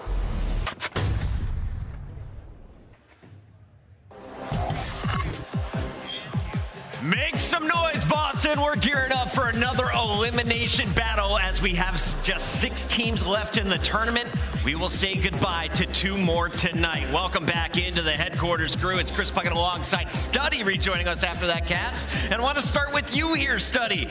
Real quick before we move on to this matchup, most impressive thing from what we just saw from Minnesota. Oh, it was they're moving on tomorrow. Yeah, it was their teamwork, man. The small talk had to be on point. They were flawless on the rotations and the hard point, the mid-round adjustments in search and destroy, and even in the final control, they made the right plays when they needed to the most. In the final 10 seconds, Cammy invested the streak. I thought it was the worst timing, but it worked out flawlessly. It worked out for them, and we will see Minnesota playing tomorrow. But Toronto Ultra, they have to bounce back after a 3-0 that they just suffered against Atlanta FaZe. And let's talk about this squad who's been struggling today. Yesterday, Scrap had the best digits in the venue. Today, that is no longer true, but this is a team effort, aLLeY. If the whole squad is going to right the wrongs of their last matchup, what are you looking forward to them changing? I'm looking for the confidence check. I think that's what the Atlanta FaZe series was when it opened. I think they really tried to battle FaZe on some of their best matchups and realized very quickly that that was not the approach they needed to take. So I think they almost needed that for this matchup going against the LA Thieves, a team that gets better on land respectively. So I'm expecting a bounce back here from Toronto Ultra. We kind of highlighted some of the earlier players from Toronto Ultra, but we want to dial in now on CleanX. Studdy, if you're looking at this SMG player, what does he need to take care of now that he's going up against the Thieves? Oh, he needs to just stay confident and stay aggressive, man, because he's a player that's always going to push that pace. He's always going to be right in your face, trying to win those close range battles. It's very difficult going up against Simp and aBeZy when they're playing like that, but you got to completely forget about that match. You got to come locked in this final series, just in case they lose this one. LA Thieves, they have been looking way different than what we witnessed back in the qualifiers. And remember, during the qualifiers, they had Capsule standing in for this man. Kenny is back on the lineup. His numbers, they're not phenomenal. They won't blow your mind, but it looks like this team as a whole is reaching another level, Ann. Yeah, 100%. Their search and destroy has been so much better as well. Another thing that we talked about, we talked about backstage a little bit with this team, is like the maps they keep on getting, like Hotel Control has really been the only control that they've been excelling on. It keeps getting through in these series. These other teams that they're playing just seem confident on it. And then also in their hardpoint, there are some maps they do need to work on, like HyDra and aBeZy, but somehow they're not finding their way into these series. So Thieves making it out with some good maps, but also off the back of some good performances. Kenny has stepped it up. His Major 1 performance was not great, so it's nice to see him stepping it up going forward. Yeah, and I think KD wasn't even like a story at all when it came to Kenny, especially in that map 1. When you're watching his playstyle, should you go back and see that map 1 versus New York Subliners, Kenny was always in the position to get the 2-piece they needed for the break. Yeah. Every kill that he got was some of the most important kills on the map. So sure, the KD wasn't there, but the playmaking absolutely was. I was looking through my numbers and all my notes from from Thursday. Everyone thought both LA Thieves and Toronto would make it into the top 4. One of these teams is going out top 6, and this is a mirror of what we saw back in Raleigh, the second meeting in a battle for top 4, Nameless. Yeah, so this is the same exact situation from the last major for top 4, the same exact maps. Oh, everything. These guys had the same matchup. This is going to be incredible. Last time Toronto took them out 3-1 fashion. They lost at Mercado, starting on bad side. They're starting on bad side once again and won a triple night stay in the hotel. The difference this time will have to be Kenny. He dropped a 0.7 last time. Talked about how bad his performance was. He's got to step it up for them this time around. If you want their predictions, make sure you're following them on Twitter because the match is ready. We got to go to the stage right now. Blaze, take it away. Thank you so much, Chris. Boston, it's time for another elimination matchup. Only one team can go home, but as you know, it's a battle of fire and ice once again. Coming to the stage first, looking to go plus Ultra and ice up for the victory, it's the Toronto Ultra. Make some noise for Standy, Cleanest, Insight, and Scrapz. Toronto Ultra looking to get this one done. They faced a tough loss earlier in an 0-3 fashion to Atlanta FaZe. They're trying to bounce back now, but they're going up against the world champs. They're going to have to really turn up throughout this series. And I'm looking at Scrapz, man. This is the guy who took over versus LA Thieves at Major 1. We'll see if he can do it once again. Guy, let's bring out the world champs. Looking to snatch another victory. I give to you the Hot Fire World Champions. It's the LA Thieves. Show some love to Envoy, Kenny, Drazah, and Octane. The LA Thieves. Put in the worst situation you could ask for heading into a major, starting in the elimination bracket. It's the LA Thieves that have yet to drop a map, a 6-0 record, beating the Florida Mutineers and the New York Subliners, our former Major 1 champions. The back-to-backs are looking to get a W under their belt here, Guy, and I'm ready for it to get started. I am as well, and Alec, we'll see if your predictions can stay solid as well. Boston, y'all ready to go? All right, Bryson Ton, take us away. Thank you very much, Blaze. Well, it's been a very quick day so far, but I don't think this one ends in a 3-0. These two teams have some history to settle. Toronto Ultra, well, they came down to this lowest bracket in pretty dramatic fashion. Thieves had a close run, but they are looking good so far. They are. We're dressed for a funeral here for the end of the team's tournament, of course. But it's going to be an interesting one. As mentioned, we have seen this matchup on LAN before. It was a very interesting one when we had it there. But both these two teams with a different route into this. We've seen some 3-0s coming from Thieves as soon as they went into that losers bracket. We've just seen Toronto get 3-0 themselves, though, of course, by FaZe. So it needs to be a bounce back from them. But Thieves not yet played today either. So is that a factor potentially? But the maps and modes, it kind of does set itself up very, very nicely. It should be an interesting series, and it's one that I'm really struggling to call. I've tried to break it down in the stats, get an idea, and at this time, I don't really know which way this one's going to go. Both these teams match up very, very well up against each other. It's just a case of who plays better on the day. Yeah, and that's really the question we're asking. Because think about this. Do you think Toronto Ultra just had an off game? Do Atlanta FaZe look that much better? Is it hard to benchmark them from that point? But at the same time, Thieves have looked very good so far this tournament. Realistically, it's about who wants it more. Who wants to continue here at Major 2, and who's not feeling it and going home? To answer your question, I think it was a bit of both. FaZe looked lights out, but Toronto Ultra came out flat and never really got things going. But a good opportunity for them to do so here as we go to Mikado again. Now, you guys at home will be remembering from a couple of hours ago what happened to them off the initial break. Rotation-wise is so important for this team. The first 4 rotations, they completely lost and they got dominated. But when they started winning rotations, that's when we seen the comeback. Rotations important for Ultra. Thieves do their job typically from breaks. Let's see who's going to get the rotations, who's going to get the breaks here, and what should be a banger of a series. Who's hot and who's not already? A few fights going down, and realistically, Octane with the 2 to begin with. That's 3 for Octane already in this hard point. That's a 4. Octane's just had his way and taken out 4 members of Ultra and hasn't been fired back in response. And he's one of the players that really has improved on LAN when it's come down to hard points, specifically for the side of Thieves. Dropping a 0.95 on line, and when it's come to LAN, it's a 1.15. So, I mean, that's a pretty good improvement. He had some good moments yesterday. And speaking of good moments, Thieves with that rotation heading over towards P2, Toronto Ultra trying to break back. Nothing wrong with being an animal ton, and we can see that they can continue to do it now. Already set up for this P2 rotation, and this is where it starts to get a little bit serious. Can they hold on? They know they're pushing towards them already, but LA Thieves currently in prime position. And it really felt like the AR matchup was where Toronto Ultra really did struggle in that previous game. Octane already starting off hot here for the side of the LA Thieves. 6-1 from him. Kenny ready and waiting. Naughty little spot. Waiting for the push to come on through. Octane will find 1. Kenny gets traded. Octane will find 2. Octane will find 3. And it's the AR game that's being won so far by Thieves. It's Drazah to find Scrap. That's 9-1 from Octane. It's a perfect rotation. Make it 10. Make it 11. There it is. Not quite. Octane trying to kick off game 1. There's a very old meme in the COD competitive Reddit, as is your boy LaRue shredding. And he is so far dominant. And Ultra have had to just give it up completely. They've choked it. They can't do anything when the human turret himself is getting things done over towards P2. It's an 11-1 start for Octane. But rotation here now for Ultra. But it's kind of same old story. They got beaten off the map completely by the side of FaZe to kick things off in the previous series. And it's hard to happen to them up against Thieves here as well. Scrap will find 2, though. He'll steady the ship. Is this a rotation in from Ultra? Yes, it is. Oh, he shuts down the streak and then gets a couple of extra bullets, making sure Octane's definitely dead. Well, trying to get themselves back into this, probably screaming there, Scrap, knowing that if they can hold this, they're right back into it. It isn't about how you start, it is about how you finish. But Octane's already going to be calling in the streak. You can hear it through the speakers. And the rest of LA Thieves are waiting. Nothing going to come from them as well. And the rest of them are dropping. This is a good hold here for Ultra so far. Really good hold. But what that streak does is make Ultra have to be a lot more tight in that setup. They have to get inside, which allows LA Thieves to get a little bit more control around the point, which will eventually, to players like this from Envoy, doesn't pull off it in the end. Toronto Ultra will find the kill. Scrap time. I say scrap time. That's 20 seconds worth.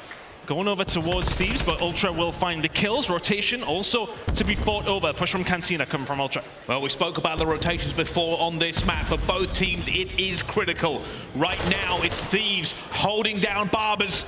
But Ultra pushing through. Kleenex has got his way in, but only finds 1. The rest of Ultra are starting to follow, and they get cut down by Drazah. Maybe a little bit of a pacing issue there as Kleenex went wild. He manages to find a way through, but honestly, Drazah finds those 2 kills because Kleenex finds his way through. They're like, well, nobody's covering back. aLLeY turns it around. Envoy, big gunfight win up against Inside. Surely not another one. This will be a 3rd for Envoy. Standing should cut him down and does so. Now the push over towards Barbers, but it really has been a game of rotations. Whoever's been there first has been the one finding the points. Looking good here for the Thieves. There's a breakthrough potentially on the cards through Scrap. He's going to get taken down as well. LA Thieves hold strong. It's been one of those games so far. If you are not in position, you are just getting gunned every single which way. And you can see this is what Ultra are going to try and do themselves now. Scrap time given up. It is a game of holds. Octane maybe 14-3, but if they break here, LA Thieves will be in a commanding position. It's going to have to be a full 60 to tie it up from Ultra. We haven't seen any breaks or anything coming in from either one of these 2 teams. Scrap will find the gunfight on the flank. Drazah will not be able to set up a pinch here. So for the LA Thieves, it has to be somewhat one-dimensional. Kleenex find a kill on Envoy. Push still coming. Ultra holding strong so far. They are now throwing up the defenses. They do not want to let them in at all, but Octane wins a gunfight, but he's alone. Wins a second gunfight. Octane continuing to be a problem for them. Surely not, eventually taken down by Kleenex, but he's allowed this to open up, and Kenny comes screaming through. Envoy takes down Kenny, and Insight. Stanley does not get that kill somehow. Hasn't managed to finish his dinner here. Envoy ready and waiting, but so is Drazah. Break coming in, the first really successful one, or is it? It's Ultra fight back. Oh my god, Kleenex rips Drazah off the heady, and that will be the remaining scrap time. Going over towards Toronto Ultra. Rotation though, once again. Thieves, first one's here, 15 seconds to go. So it's all about the setup, it's all about these rotational fights. Scrap has to back on down, but inside the barbershop is Standy, finds the gunfight, but it's gonna be the push towards the back. You need your ARs to get some control over towards the alleyway, or find a way through mid. Can they do it? Ultra are starting to feel the pressure as these points are mounting. They cannot break this. They are going to be so far behind, but 2 kills already going down. The back alley swarm is upon us. Drazah's trying to wallbang, but no hits so far. And Ultra are now trying to get through, but Envoy has shut them down. They had the opportunity, but nothing has come of it. Scrap eventually does find the kill onto Envoy, but Drazah ready and waiting. The ARs have really been frying so far from the side of Thieves, but here comes the break surely. Oh my god, Octane! We get it off screen, but the man is still frying. It's an 80-point lead for the LA Thieves, mostly due to the fact that this man is 20-6.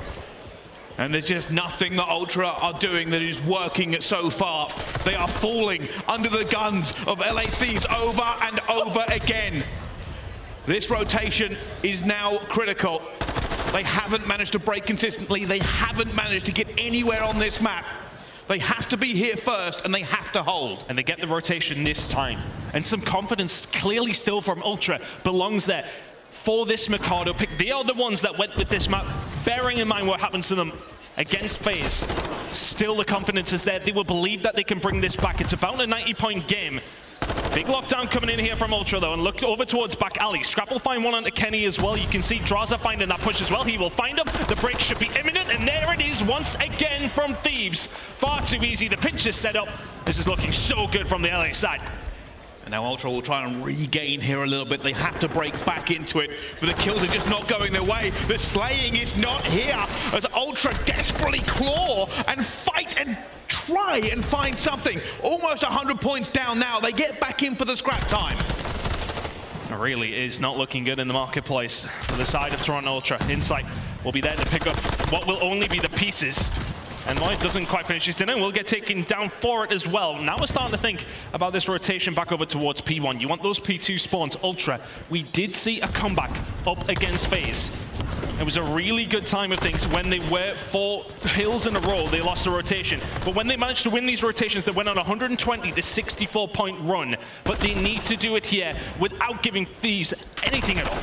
And this is exactly what they're doing. They are holding fire. They're not getting the time on P1. They are waiting for P2. They know it is critical. And finally, once they've cleared out LA Thieves, they can start to tick up that time. But they must hold these spawns. They must not allow it to go here. And LA Thieves are trying to punch their way through. And every single point that Thieves pick up here is a dagger to Ultra, but that's 3 now dead. Octane, 26 and 10, make that 26 and 11 as he will get taken down. Spawns there for Ultra. If you need anything to get a comeback, it has to be P2. We've seen teams lock down a lot of time here. And can they do it? LA Thieves need to try and find a breakthrough, or this will start to get a little bit scary, but the pinch is starting to get set up. Ultra have to hold.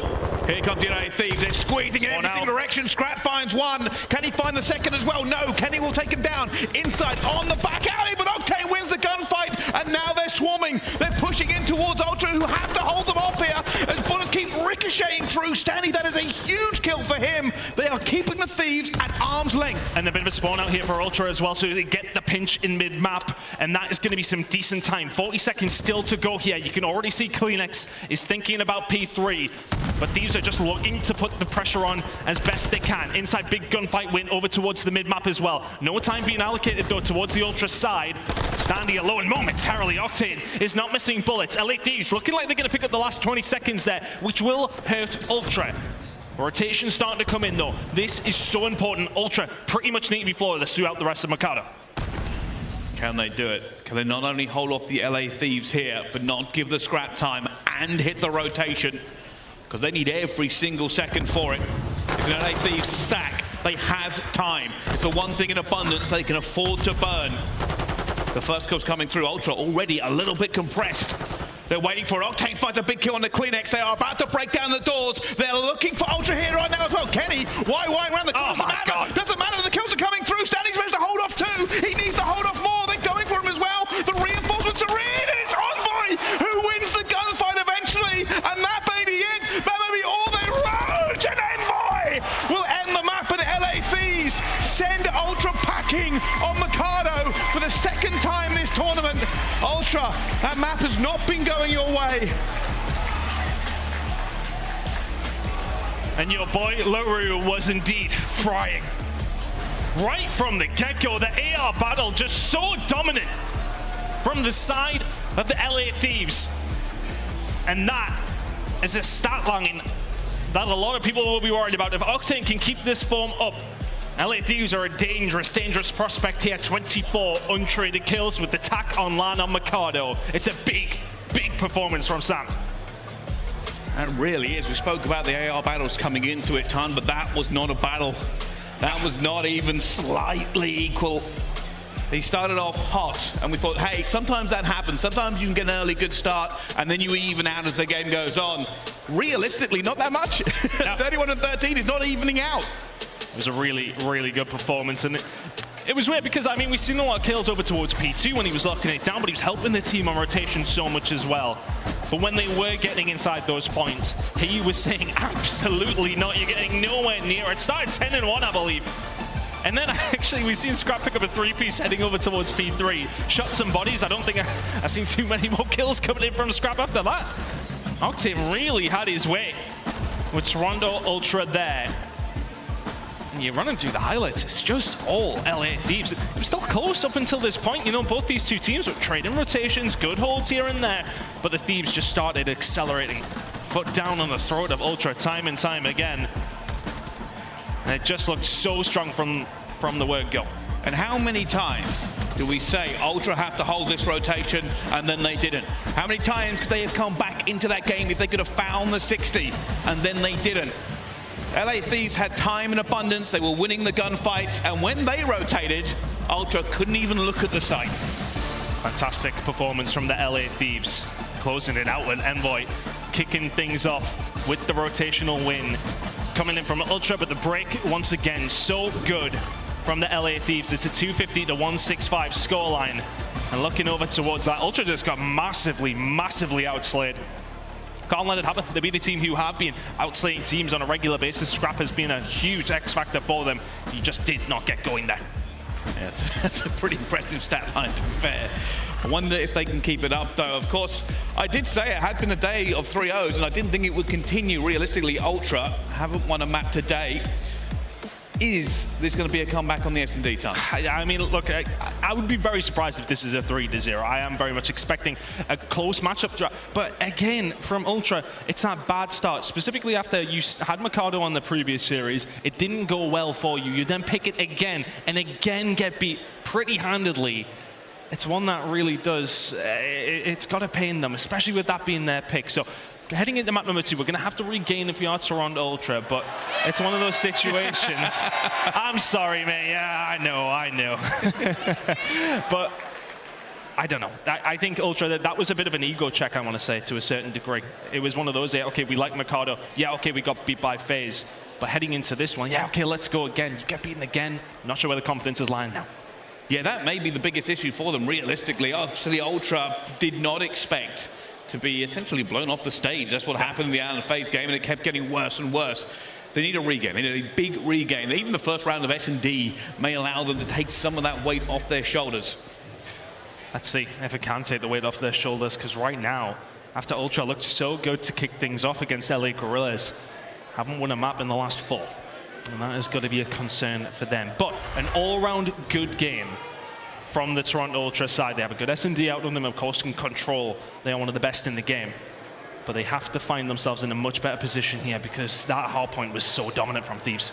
Yeah, and I actually want to talk a little bit more about Thieves. Realistically, with how close their game was against OpTic, it could have gone the other way. It could have been a very different story. And now, moving forward, this team are probably going for that loser's bracket run, deep run going, and they look pretty good with it as well. It has been a weird tournament so far. There have been some upsets. maybe we get to see a long run here as well. Well, it is a Call of Duty major, mate, isn't it? We tend to have these things going on quite often. Weird games across the board, weird results as well. But which way do we see this one going as we head into Search and Destroy on Hotel? Thieves have got to feel buoyed by that performance on Hardpoint. Feeling good, especially considering Ultra already played today. Thieves coming in nice and fresh. How are they feeling heading over towards Hotel? Well, here we go. On board with the attack with iLLeY Thieves. Looking for that first attacking push. Right now, a little bit of a split over the map, not a commit either way. And a big factor here will be the first bloods. Toronto notoriously struggle to find them. And there is one for the side of iLLeY Thieves who do not struggle to find them. And that's going to set things up here now. As the fight's starting to come over, Scrap can't find the gunfight with the sniper. We'll have to back on down now. There could be some more pressure over towards bedroom. They know Scrap has this, but Octane runs into the site. Scrapping, backing on down here. 3 versus 3.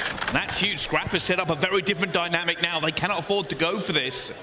iLLeY Thieves will now try and clear out bedroom. They will try to get it in its grill as well as the fight already kicks off the elevator shaft. But nobody down again so far. It's back to a 3 versus 3. But iLLeY Thieves do not have control. Drazah on the flank looking for it. Scrapz got that sniper out with a pistol. He's looking to almost take down Drazah, and he's chasing. He's left alone in a 1 versus 3. But the time is probably against him. And iLLeY Thieves take the first round of the search. And in that situation, I don't think he chases it, of course, if his teammates do stay alive in bedroom. Has to kind of go for the kill. Knows he got him weak, but that's 3 there from Drazah to kick off things here for Thieves.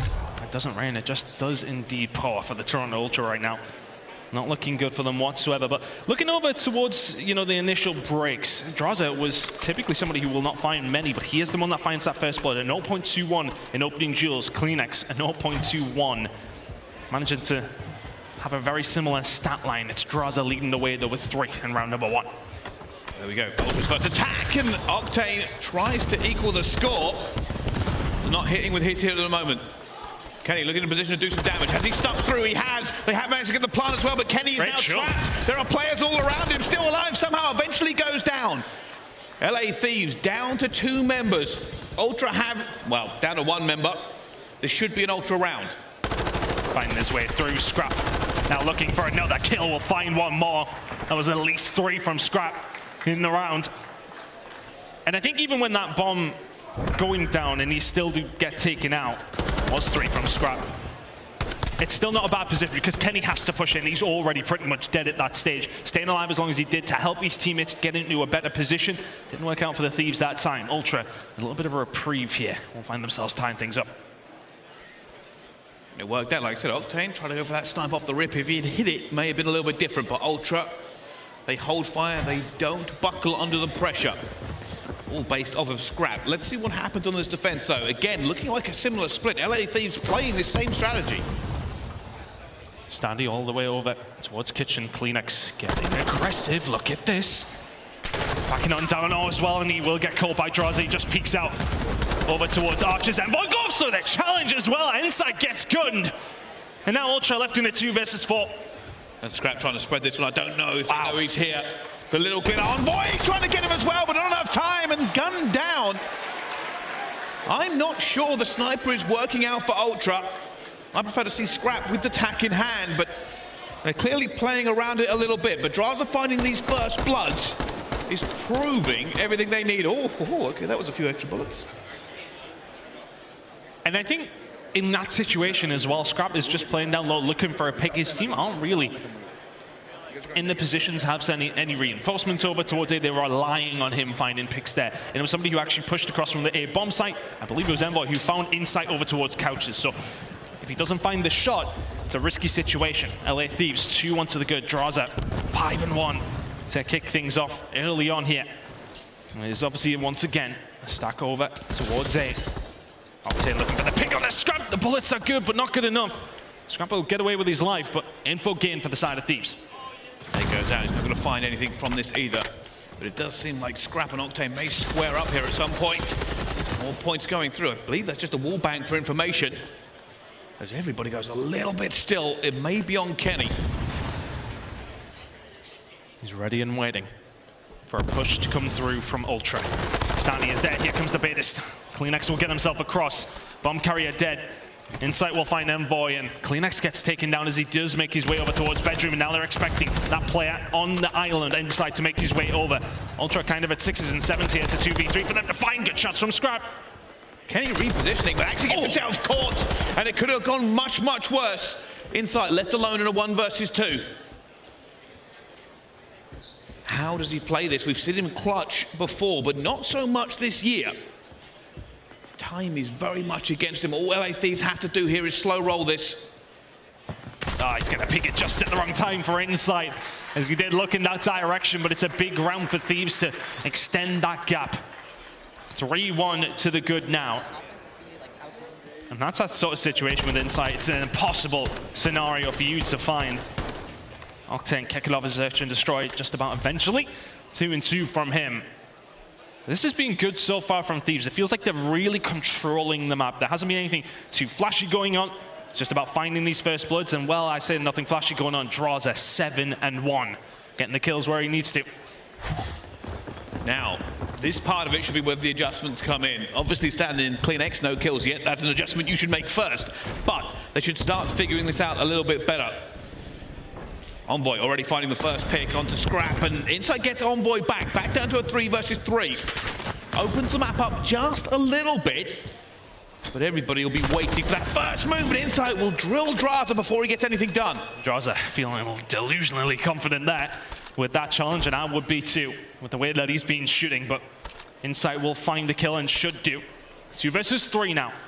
The SMGs from Ultra yet to get warmed up. It's been the AR players this time around, but it's the SMGs who can answer back. Kenny goes for the challenge, and CleanX just about finds it. Now a 2 versus 1. Octane had a hell of a game number 1. Needs to do something special here in game number 2, as the bomb is now planted over towards A. Retake for Ultra needed. Yeah, the calls come in there. He knows the player's going to be weak and not challenging him. Octane popped his daddy superpowers, looking for CleanX already, but CleanX is in a better position. And the game now has a while to go. Ultra will take that opportunity just to get that dead silence ticking in for CleanX. Yeah, they're going to wait this one out. And that is a confidence-inspiring round. It's standing CleanX who have been struggling for the Ultra so far. They're the ones that get the job done. CleanX finding a really important kill on a Kenny. If he finds that, then, well, maybe LA start to run away with this, but some life from Ultra. It's just seemed very flat so far from them. About a day of 3-0s so far. You can see Scrapz on your screen on the far right side for Ultra. He's the one barking out the orders. Nastie's still sitting on that donut, but he won't be too bothered by that so far. Still a lot of search and destroy to go. But for Ultra, first bloods have been an issue. Thieves are finding the majority. This time looks like a very aggressive push. Are they going to get in here early? Potentially Nate's already going out, but Kenny finds the first blood. Octane finds the second. The fast push comes to nothing. Octane finds the third as well. And Insight's like, where on earth has my team gone? Our old dead man, we'll see you. And round number 6 is Ultra now in a difficult position again. The first bloods have not been good. I'd love to actually just get a double check on how many there have been. Insight with a good shot onto Kenny, but that will be that. And again, Thieves just deeming control of the map, getting the number advantage, and walking away with every single round. The fact that Kenny didn't get traded was probably the biggest thing. Obviously, he got that first blood and tried to get out. And as soon as they switched onto Kenny, Octane said, right, my time to shine, and managed to pick up 2 as well. Again, more adjustments are going to have to come out here for Ultra. They have to find a different way. And as we go into the attack with LA Thieves, this is a very, very big round.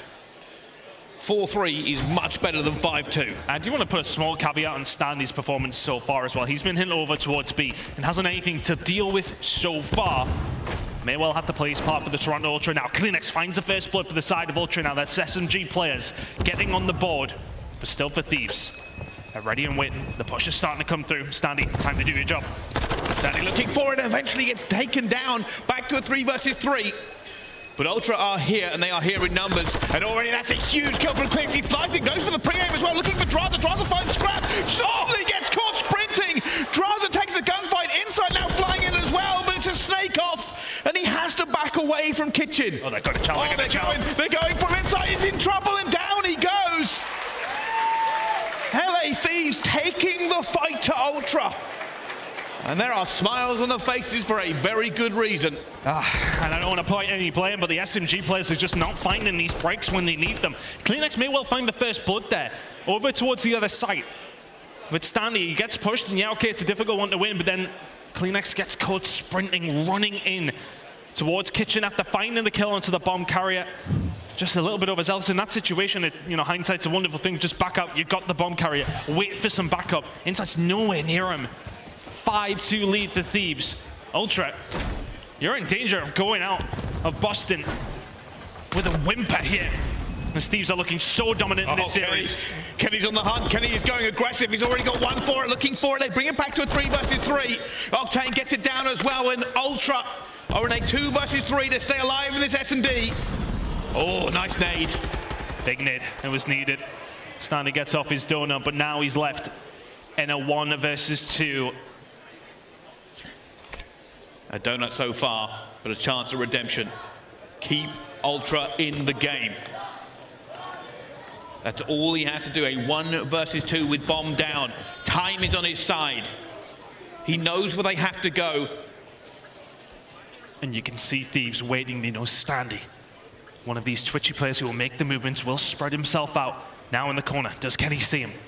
I think he did. You can see the arrows. Here it comes! Oh, so close, but not enough. And LA Thieves move forward again. 2-0 now against Ultra. The S&D is done and dusted. And this, again, has been a one-sided affair. Ultra. Words escape me, tongue.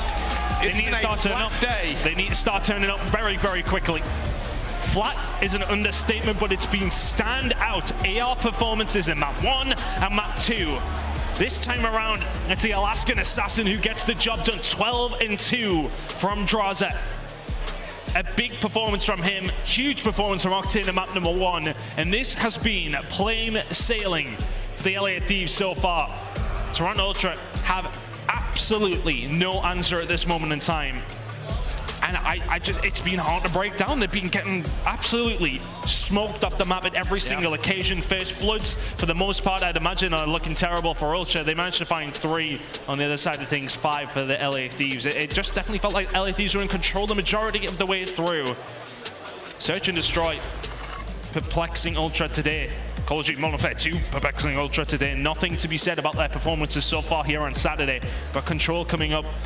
The only way out of this one is a reverse sweep. Yeah, I mean, the red team's really taking it to Ultra. Not giving him a single map for this one at all at any point. And realistically, anything could happen. I did promise you not a 3-0, but I don't know. I'm feeling a little bit weird about it. We'll have to find out, though, because we're going to a quick break. Don't go anywhere. The Control is right after this.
Upgrade your game with the Scuff, the official controller of the Call of Duty League.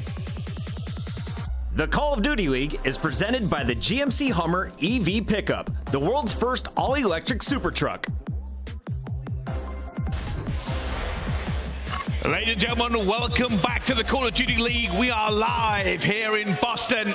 And at the moment, it's been a very quick day. 3-0s in abundance. But realistically, we're hoping this one isn't. I know that's nothing against LA Thieves, just to make that certain. I don't want to get accused of being biased. The guys in the control room, they'll be there for an early dinner if things keep up that way. It has been a very, very quick Saturday. And typically we see a lot of really big close games on this day, but teams have been dominant on one side of the stage. 3-0s across the board. We are in line for another potential one here. Control coming up between Thieves and Ultra, both sporting very, very good records when it does come down to Hotel.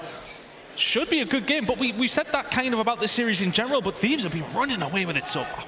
Yeah, they really have. Is there a miracle? Is there a comeback story, a fairy tale that Ultra can pull out of a hat because they need to?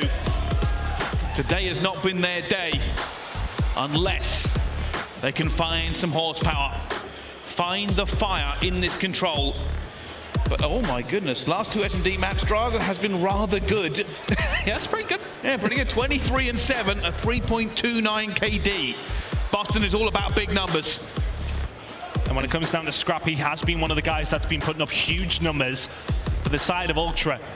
But for him on Control this season on Hotel, a 1.3 in the Lost versus FaZe, a 0.56, he's going to have to do a hell of a lot better than that if they want to continue to survive in this tournament. It's been a bad day for Ultra so far, but there's always time to chain it around.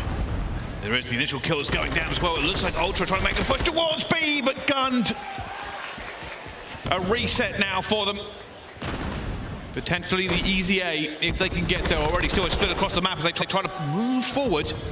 But Kenny's holding them at bay. And Thieves kind of playing with the mind of Ultra there. It's a really good break-off coming in from the side of Thieves. They find the majority of the kills. They then very much expect to push over towards A.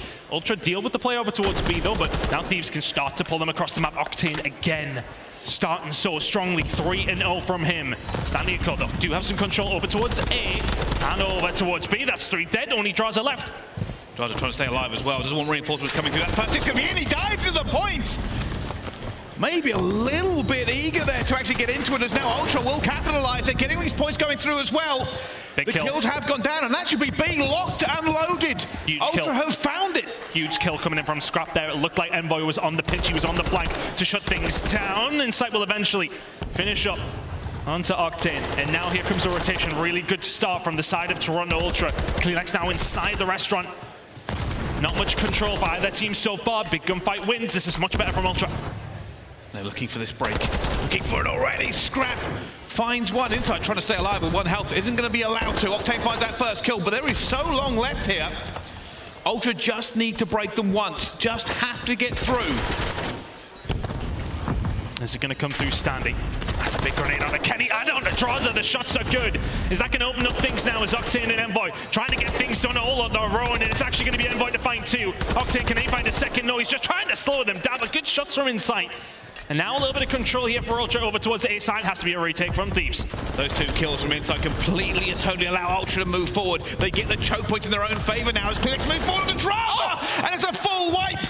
Ultra will now be moving in here in incredible numbers. They might even just stack this completely. They are. Trophies are down. Ultra are stacking. They're moving forward into the point. The second ticket's through, and LA Thieves have to move. You can't slow roll it. It's gone already. It's too late. It's done. It's... Wait a second. No, it's not. They got into a contest. Where have LA Thieves come from? They got in. How did they make this? That was done. They got in. It's a 9v7 now as well. The lives are going to start coming into it, but Ultra milliseconds away. They don't get the job done, and all of a sudden Thieves have numbers inside of restaurant, and Ultra are slowly running out of time here, Bryce.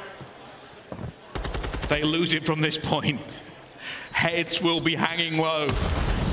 No. Kenny finds Envoy, and Ultra have the miracle they needed. They have the numbers to move through. Octane finds the first on the Kleenex though. Octane finds the second. And Ultra surely not. How on earth? How on earth? Points have faltered. They have fallen.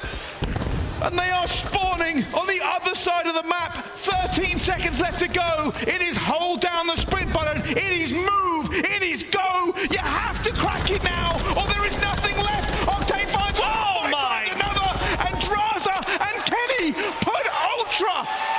out of that round. I do not understand what we have just seen. Ultra were on the point.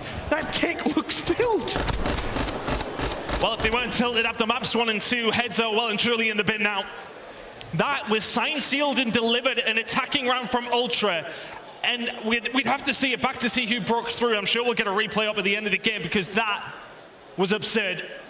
How do Ultra let that one go? It's a really decent start over towards B. They get the hard part done. You're in here. You're locking it down. It's fine. Everything's looking good. Everything's rosy. We're heading into round number 2. And a collapse like that, they need a solid defensive hold here. And they need to actually do it dominantly because I really feel like the heads are not going to be there.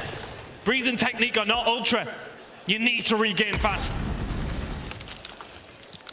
Now, a defense hold helped them out a little bit already, gone down. The clock will stop as LA Thieves move towards A.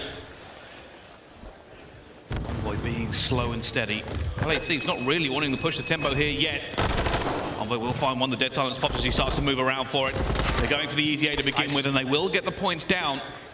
Now, Thieves will leave one player here to stop the clock, and the rest of them will be trying to get some control into B. Ultra have done the standard counterplay to that. They're taking bedroom control. Really nice play from the LA Thieves that set themselves up with only one person inside the hard point, everybody else on the outside looking in. That sets them up wonderfully. A is still ticking, time well and truly stopped. Octane will find 2, one of them being his teammates, and Scrapz will trade that one back. So it's a hold for Ultra over towards B. A, though, this time around is definitely gone. LA Thieves lock this one in. And now B is their objective. Lives very, very even, but a whole 2 minutes for Thieves to weave their web over towards me. Yeah, they're going to play this slow when they need to. They'll be looking for these initial set of kills. Sandy, though, will find it first. Drazah down. That gate has been closed and bolted locked. And Ultra have to just make sure they do not falter. They still have bedroom control. They still have the flank. Inside holding. The rest of Ultra just playing steady away. Thieves in no hurry here, but 30 seconds has already passed of the time that they did have. Scrapz inside the bedroom will get caught, but the rest of the team are here and ready to answer back. Octane does find the kill, but Kleenex not moving from his position. Inside on down blind behind Kenny will find him, but it's only 3 kills that fall in for the side of Thieves. Standy's still alive. Standy finds the first.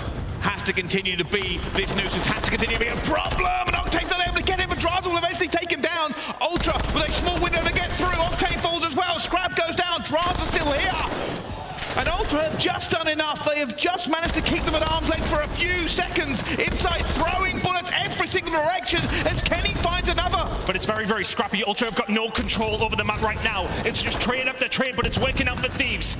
Kenny will eventually get taken down. Is this some sort of control for Ultra? Not quite. Octane up towards the desk. He gets taken down. But this is just not looking great for Ultra so far. It's nearly 2 ticks in here for the side of Thieves. They've got to find a clean wave to get some control, and those 2 kills might help. That was a big kill from Kleenex. He shut down the pinch before he could get moving. He's not got a load of kills, but eventually will fall. Now keep an eye on that minimap. Standy is going to be going on the long flank. Scrapz is going to try and hold the door. Drazah takes him down before he can do any more here. Now the LA Thieves are moving into position. That point is in. That second tick will not go through. Kleenex stops Kenny. And Ultra are holding on. Drazah inside the bedroom could have done with staying alive. But you are right, Ultra are just about holding on, and it looks like they will. Push from Thieves starting to be formulated on the flank. Standy has got an important job to do here, as do the players inside a bedroom.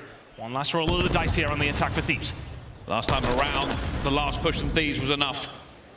This time, Ultra in a better position.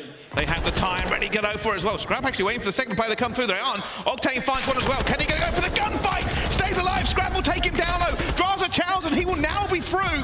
That clock has stopped at 4 seconds.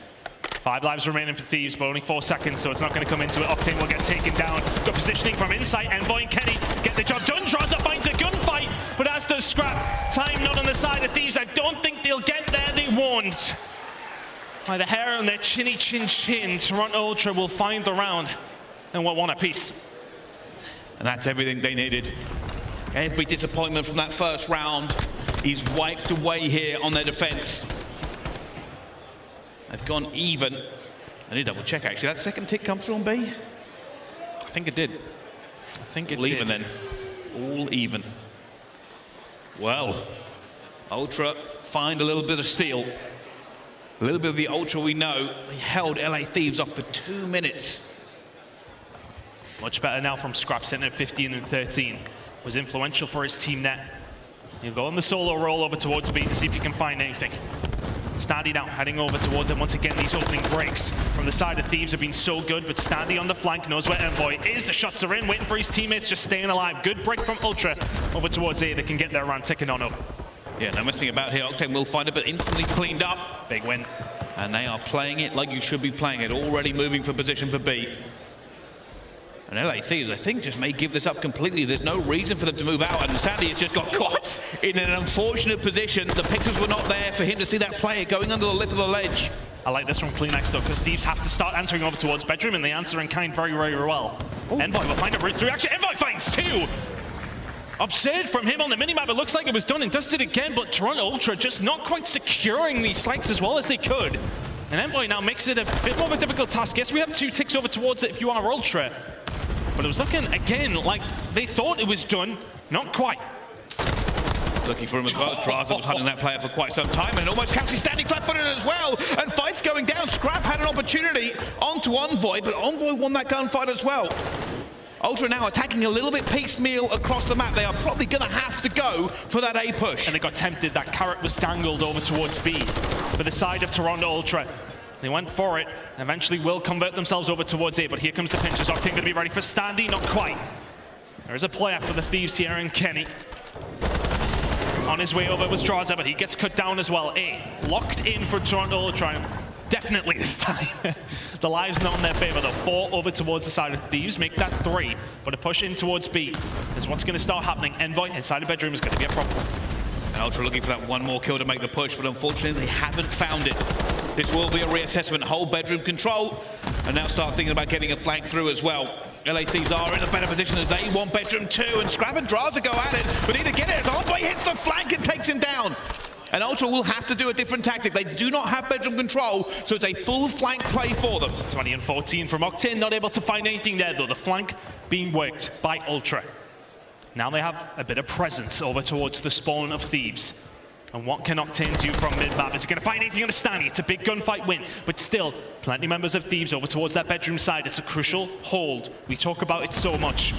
And the Thieves putting that into practice right now. Good shots coming in from Drazah. Can't quite clean up, but the time is momentarily stopped as Standy then does get cut down. We're a bit all over the place here, but still, Thieves in bedroom. They're trying to back away here. You can see them playing like chess on this mini-map. Neither team winning to get away in position as Envoy keeps bedroom control. Ultra will stop that clock. They will jump on and have their teammates look over them as well. They're looking for it, and Drazah finds inside, but it may be not enough. They're slowly but surely getting through this as well as CleanX finds himself with guns firing at him. And it's almost cleaned out from both teams. But 23 seconds left to go, and Ultra are spawning kitchen. They're spawning kitchen, but they managed to clear our bedroom, so these next wave of kills are so big. Kenny will get dealt with on the flank. Envoy finds the kill on the CleanX though. Last chance saloon. Here for Ultra in this round. Gotta go for it. Standy will stop the clock. He needs the rest of his team to find the kills. That is a big kill, but Envoy finds it first. Inside, trying to get Kenny down as well, but Kenny wins that gunfight. Scrapz tries to jump in at the same time, and it's last but not least, CleanX can't find it. It's a full trade, but that benefits Thieves, and they hold their defense as well. Just run out of time. Thieves were being such a nuisance inside of bedroom. Could not get rid of them. And then by the time Ultra do get rid of them, there is just no time. Both teams holding their defenses so far. On typically a map that has now started to lean more attacking orientated. So Thieves will still fancy this one. They became very close to finding that previous attacking round that they went onto. And now it's their turn to have another go at it. Ultra, can you hold the defense, or is that round number 1 gonna haunt you again? There's a lot about today that might haunt them if they don't hold it. But already, the initial kill's going through. CleanX just holding double. Will be taken out as well. You can already see LA Thieves not too worried about that 8 point. They'll probably commit someone to it just to stop that clock. And the opening breaks from Ultra every time have been so poor. When it's come down to this game mode particular, they have been the best slaying team on it. We haven't seen that side of them today at all. LA Thieves will swan on in over towards it. Kills starting to come in over towards B as well, and Envoy may well be the catalyst for the squads to start making their way over towards B. Ultra have chalked this one. 1 minute and 5 left to go. That timer will stay stopped, and Envoy will still kill 4 kills in a row from him. He's trying to up Ultra on his own. Scrap will answer back. Ultra with plenty of control over towards B, but you lost A very, very quickly. And Ultra must dig their battle line.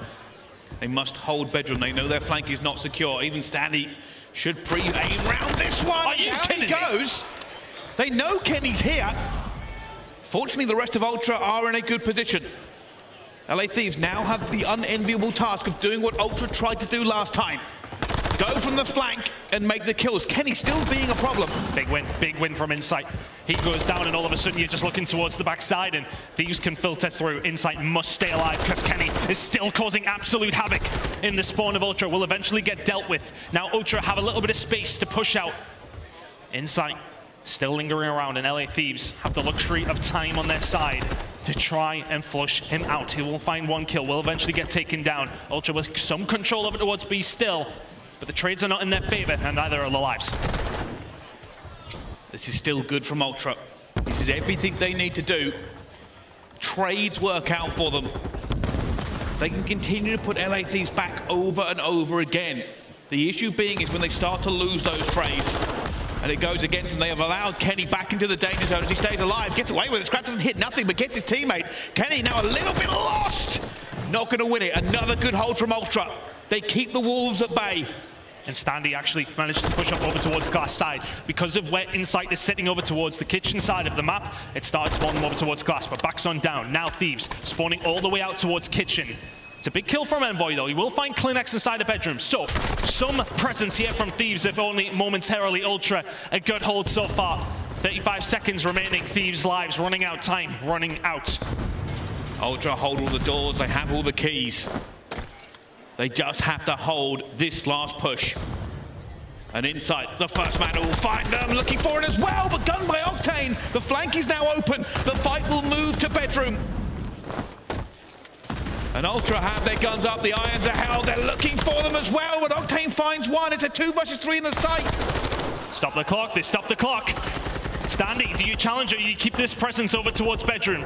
Still a lot of ticks needed. Envoy will eventually get taken down. Octane still towards the backside. Scrap is here to try and clear him out, but Thieves are starting to stack. Octane needs to be taken down here by Ultra. They've got him, but Kenny! Kenny finds that 2-piece, and only 1 player left can do anything here for them. Insight trying to make this win. Envoy will gun him out of the hill, and now Ultra have to move. That tick is done, that tick is dusted, and your boiler room is shredding, and LA Thieves make a dark day for Ultra. They move on. The World Championships continue rolling forward in this tournament.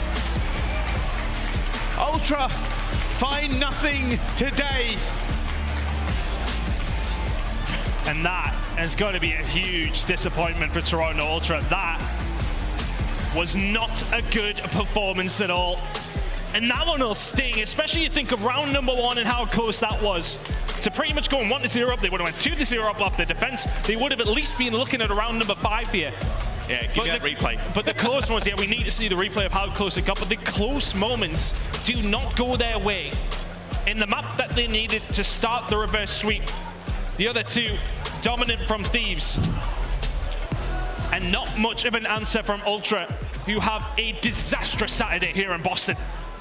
Envoy went huge at 31 and 21. But not only did he make some kills, they were important. The same thing with Kenny, that 2-piece right at the end. It locked Ultra out. They had to hold bedroom control. They eventually let it slip. And that round 1 will roll in the memory for a very long time.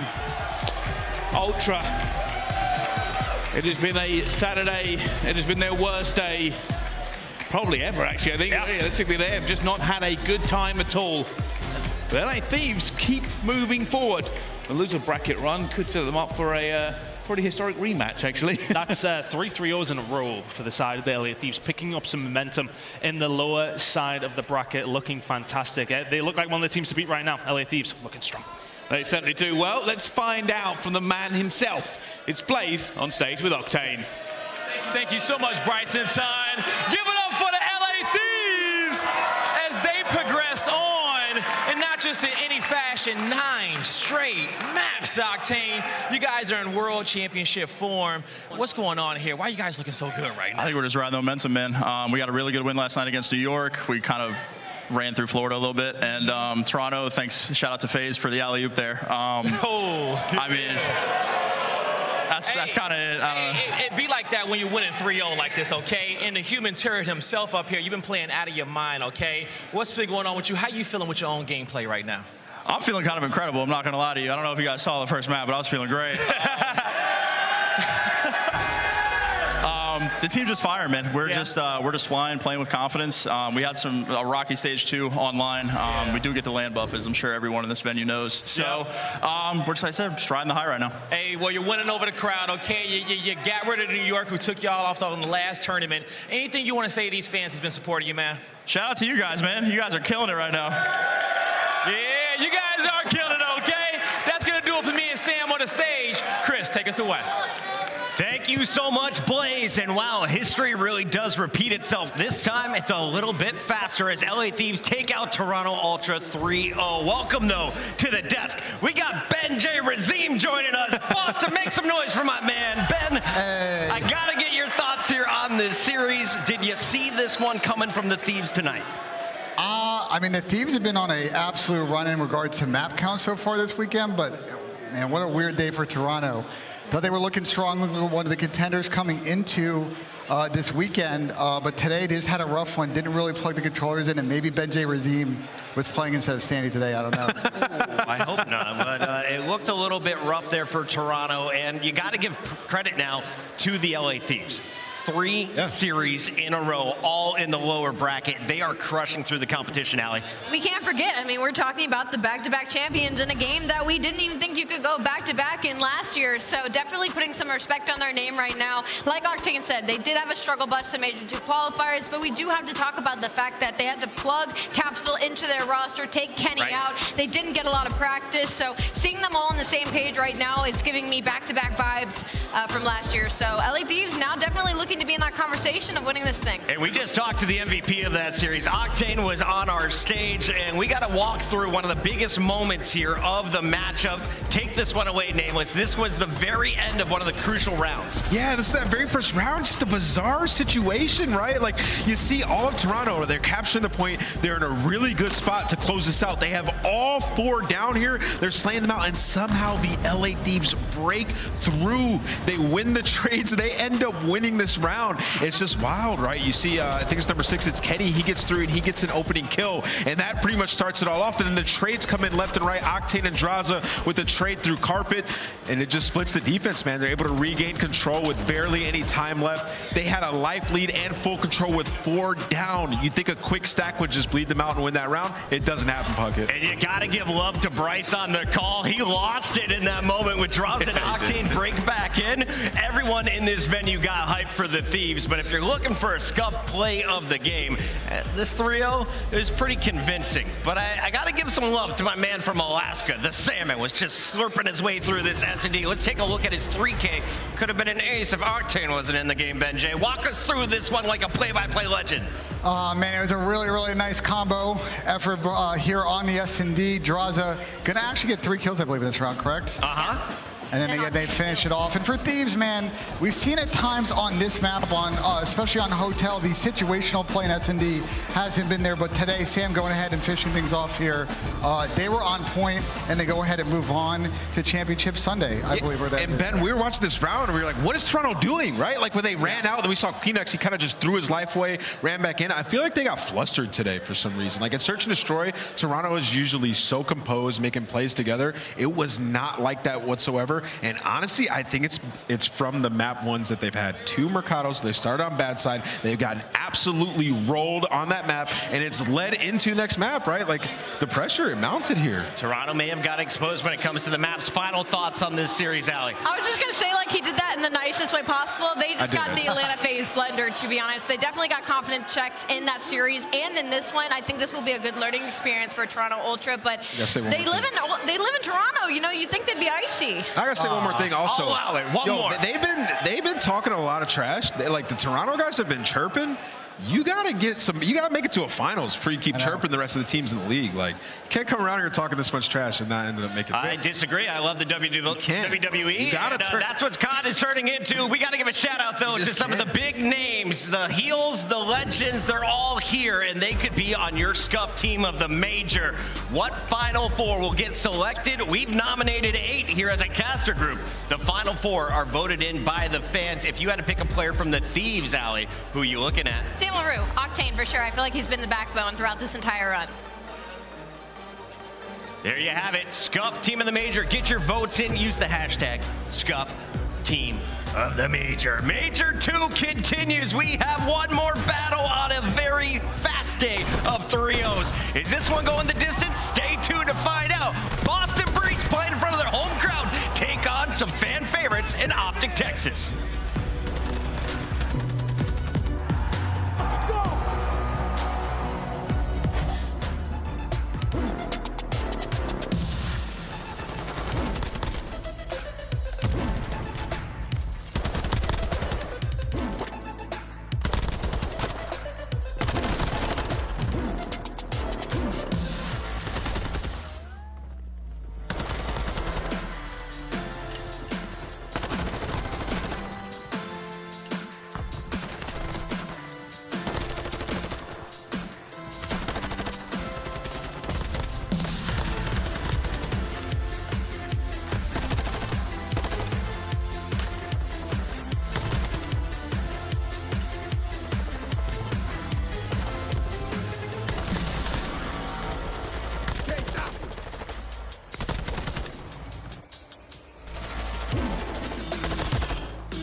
waited patiently for this moment. An event in our home city. But it's not our first year anymore. Let's crank things up a notch. It's lead change. What an unbelievable hardpoint Methodz. On the flank, it's 2 of P1. Nero gets 3 to 9. Can he defend? Oh my Boston, what's around? And his tax on Awakening is he is steamrolled. 23 and 8. Boston, it's time.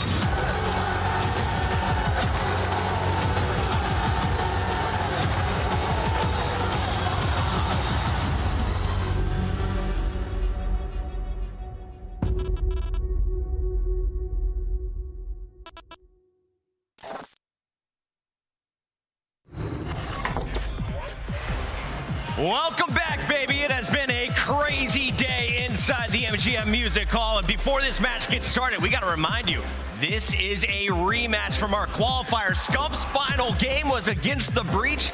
This one came down to the end with some clutch plays from the old man. Ben, he's no longer playing, but he's doing his own watch party. Yeah, I mean, the hand of the king is still there, but the king is gone. Excited to see this matchup. I think it's a big series for Boston. We've talked a lot. I think you guys have talked a lot on the desk about can this Boston team make a run. They've done a lot of work so far today and yesterday. I'm excited to see if they can get this series win. It would be their signature win so far at LAN, and we're taking the championship Sunday. If you're just joining us, we've of course stolen Ben J from the flank. He's joining us for this final battle of the night. Alley Cat and Nameless, as well as Chris Puckett here at the desk. And we got to talk a little bit about the venue, Alley, because so far, every time these two teams have taken the stage, they're the fan favorites. Their opponents are getting booed by the epic Boston fans. Is it all cheers? Is everyone booing today? What's happening here in our final match? I think it'll be more cheers for both sides of them. I think we'll see the crowd go with a few boos in the background. A positive crowd. I think we're both sides are going to get cheers. And I'm ready to vibe. Let's get into this one. We got to start here with Boston Breach. They're the hometown squad. It's your major. This is your time to shine. And if you win here, you're guaranteed top 4. Let's take a look at the squad and how they got here. Boston fell early to FaZe. It went all the way to a game 5. Since that, they've beaten the Surge 3-1. They've taken down the Guerrillas, and now they just have OpTic Texas left in their way. Yeah, and they've beaten some pretty top tier respawn squads too, and they've done it in a pretty dominant fashion. When you look at it, closing them out in 4 or less. Also, the AR duo has been absolutely unreal. I know, Ben, we were talking about that prior to this. Methodz has stepped it up for me. He's been the X factor, and I'm looking at him once again in this series. We know we're getting out of Methodz, right? He is always going to be a star player for Boston. On the other side of this, you got to keep eyes on the SMGs. Nero has been up and down. When he's fragging out, he's been able to take them to W's. But Vivid, another player to look out for. He's had some big games, epic moments in S&D. What does he do against OpTic, though? We need him in S&D, just like you said. I think he was a huge factor against LAG yesterday. He had 5 first bloods out of the 6 that Boston were given in that series, and Boston Breach isn't typically a strong S&D team. So I think they're going to need to lean on Vivid here a little bit because they're going against an OpTic Texas who's usually very solid in the map 2 and 5. We were shocked by what the Røkkr has accomplished so far in this event, and their latest victim was OpTic Texas. Now, OpTic is coming in here with a lot of qualifier success. We've seen what they've done in those game 5s. Ben, can OpTic force us to go to a second S&D? Do they get 0-3'd again? What do you expect to see from the current state of this OpTic squad? I think what I want to see from OpTic in this series is a little bit more organization and hardpoint. They've had a tough time holding setups once they've got into those. They're kind of skipping steps.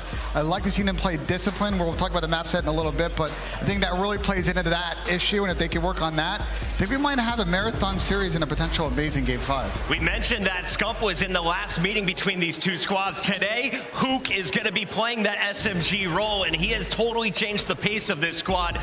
Huke, if he's having success, how does this team feed off of it? I mean, if he's having success, they're going to play well. I think him and Shotzzy are like the 1-2 punch. So if Huke, if his routes are working, like Shotzzy's going to thrive off of that. Huke hasn't been good, though, in the last couple series throughout Major 2. Like, Huke needs to step it up. I think he's just been playing kind of frantic. I think back to that HyDra, even though that they won it at the very end there, like, he was frantically making plays around the map. They're missing people in the back, not checking his corners. So he definitely needs to step it up. Is it all his fault? Absolutely not. But I have high standards for Huke, and I know what he's capable of. He's our X factor so far. We've seen him have his biggest games, and then we've seen him have his struggles. Tonight, he's looking to close out strong. And aLLeY, the question is, can he do it on this map set? We have some interesting vetoes coming in. Our team's choosing their sides. How does it all play out for us? This one's a little interesting because of that HyDra to open it up. This is typically a map I wouldn't expect OpTic Texas to play on, just because I think their teamwork is still slacking just a little bit. They've been solo challing a lot, and they're gonna need somebody to really bring it in that opening map one. Ben, if we're looking at one player from each side of this, who are you calling as potential MVPs in the final match of our night? I think Bruce has got to do his thing. He's been pretty good so far this weekend. Looking at the map set, I think he's got to get that done. And on the Boston side, I mean, Big Wig has been incredible. Obviously, we're not going to see a lot of Fortress in this series. OpTic surprisingly banning Fortress Hardpoint. I think Big Wig, though, will go off. And if he does, I think Boston's going to make the run here. I like those calls. Owakening and, of course, our man Dashy. The ARs have been stellar here on land. Let's go to predictions. The players are almost ready. So, Ant, I'm starting with you this time. You got to go first. Yeah, I'm going with OpTic. I think OpTic's going to take this one in a 3-2 fashion. We're going to have a Game 5 to close out the day. Everybody's going to win here, but OpTic's going to take it. aLLeY, you're up next. I'm going to go with the Boston Breach. I think their gameplay has impressed me much more this past weekend. Where are we going? I'm going to pick former flank guest of the year, Methodz and his team, Boston Breach, to go ahead and win this series and make it a Sunday. I like that call. There we go. I'm going to have to go with Boston Breach here. Why? OpTic has not been allowed to go to a Game 5. Breach has been closing it out in 4. Can they do it again? I think so. Let's get it going as we're going to be kicking things off on the main stage. We got Blaze one more time. All right, folks, one more match left, and only one team can go to Championship Sunday. Now, you guys have been cheering for both these squads really loudly, but it's time to see where your true allegiance lies. Coming out first, it's the home team. Give it up for the Boston Breach. So you're not doing Boston. I don't care. Up to you. Get loud for Vivid, Methodz, Owakening, and Nero. It's the Boston Breach. Boston Breach are trying to turn up. They want to get this championship in front of the home crowd, and they got to do it up against the other team in green. It's going to be the green wall they're going up against, and Methodz, he's familiar with that organization. He wants to take them out, but also the SMG duo, I'm looking at them to turn up. Let's get this other team out, Blaze. Now it's time to bring out one of the fan favorites. You know him and you love him so much. It's OpTic Texas. Get louder for aBeZy, Shotzzy, Dashy, and Huke. OpTic Texas. For OpTic Texas, man, they've been exciting. They've been fun to watch since they made the change. The discipline hasn't always been there. Excited to see if they get it done today and keep it moving and grooving through the weekend. Moving and grooving, baby. I'm ready for it. We moving and grooving, and it seems like the crowd is split. But we're about to see who really gonna win this one. To cast it, it's gonna be Miles and Chance to take us away. Here we go, one final game of the night. We all get to go hard and then go home. One of these teams, though, will not be coming back tomorrow in the same capacity. Chance, it's another elimination matchup.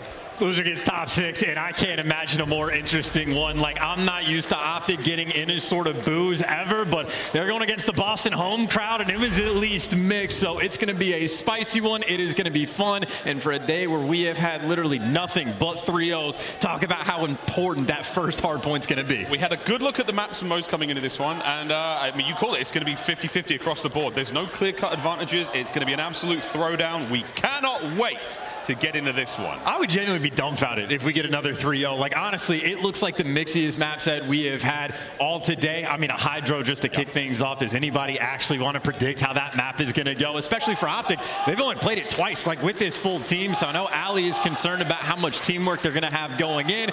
Short amount of time that they have to figure things out. And we already know these players, I mean, the pop-off potential, literally both sides of the stage. These guys can absolutely fry. You got Shotzzy versus Nero, literal demons, Awakening versus Dashy. It is going to be so much fun. It is going to be a furious series indeed. Again, for OpTic Texas fans coming off of a tough loss. Boston Breach cooled off a little bit after today's early victory over LAG. We'll see if they still have that fire in their bellies. Almost ready to get into the first map, and I tell you what, boys and girls, what a day of COD it's been. 3 O's across the board. No way we get another one, though, surely. No way. Gotta come out and set the tone, though. That is just the extra bit of pressure. And this is a 2-1 record for OpTic Texas on the year, but 1-1 with this roster, at least throughout stage 2. So the rotations ordinarily completely on point, but for the fact that the holds have been an issue, that's the struggle point for OpTic. That's what we're going to be paying attention to, because on the flip side for Boston, you know that pop-off potential. You have guys like Vivid popping 4 pieces, Nero popping 3 pieces at the end of games. You know these guys are ready to break, and you know they're ready to get right into the hill. All right, let's keep it fair. Everything above the belt, let's get it on. The bell is rung, and Huke's flying his way towards that point. HyDra, ladies and gentlemen. Expect a little bit of swimming, and Shotzzy doing the swimming for now. Nero, yeah, that's him. Out and about. Whoa, what the?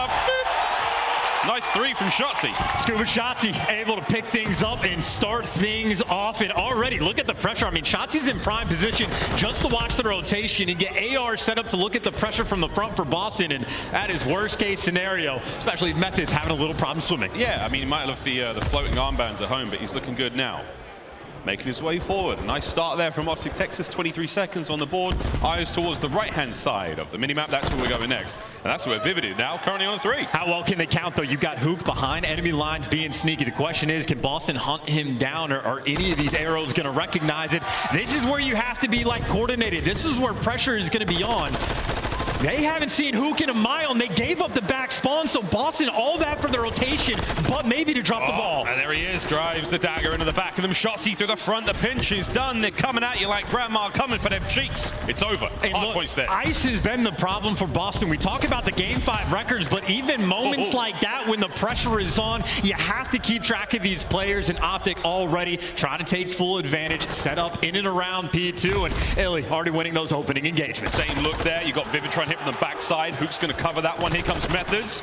Wins his first. Dashy's up next. Oh, it's big tags. Here's the pressure. The brakes on brakes. Less than 20 to go. Breach are going to have it. Well, that's one break, but now you got that rotation over towards Nero, the only player from Boston that's going to be nearby, because OpTic, again, we know how good they are at these actual rotations. That's going to be 2 wins in a row for them to get to the hill first, but at least this one's a 50-50 battle. Boston have the potential, but Dashy in the back, you know, is beaming the hay. Nero can shut him down. They're keeping things afloat. Huke, very sneaky, very dangerous. Wow, it's getting loud in here.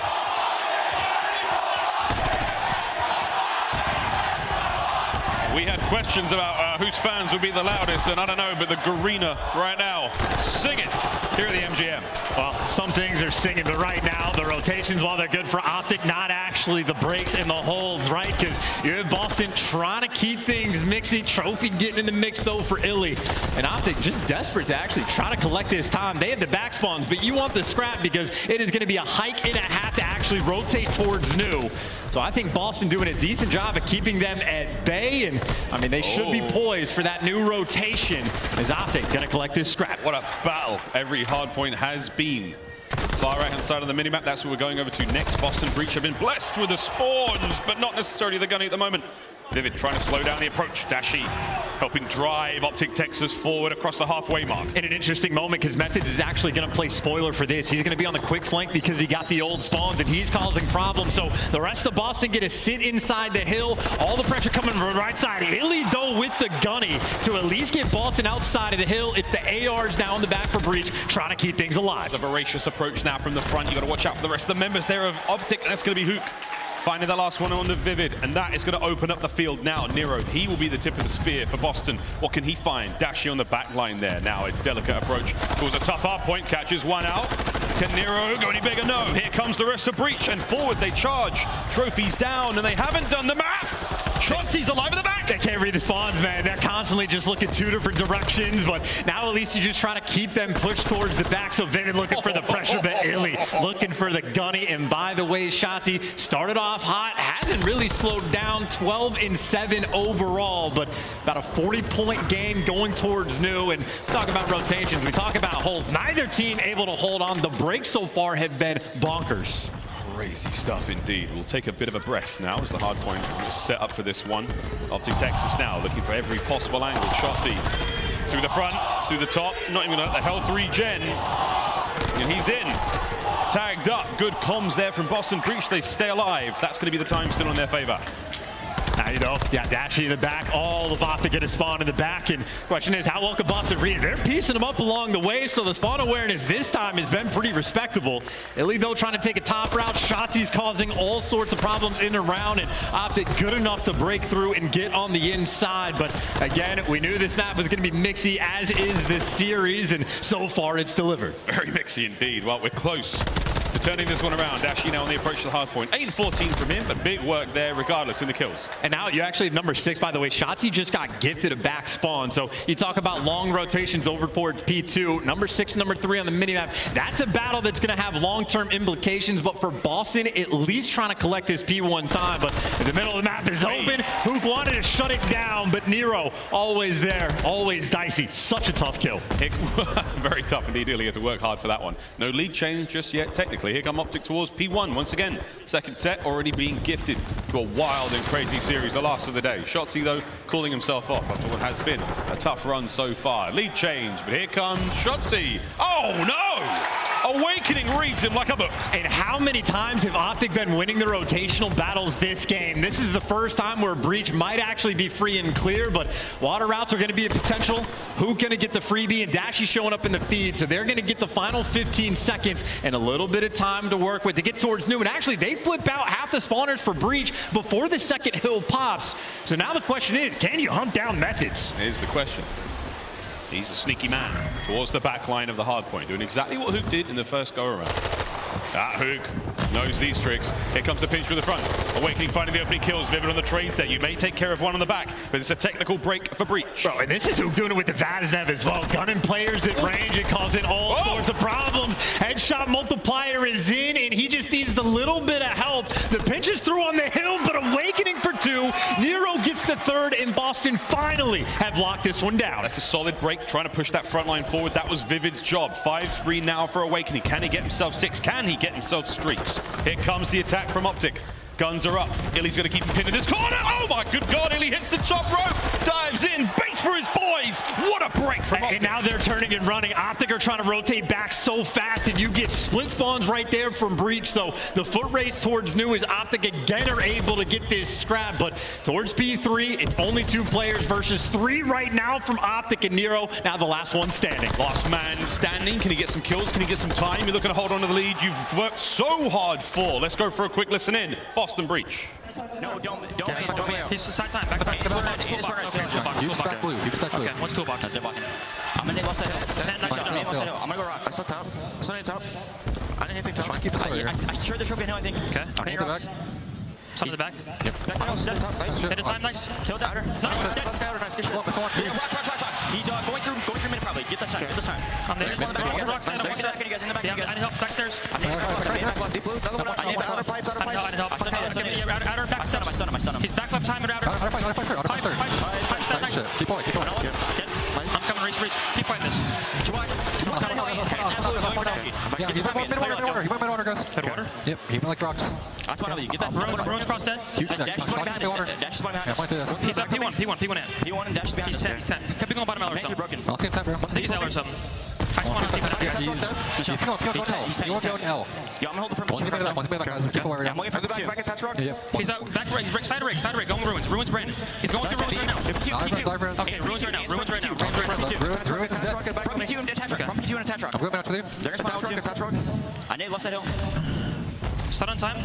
He's absolute hill. Hill dead. And was P2. Back P2. Top dome and back P2. Top dome man. Back attach rock. Deep right. Top dome. My God, It's a wild one indeed. Breach having a good time here in the hard point now. We're going to flip-flop. We're going to dive over to the other side of the stage. Just now, listen in. OpTic Texas. Watch out, make sure you hold them in. Make sure you hold them in. First, you'll ask us to work in mid lane. I don't want to hit him with the nade, I don't. I'm blocking. Alright, can you block it? Can you block it? Yo, front castle door. I'm gonna play. I'm blocking. I'm gonna back to the left. I'm backing up. Yo, I'll get time. I'll get time. I'm backing up from You guys can push You should play Zinni if you can, Brandon. Yeah, no. I have my own water hop. Well, guys, and castle 1 HP. Castle 1 HP. Come on, there's 2 there. Watch my own water hop. One's going up mid, I think. In the back, weak, yeah. You guys fall. I have the rest. I'm playing Zinni. Yeah, good. I have your mid. I have your woods. Can you just watch mid? Yeah, I have your mid. Yeah, one guy's I saw the back. I'm not playing the game for a sec. One guy's he's like top castle. There's 2 more. What's already past you? One shot runs. Water hop in front door. 2 on hill. Better go water hop in. One of them's 1 shot. Water Zinni for sure. Nice. Zinni, watch out. Zinni goes small. Look your small. Front right now. He's in time. Bump me. They're getting parallel blue. One's on me new. Into Zinni. He's back white. Back high. Nice, good shot. Where they spawning? Spawn on me. Arrow, don't shot. I'm going off P3. What's ruins? Someone just get me. And it is a slugfest here on HyDra. I mean, bro, heavy blows back and forth, jubilation in the comms when they realize what spawns are coming through. But now for Breach, long term, it's a good sign on the mini-map, but in the scoreboard, not so much. Dashy now up top, trying to cause problems, trying to keep Methodz at bay. But Boston, this is desperation hours. You are down by about 20-25 seconds, desperately trying to hold on going into new. This is it. Business end of the hard point now. OpTic Texas over 200 points. Looking to find their way into 1. Big three out of Boston, keeping that hard point controlled. However, over towards next we go, and that's where Huke is making the swim over, trying to get himself in position. However, Boston Breach are already there. That's Awakening in the back this time. And he has been so on point with making these P2 moments interesting. Finally, someone rotates all the way back, and Awakening is there to shut him down. So Boston, they've done the hard work. They have set themselves up for this rotation, looking for this money hill for the first time. It's not going to be mixy. They get the map pushed out. They get the setup that they want. Can Boston deliver? Well, we'll find out. Hard points up. Here comes the hit through middle. Through the ruins side of the map. Methodz trying to hold down the front. He's doing a good job so far. Here comes Dashy. Well, an early win there. Not enough HP to get the job done. Lead change. Here come the streaks. Shotzzy lands it. Good impact. Got to be quick to get back inside the point. Awakening's got your cutoffs. Go and collect that time, but you give up a cut because Vivid's actually in the corner. He can keep these players far away, so you got a swimmer, but everyone else from OpTic, they have their bases covered. They might not get the swimmer. Huke has even spotted. He has. Eyes are on 2 swimmers now. Huke does get 1 kill. Awakening! Spear fishing right now. Gets the 3rd as well. Oh my God! Shotzzy manages to break it through the back, but is it enough? And he got the spawns as well, so OpTic at least 1 more player is going to be quick. And Huke delivers. You give him the spawn, and he keeps the dream alive. It comes down to this next hill. It's not going to end here. It goes over to the next. That's where OpTic are now. I don't believe it. 1 more point we'll see. 5 seconds for the win, Breach. And you have so much time to work with for a single break. You can coordinate. You can wait for the flanks. Awakening's got your entry. Everyone else through the front. Wasn't a good look the first time round. Vivid cut down immediately on the right-hand side. Awakening from upstairs now. Can they get in? You need to get in for 5 seconds, Breach. OpTic, hold them back. Awakening taken care of. No one on the point for the moment, though. And they got the first break. Vivid, the next man in line, but it is a 2 versus 4 around the hill. And OpTic Texas clean house. They turn to read the spawns, but Awakening again trying to strike. The back line now. iLLeY trying to stay alive as best he can. 2 trophy systems working overtime at that point. It's 10 seconds for the win now. OpTic Texas. Awakening trying to cover the boys. In they go. On the outside. Huke wins another one. Nero's in. Nero's in. Is anyone there? Over the top. Oh my God. Dashy crosses him up. They stay alive. Vivid. Oh my. What are we seeing? It's not over yet. Bruce can't get any more. It's 2 seconds for the win. It's the rotation. It's all down to Huke. They've done it.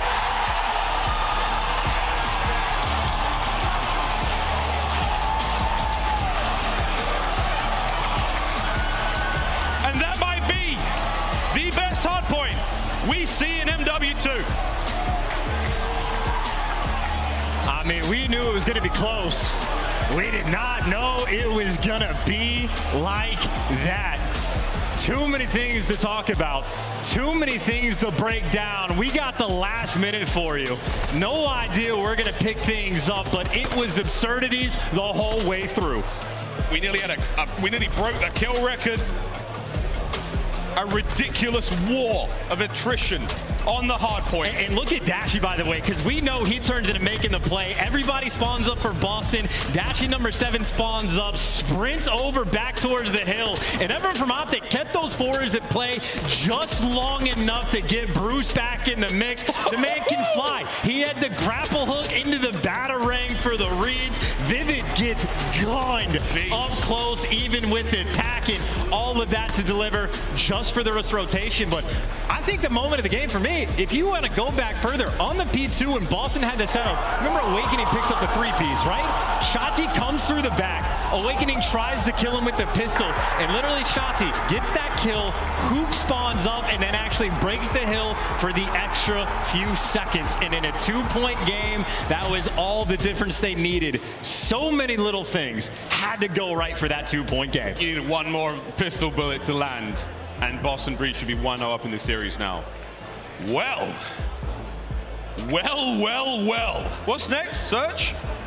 aBeZy Fortress, search and destroy. And the reason why this is a spicy one is at the start of the year, Boston, this was the only search map that they could play. In stage 1, they had a 4-in-1 record, but we'll get there in a second because we obviously have to tip the cap to Shotzzy. Man, open things up with the 3-piece, right? And again, did not slow down. The key gunfights that he was able to win were absolutely absurd, and he might not have broken the kill record, but on HyDra, he just set one. 4K damage, 40 bomb out of him, and again, on a day where it has been nothing but 3-0s, I think Shotzzy knew he had to start things off right. Yeah, well, we'll find out what happens on aBeZy Fortress coming up in just a brief moment, but 250 to 248. Woo! And now we can dive deep in it. aBeZy Fortress, they've only played it in stage 1. It was the only map that they were good at, and it has been the primary ban against Boston all throughout this stage. So it's been a long time since Boston have played, but that is where they made a lot of their money early on. And of course, OpTic willing to square up. Shotzzy is the first blood Reaper on this map. It's about a 0.35 first bloods per round, which, I mean, I think the best in the league across the board is like a 0.22. So Shotzzy is completely absurd. That's the man to watch for the first bloods, and especially if you drop a 40 bomb, you know he's feeling hot. He was a little cold in the previous series. This time, though, scorching hot. OpTic Texas have come to play anger, driving them forward here. What a crazy series we've got. And extra reasons of why this is going to be a fun one. You got iLLeY with the sniper, most prolific one on this map as well. He has been the backbone for Search and Destroy, but if it's a great pick for Boston, Search and Destroy has been the bread and butter for OpTic. On the flip side, an 8-3 record overall throughout stage 2. Their best game mode by a mile. Now they get to go into it with some confidence, but we talk about how it's been their best game mode. I know for Boston, it's a little bit mixed here because the game 5s has not been for them, but in game 2, they've been the best team in the game. They're like 10-4 on the second map, so Boston are absolutely lethal. We know if we're talking about Shotzzy on one side, I mean, Nero and Vivid, they're going to have that square up matchup as well. Always fun. And I've said it 17 times, but for good reason. It's going to get mixy. This is going to be a treat. Map number 2, aBeZy Fortress, Search and Destroy. Immaculate conditions right now for a Boston Breach comeback to equalize in the series. We'll see if the stats and if history can repeat itself. The Shotzzy, though, has been an unbelievable player since he broke into the league in 2020. We'll see if he can't find that success now. But we're going to wait a brief moment. We have had a slight PC issue on stage. We'll get into this one ASAP. And in the meantime, we can just reminisce, Chance. Well, we can reminisce about a lot of things, and maybe some of the Awakening performances as well, right? Because the first blood numbers from Shotzzy on this map, out of this world. Opening duel percentage rate, 75% is ridiculous, 15-5 overall. But you saw the KD, 1.27 is fantastic, but only good for 14th, because there's players like Awakening that are above him. Awakening is a 1.86 on this map. So again, talk about that man's playground. We already know where he's going to be playing on defense, right? Watching watching the P1 flank, he literally locks it down. So I don't know if that's going to be an avenue for attack for OpTic, but I'm dodging Awakening at all costs and trying to let Shotzzy deal with everybody else. Yeah, that's the thing right now. I mean, you go into this series, if you're OpTic, you want to make sure you've done your homework as best as possible. You'll be going through their gameplay, try to find Awakening's plays. Where does he like to sit? Where's he taking fights from? Isolate him, either deal with him as quick as you can, a couple of nades in that spot, whatever it may be. Eliminate him from the equation. That's one of the game plans right now for OpTic. It'd also be fun to see if Boston have evolved their game plan. Because again, if they haven't played it since stage 1, they've now been able to kick back through stage 2, watch everybody else play, evaluate what works, what doesn't, what you can fit into your own system. And of course, study teams like OpTic, who have had success on this map. I know I said 4-1 for the side of Boston. Well, it's been a fantastic one for OpTic as well. 2-0 with this roster. Even before that, they've been solid. So menaces on both sides of the stage for Fortress S&D. Boy, do they look good doing it. Both Boston Breach and OpTic Texas. Handsome. And you can be too. Don't forget, you can grab your Call of Duty League team packs, available now in the Modern Warfare 2 or Warzone 2.0 stores. You can look as gorgeous as our green-clad heroes on stage. Both Boston Breach, OpTic Texas, available in the store now. Whatever shade of green takes your fancy, it's there. Not to mention a bit of Mutineers love there. Of course, they got a bit of green in there too. And of course, don't forget the other teams who are still in this tournament. More on them tomorrow. Who will join them? We'll find out in a couple of maps' time. Until then, take 2 on aBeZy Fortress. Round 2, run it back. Exciting to watch as well. I know we saw JP, the analyst for OpTic, up there dishing out the goods. A lot of creative possibilities for a map that typically is standard in the way you play it, but new jump up spots. I mean, Havoc showed us something new just the other day. Always so much to learn. And by the looks of it, at least what I can see so far, iLLeY might not be kicking things off with a sniper. I know he loves to use it, but he switched to like 3 different weapons, but I think it's the TAC 56 for him off the rip. It'll be OpTic on offense first. See how they go into map number 2, ladies and gentlemen. The old classic stun door strat upstairs, bottom side of the fortress. See what happens here. As both teams will vie for position. iLLeY known for sniping towards that double doors side of the map over by a bomb site. See if he does it this time. And keep in mind, no one has dead silence. Nero was very speedy in getting up pop. And yep, strikes for the first blood, already bombed down. Nero prime position. Shotzzy gets red as well.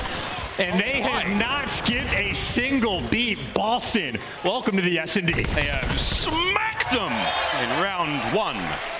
An electrifying opener there from Boston Breach. They have had their way with OpTic Texas. That's just clean movement as well. Nero just snapped into position as quickly as you possibly could ask him to. Might have been able to hear Huke wiggling up those stairs, dropped them immediately, and just pounced on the round, setting the tone in the S&D. Time to swap sides now and see how OpTic Texas fare on defense. Nero, 3 on the round. He has been a dangerous man. And if I'm him, I'm pushing the pace. He's got the bomb, you got dead silence as well. Get up in the mix and make the best of what you can. Actually gets hit with a stun off the rib, so that will slow you down just a touch.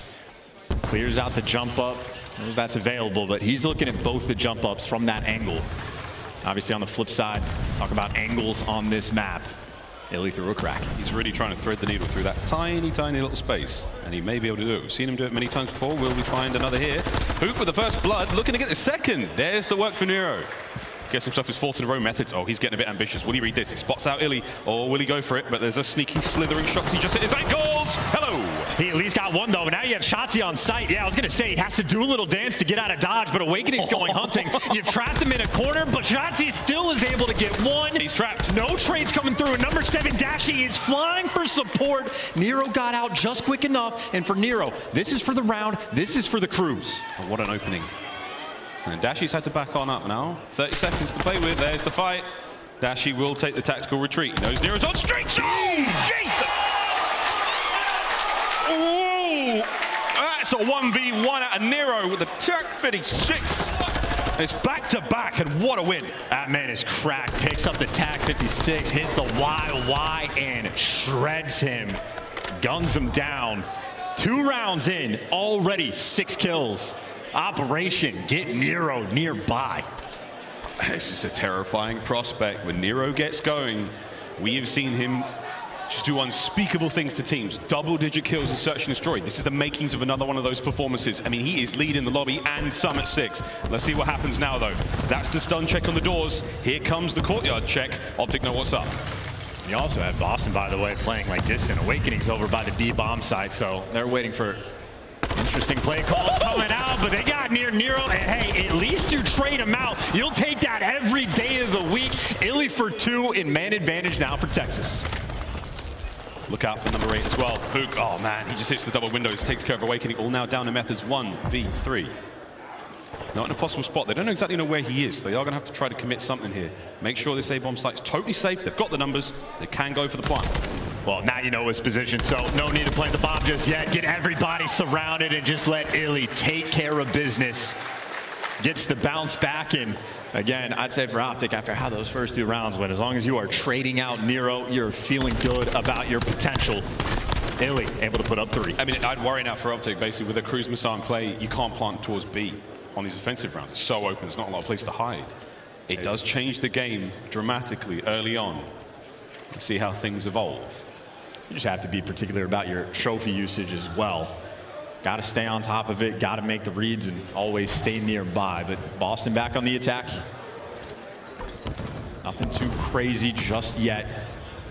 Standard little hit over towards iLLeY. He's looking for the angles and not going to get it. Gets traded out. But again, if Nero's dead, maybe you're feeling good. But big wake with the Vazmed there for the reads. Huke's taking a bit of damage, not to deter him from pushing forward. Dead Silence still active. Oh, and he's getting mobile. Big wake, though. Snips him out. Over to Dashy now. Makes it a 1v2. Dead, popped. He's now on the move. He didn't get spotted either. He was able to cross out. Plenty of time for Boston, but oh my, those 2 players, they're looking for the kill, and I don't know if they spotted him. He saw them. So look at this, by the way. This is what's going to be the play call. I don't know if they realize that Dashy's behind, but number 3, Awakening, he's just cutting off the entire middle of the map. Methodz is going to get the bomb down for free. Dashy's going to read it, but Awakening just needs to stay alive as long as possible. He just wants to burn time. Dashy going to try to hunt him down.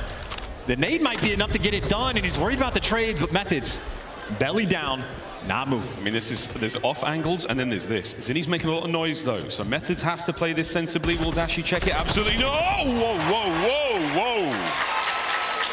Boston with a round. And we were thinking maybe Methodz making noise, but no, Dashy, he is jumping around, so Methodz hears that from a mile away, and I think Dashy was expecting the AR to be posted towards the back of the map, so that's all about that time that Awakening buys. Methodz is sprinting to help out his teammate. As soon as Awakening falls, Methodz just pumps the brakes, knows he has the intel, and makes the good play. Clean work in a 2v1, and I know Nero had the hot start, but Awakening, the 2 kills he had in that round, he's a menace watching the flank. Normally it's with the tag. This time he pulled out the Vazmed and started making reads, so Awakening can do it all. Aggressive work here on defense from Boston. Yeah, no thank you. See you. Heavy tags, backed on up. Awakening, oh, the Dolphin dive to safety. He gets away with his life. Everyone will be fighting fit in a moment. We will lick our wounds and we will get into sortie number 2 here on the round. And there's no pressure on Boston. They have 2 players that can watch the cross to the A site, so they know the bomb's not going down yet. And you hear sniper shots getting rung out as well. So it looks like iLLeY's looking for the pick before OpTic pounce. And look at this little standoff. Whoa, hello. Nero says, not today, good sir. That's a nice first blood. You see the sniper still ring out. So again, that's going to give you a great indicator of where these players are. That's what Awakening's nade's for here. Try to catch it. Beautiful work. Nice nade. 4v2. Here comes Shotzzy. Oh, on the other side of the board, though, Vivid. He's flying as well. Here comes the next. Boston again. What a round. It's 4-1. I mean, look, it's been such a long time since we have seen Boston play this map. But they were elite in stage 1 on it. It was their bread and butter, and so many things have not slowed down. Just another round where Boston play incredibly patient. They wait for players to pop up either bottom or top green or art, whichever you want to call it, and they just so efficient at getting those first bloods. Nero 9-2, but everybody right now from Breach, they've been on point. Here we go. This is going to hurt. Guns up. Oh, I didn't know who was going to hurt. It definitely hurt Boston, down 2 men early on. And Huke narrowly missing the jump. The nade will be eaten alive by the trophy system, and he Try again. Here he goes. They're just looking to be aggressive on this. Put the stamp on the round, but Shotzzy gives away a freebie. So now it's only a 2 versus 3 and still plenty of time for Boston to try and make moves. Oof. Awakening and Methodz looking to clutch, and Awakening just looking for life. Life flashed before his eyes there, and it looked like a trophy system. 2v3. And OpTic are split. They're on Awakening down, and Huke wins the gunfight. Could have gotten spicy, but makes the dead silence play. Leaves Methodz in the 1 versus 3, and he's got a little bit of intel, but a long way to go. Let's see what he does with it. Oh, not a whole lot. Hey, I'll take that. What? No way did he get the second. Hey, that was a confidence round there from Methodz. Exclamation point, headshot multiplier. OpTic get on the board, though. Hyper aggressive play call right, double challenge out through the archways. They were down 4-1, making moves like that, so no lack of confidence on the right side of that stage. And that's the key in this series for me, man. It's Boston Breach. You need to find that confidence. You're such a capable team. You've got so much skill there, so much talent. It's the game 5s that have been letting you down, the real hindrance there. Don't go there, no problem. OpTic, same thing. So strong, so capable. Well, Vivid saw him cross back, so no fear of the P1 pushing to get rid of the trophy. By the way, Nero still has the cruise missile. If you know that the trophy is gone, this would be a perfect round to use it. Who's got top side cover, top single window? Here comes Streaks. Too late, too late. OpTic going to be back in position. Can Vivid beat them to it? No, he can't. It's Big Wake there, letting them know with the sidearm. Huke's going to reach out. iLLeY finds 2 on the round. Oh my word, here comes the hit. Nero trying to stay alive desperately. Not a lot of time left on the round. That bomb's going to go boom. Oh, he's chasing, gets the next one, 2v2, but only 22 seconds as the dead silence had to fly and fry, but iLLeY with the ace. Unbelievable. We didn't see the first 2, but the last 2 essential rounds, and OpTic start to fight back. And 2 rounds in a row for OpTic where the aggression is the key thing. That trophy gets shot. If they don't plant straight away, that cruise missile dismantles the round. Instead, they're able to retreat, get back in the mix, and iLLeY just instantly back in position and fries. 2 rounds where OpTic playing at a lightning pace. Do they continue to try to keep that up? It might be the cruise missile that cost Boston this time round. 1 more round for the equalizer.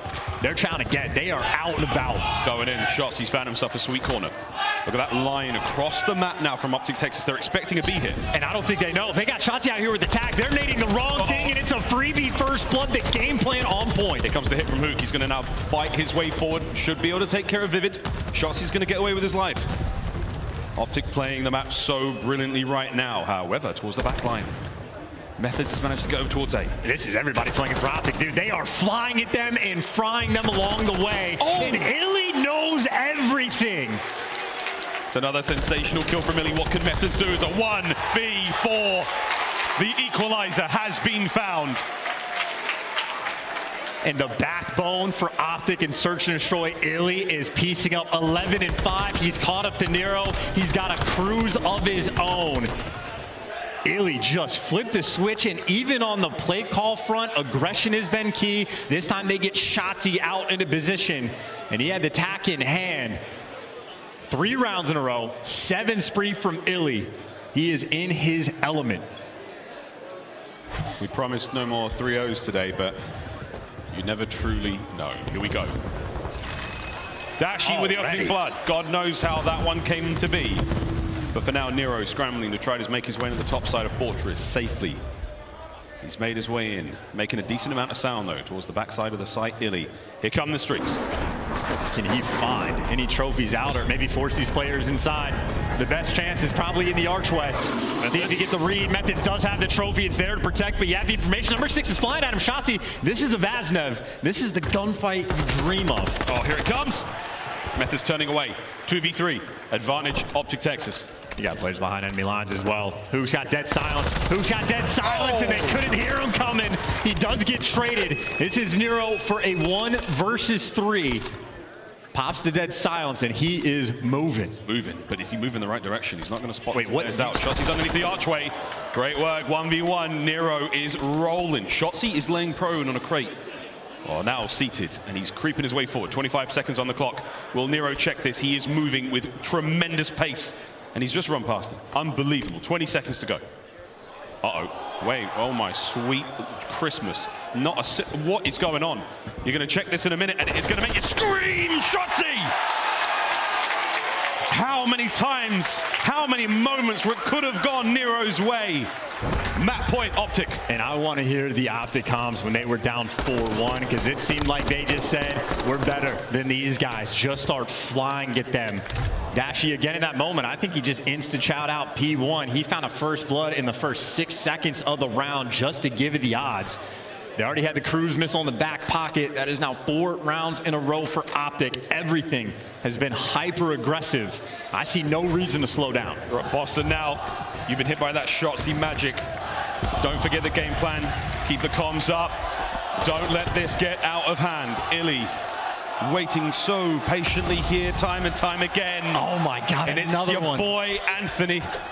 Cuevas Castro with an 8. These guys are in their back. They even switched up the pace. It's just getting with the nades. They can do everything. Awakening's been in this spot before. And Shotzzy just doing the dance. Baits out 2 different players, and he's still making moves. But he's perfect reads. They can't stop him. Unstoppable run. And they were down so bad. And now you can stake all you want, but Awakening in a seemingly impossible situation, and it is done. The comeback is complete. OpTic Texas take the lead. Broke him down in the hard point and just broke him down again in the search and destroy. 5 rounds in a row. Every play call absolutely perfect. Aggressive when they need to be. Get the nades for the first blood when they want it. The comms from OpTic in those final rounds had to have been spectacular. Read them like a book, and if they broke them down in the first 2 maps, now if they can get that final break for another 3-0 on the day. But iLLeY, I don't know how many rounds in a row. They were down 4-1. It seemed like 3 or 4 back-to-back-to-back, piecing them up left and right. And the only player on Boston able to collect a single first blood was Nero. And hey, he gave you 4, gave you the best effort, but once OpTic started getting hot, no one was stopping that train. Outstanding work there from iLLeY. As 2 nail biters come to a close. The 2 seconds on HyDra. 2 rounds there on Fortress. Whoa, where do we go from here? Well, we go to aBeZy control. And I cannot, I mean, my hands are way up here. There's no way this is a 3-0, right? Well, at this point, it kind of is looking like a 3-0, because again, the biggest problem for Boston has been things like the Game 5. Then problem is the ice, and now they got to try for a reverse sweep. OpTic, though, and cruise control. Well, cruise control indeed. We're going to take a quick visit now to the writer's room and make sure this isn't a 3-0. When we come back after the break, aBeZy control, and you bet things are going to get crazy. Don't go too far, friends. This is the CDL.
down here in Boston.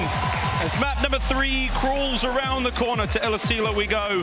We promise you some shenanigans. It's going to get crazy, and it might just do that. The crowd is electrified. There are t-shirts flying through the air, and for now, it's the Scuff play of the game. And who else, or what else could we give it to, except for the final few moments chance of that ridiculous hard point? This is one of those games we can watch back. I mean, I don't know how many times before we get tired of it. Ridiculous stuff through and through. Dashy again. I don't know how many times he's like cranked up and clutched for the team just this weekend alone, but Dashy has been absolutely ridiculous. The setup was there. Shotzzy's dropping 40. I mean, map 1 literally had it all. Yeah, I mean, it was whatever you wanted. Perfect timing, good work out of Boston. 5 seconds, 5 measly seconds, and OpTic gave them nearly nothing. The final, 3 or 4 kills from Dashy, the cross up from the top side, unbelievable kills on such brilliant players. And I guess the only like final question for me on this is like, how quickly did OpTic know that they could rotate? Like, which player actually made the call in the realization? Because at the moment, Dashy is just desperate for a little bit of help. So 7 and 5 slot in, and right there, 8 turns around. So Huke with 5 seconds left on ult is like, oh yeah, we could just win the game of this one. Dashy is final. He got us that moment, and hey, delivered us map 1. I mean, Huke, all he had to do is lay prone and chill. But there was no chill in the venue. An insane opening to the series. The regain was there, of course, from Boston Breach as we rolled into the search and destroy. And if you have just joined us, this is the final moment for Boston to pull things back here in their home series. They've got one more map. They need to fight forward. It's going to be a tough one. Otherwise, it's another 3-0, and I would be very surprised and a little bit embarrassed.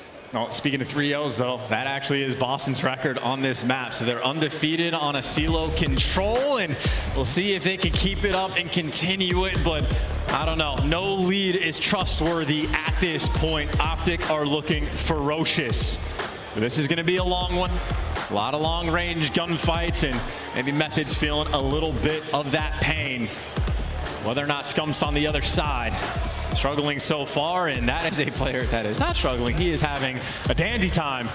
Shotzzy, obviously, at least map 1 MVP. I know iLLeY started taking over map 2. These players on OpTic have been taking turns for the pop-off potential. Here we go into control. This has been an incredibly exciting map to watch these players play on. And it's a slow and awkward start, and Vivid might be able to get loads out of this or nothing. Shotzzy cuts him in half with a Vaznev. This is, I mean, what, players kind of scattered all over the map. Nero's going to be on the quick flank.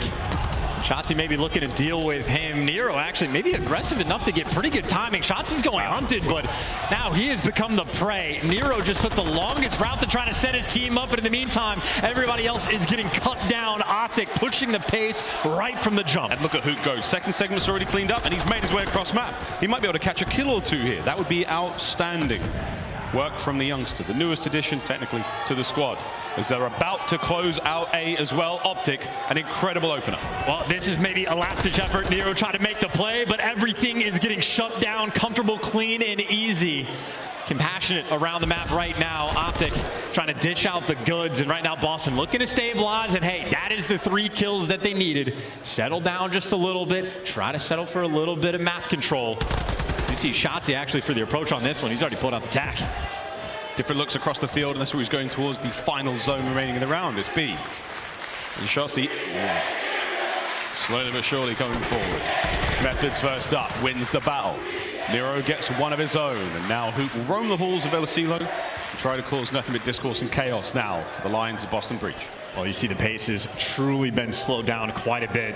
Huke gave away his position with the stun, so no, he's on the stairs and gets cleaned up because of it.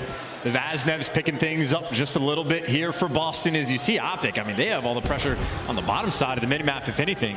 Shotzzy's going to be taking distant routes, and you can see OpTic just not comfortable, not able to clear anything out. They're going to be spawning far away, trying to work your way around back, and killing Vivid does not seem like it's a fun time. Number 4 in a row. And Shotzzy, the last man standing for OpTic, but Boston, they have everything covered. They know Shotzzy's behind enemy lines. So you got number 3 looking for him. Everyone else is causing so many problems. Also, everybody just spawned on top of those poor Boston players. Poor Boston players walk away with a couple of kills and streaks now for Vivid.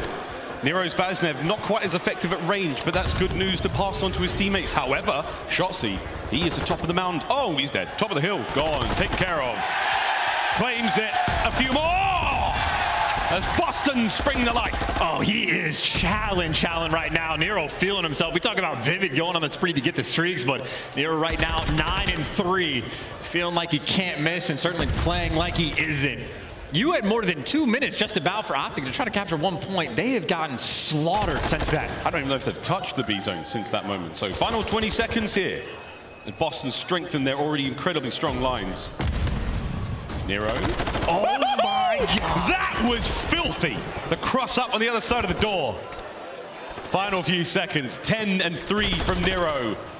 As Huke finally gets on the point. Nero is twisted though, but maybe this is it. Actually, everyone from Boston just spawned so far away, they might have to burn the crew. OpTic are flying forward. There's 3 of them on the point now. How many kills can you get, Boston? You cannot lose it like this. A single segment gone. Here comes the streaks. Trophy saves them. Absolute madness. They're still alive on the point. There are 2 remaining. Dashy trying to keep his boys safe. Get them in there. Slow down the reinforcements. He does. Final segment. Final segment. They're all dead. They're all done. I don't believe it. They only needed 1 chance, 1 shot. And OpTic have captured the point. We are witnessing different flavors of breakdowns in this series. I mean, you had the perfect opening break over towards the A zone. After that, Boston flipped the switch. They had like a 16-5 life lead. No life at all on the map, no openings, and all of a sudden, they just found the clean 4 down. Boston spawns out, they burn a cruise, get nothing, and all of that effort for nothing. That is a dagger round. Boston got to be feeling pain after that one. We got the variety pack, you know, Chance, all the different flavors, man.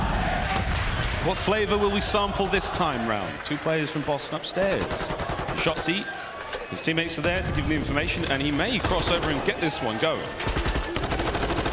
Huke keeping downstairs all noisy and dangerous. Shotzzy backing him up. Kills going the way now of OpTic. And this is OpTic's opportunity just to get fluid with it. I mean, a round like that essentially feels like it's a freebie, and Shotzzy now just gets to roam around up top. Dead Silence just about to run out, but gets the kill in the final moment, gets the reset, and Shotzzy can just continue to do his thing. His teammates are picking up the kills, and for Boston, this is the worst thing you ever have to do. Try to find Shotzzy. It's like trying to find a needle in a stack of needles. He's right there. Another one bites the dust. Can Awakening find him? Nope, he's gone. See him, mate. And he's just slowing the pace down. Like, they're spending so much time looking for Shotzzy, barely any pressure on the map. You have 1 player that's over towards A for Nero, but now Shotzzy and Huke get in the mix. And the heat map for Shotzzy, he's just lived inside your base. Now Boston are forced to go over towards B, but even Shotzzy gets to be the cutoff man. You can never feel comfortable. They know they're in a pinch. And right now, OpTic just trying to close in around them and suffocate them. This is what we like to call flow state. Here we go. 3, 2, 1. Good job, Nero. See, called that one perfectly. Over towards B, though. Nearly get the single segment. Can they get close enough? Huke's holding them back.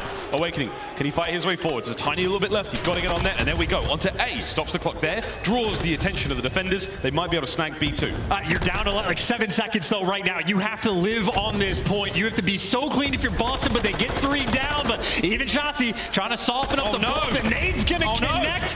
Might fly out to kill Awakening, and again, that clock will tick. But Awakening falls, and you see Boston bought the pressure over towards A, but Shotzzy, he's here. OpTic will oscillate immediately over towards the A side of the map now. Shotzzy has eaten all sorts of bad things just there, getting taken care of. Vivid finds a couple of kills. Life count still close enough, and then we go. A captured. An additional minute to play with here in the round. I mean, from the depths, Boston just found a way. Still, though, close on life count. And a minute on the clock is not a massive amount of time to work with, but they have all the map pressure. They surrounded the B zone. Huke, though, gets that entry. You got trades coming back and forth. Vivid can't find this second. Bruce is beaming. Yeah, I'm going to ask for that class. That looks pretty good, if you ask me. It's Dashy keeping things all together. The main AR now counterpart on the other side of the map, dealing with iLLeY and the combined efforts of Shotzzy there. So, clock still ticking. 2 segments of B remain. Awakening's nearby, but the support is not yet in. He doesn't have a trophy as well. Getting it slowly and trying to find the extra pressure, but he's going to fall a little bit too tall for his boots, but 2 players are now on point. Vivid right nearby. This is the moment for Boston. So aggressive. This is exactly what they need. Tags in from Vivid. Slow Huke down at the very best. Try to find these kills. Keeping the going at B. 2 players on it. 1 segment left. The kills are there. Vivid's got to keep them going. Still keeping the capture alive. I don't believe it. Are we seeing it? Are we seeing it again? Another round. Another offensive round. Oh, baby, what a control this is. At least that one felt more standard. Yeah. Boston putting in some serious work. There was no hero plays. It was just clean, efficient work after they got the pressure on the site. So Boston have some fight in them. The bounce back is there. No sight of a collapse. Just a different flavor of collapse. Potentially. Loser for top 6. Winner continues to play. Unbelievable. What a tournament. Not over yet. The final match of Saturday, always a delight. Who goes to Sunday? There's Shotzzy. Moments of true magic in the previous round. Now, though, on attack. It looks like OpTic have got their eyes towards B. Let's see how the kills treat them. Yeah, you see Shotzzy's been flexing out so much as well, bouncing back and forth between the two different weapons on basically every map that we've had. But Huke's taking a wide route just to get over the A side and has a little bit of help from Shotzzy, who has made moves with attack. And Shotzzy, the AR apparently for this team, able to get to Nero annoying on the flanks. But you see OpTic, they have bodies all over the map. Fortunately for them, the kill's not yet coming through. You got insurance policy just in case it doesn't work out over towards A here. Dashy, the top of the mound, over towards B, now capturing both points at once. Nice Awakening for his 5th kill in a row. That's a sensational kill. Yeah, I mean, the cruise is nice, but obviously, you see the trophies always so present. This is the next one in line. iLLeY backed him down and shuts him down as well. You got Vivid for the trades to the B zone, nice and secure. That first take never came through. And Boston with a small life lead, and more importantly, plenty of pressure on the map. Drains some of the progress in the B zone. Not quite all of it. Now to push the front line forward. Look at those white arrows on the minimap. That's OpTic. The 2-2 split. Will the Boston defenders be able to deal with them? Vivid looks like he's got one. A few more to go.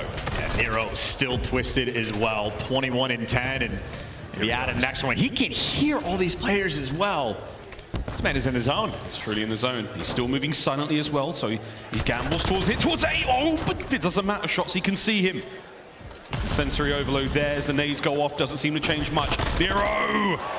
Immediately back into the fight. This man is laser focused. You also had Methodz pushing up, so they're going to be forcing out those right side spawns. But A nearly captured. Owakening trying to slow him down. Dashy maybe the next one in line to fall. A stranglehold on the map, but Shotzzy trying to keep it open. All the players on OpTic are going to be near their A zone.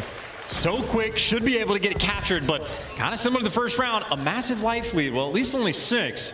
Right now for Boston. We know how these attacking rounds go, though. OpTic Texas, 12 lives to throw at the B point in a bid to take control. Methodz.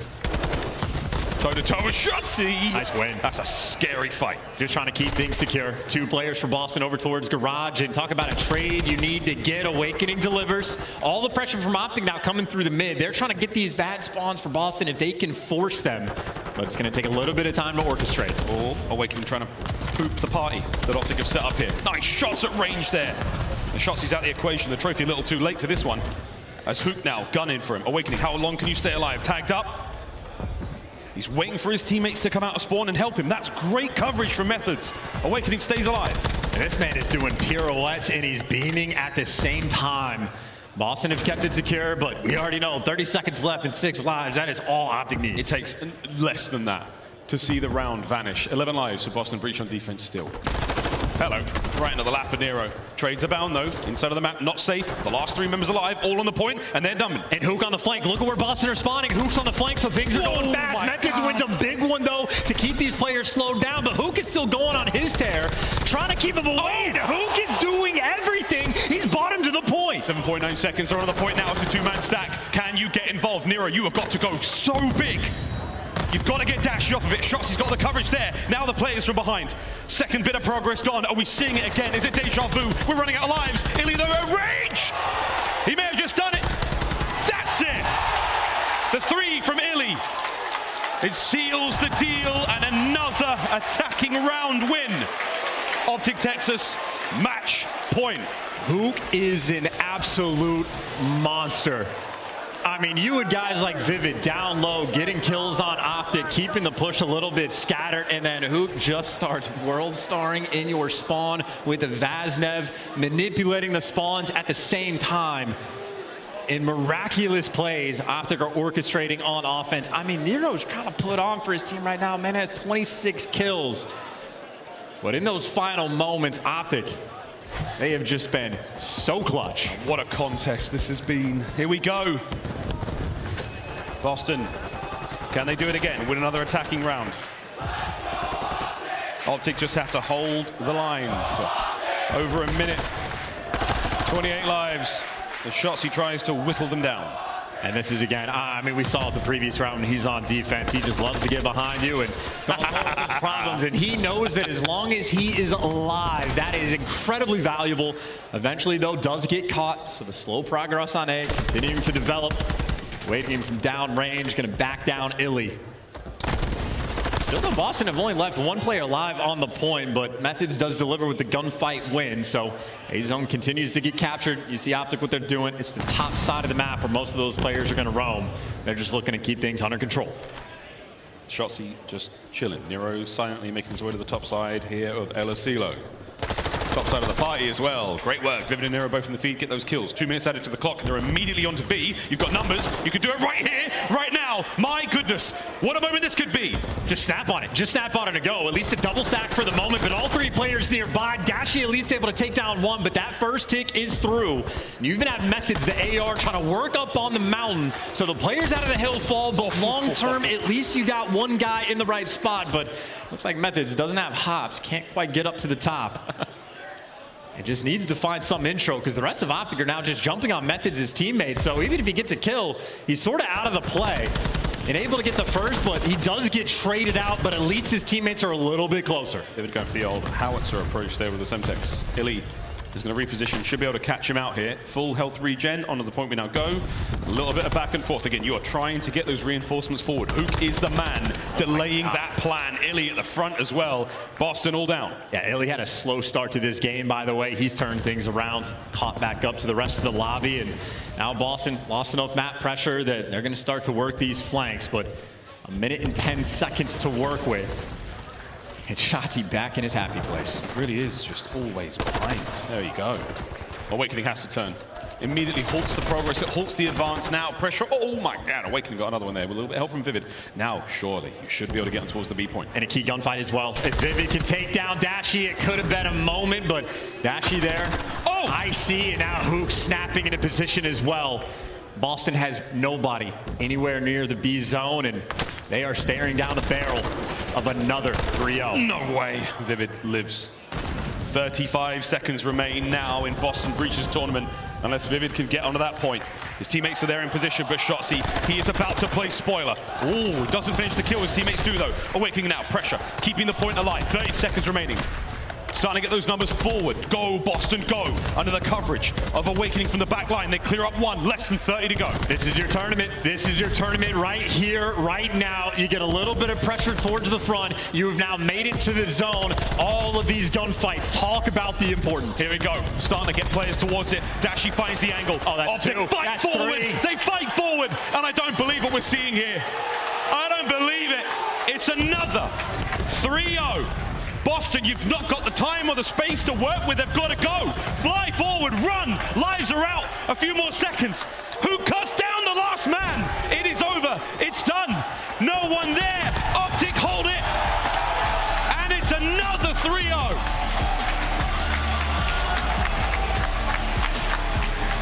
I do not believe my eyes. Another 3-0. And it may have been an outstanding contest.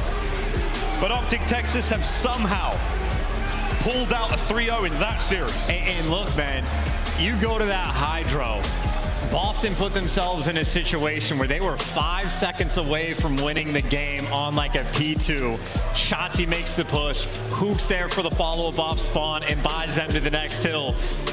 OpTic then have to do enough to force it to another rotation to win a 2-point game.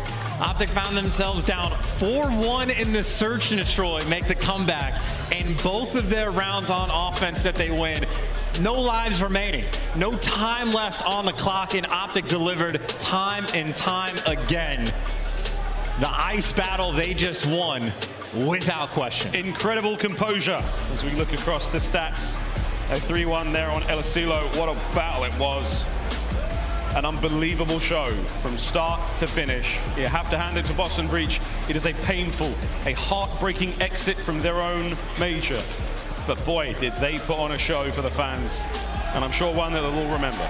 And you'd have to have a lengthy conversation to figure out who the MVP of that series was for OpTic, because iLLeY with the play calls he was making in the S&D, Shotzzy dropped 40 on him in the HyDra hard point. You had Dashy making the heroic final play in those moments. You had Huke going on the flanks on those offensive round of the control and opening things up. Such a well-rounded effort from OpTic Texas. Everybody was on fire. Unbelievable. Everyone was on fire indeed. I just cannot believe it was another 3-0. Well, one man who was on fire a little bit more than others at times is on stage right now with Blaze, and that man is Shotzzy. Are they serving alcohol? Huh? Are they serving alcohol? Thank you so much, Miles and Chance. Yo, what a weekend this has been. Give it up for OpTic Texas as they progress to Championship Sunday. Shotzzy, when you saw the script this weekend, did you see it playing out like this?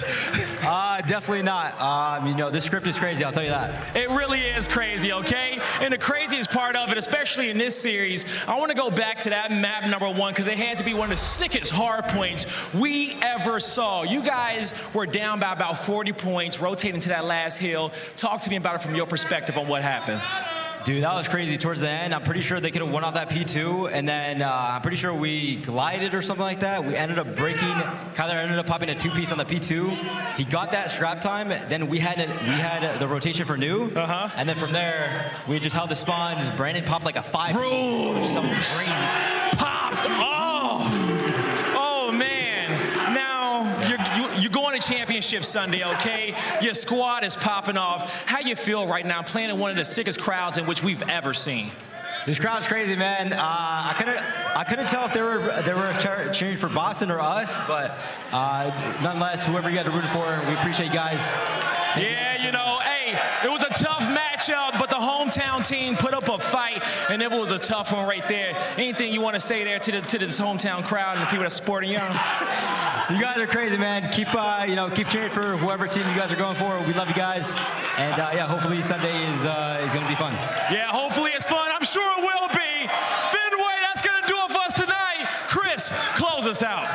Thank you so much, Blaze. And on behalf of everyone here at this CDL, I just want to thank the Academy. Best screenplay of 2023 is unfolding live at the MGM Music Hall here in Boston. Brycey joining Alley Cat, Nameless, and I on the desk as we look back at a ridiculous day of 3-0s. 5 matches, 15 map wins, and they were all tight in the final 3. Let's take a look at some of the big ones on the day, though. And we're going to start here with Boston's start to the day, Alley. That to face the Guerrillas. You're going up against Joe Deceives, Assault, who is coming off a rough match. You know the potential of this squad. How did Boston handle our purple team? It really was just warming up in that map 1. They were down by quite a bit there in the beginning, and then it seemed like Vivid seemed to find his groove, and from then on, it was all of Boston. I think what they really impressed had to be with that search and destroy. Vivid with a huge 1v2 on an Exceed, who did all he could. I mean, 13-8 going into that series where like Exceed needs to continue that S&D excellence. He did what he could, but unfortunately it just wasn't enough in the end. Incredible stuff in all of the hard points from Boston this weekend. I think everyone was at least entertained, a little bit frustrated by this most recent one, but what a series for all the players from Boston. They all took turns. Vivid, a rock star. You had Nero at times doing it, but they weren't the only ones scoring big points. We got to talk about a few more teams here, and I want to go to you for Atlanta FaZe versus Toronto. This was a rematch from Raleigh. Similar result. Yeah, Atlanta FaZe, they come in and they take this one, and I think it was probably the most dominant match that we saw today. Every single map was OP. I mean, 250, 150, 6-1, and a 3-0 in control. Everyone popped off. Cellium went off once again. It's what you expect out of this guy. It just seems like they're firing everywhere. Like, since their comebacks they had in the qualifying stage 2 where aBeZy popped off in that control, they have been lights out, Puckett. This is a team that's looking to win this event, man. They're in a great position to do so, sitting in top 3 already. Atlanta taking care of business against the trash talkers from up north. Atlanta, the first team to lock up their spot in our winners bracket finals. They're guaranteed top 3, and so are the Røkkr. The most difficult bracket in a lot of the community's opinions. You had to start off, on our first day Thursday, going up against the Subliners. Today, you draw OpTic.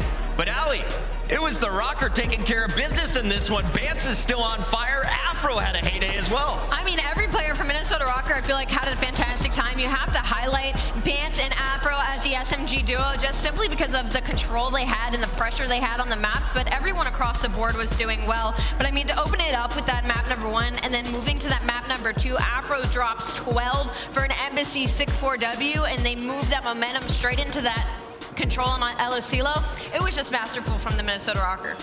Minnesota Røkkr will be joining Atlanta tomorrow in that winners bracket finals. OpTic drew their opponent Boston in the lower bracket, but Brycey, there was another lower bracket battle here. We got to talk about the LA Thieves squad. What did you see from the team tonight? Well, it was a dark day for Ultra as Thieves came to play. They tucked Ultra into bed in every step of the way, and we should have known how that series was going to go when we saw Octane start off 11-1. He was a force to be reckoned with. They couldn't get past him, they couldn't kill him, they couldn't stop him. Over and over again, when we thought the tide might turn, there was Octane and the rest of the Thieves. Every single player was playing above and beyond Ultra today, and they did not have a good time. I absolutely love what we saw from the Thieves tonight. They proved that yesterday was not a fluke. They're coming on to this next matchup with a 9-0 record in the lower bracket, and that's what we need to show you next, because there's only 4 teams remaining in this event. And we mentioned the script. Well, look in the top left corner of your screen. We set it up. That round 11, OpTic versus the LA Thieves. We get the rematch tomorrow. Nameless, you're in the building for that one. Do we go another game 5, or is it 3-0? I think we go another game 5. I was laughing when you pulled this up because it's just the script, man. There really is the script going on. Nadeshot versus Scump, LA Thieves versus OpTic, the rematch. It's going to be sick, man. And of course, we've got Røkkr versus FaZe in that winners bracket final. Epic matches all the way through. We've got the first one kicking off at 1:30. The pre-show will be at 1:15. Brycey, though, I know a lot of people are already chatting on Twitter about that rematch against the Thieves. Yeah, it's going to look like a spicy one as well. I'm hoping for no 3-0s tomorrow. I don't want any of these to end in 3. I want to go all the way. I don't even care which one I cast for the games. They're all going to be good. Every single one. We are set up for an incredible championship Sunday. Record-setting lows here in Boston this weekend, and that didn't stop an amazing crowd from coming out here. You guys are all wicked awesome, and I can't wait to see your beautiful kisses tomorrow. Thanks for tuning in. This was your Boston Major Saturday. We'll see you for a championship Sunday. You feel me? I'm feeling charged up. I'm a battery on full percentage. I got the green light. Keeping my guard up. I will not stumble no straight when they threaten my life. You cannot stop us. A force to be reckoned with. I don't recommend you try. I'm feeling charged up. Energized. I know my passion and purpose gon' take me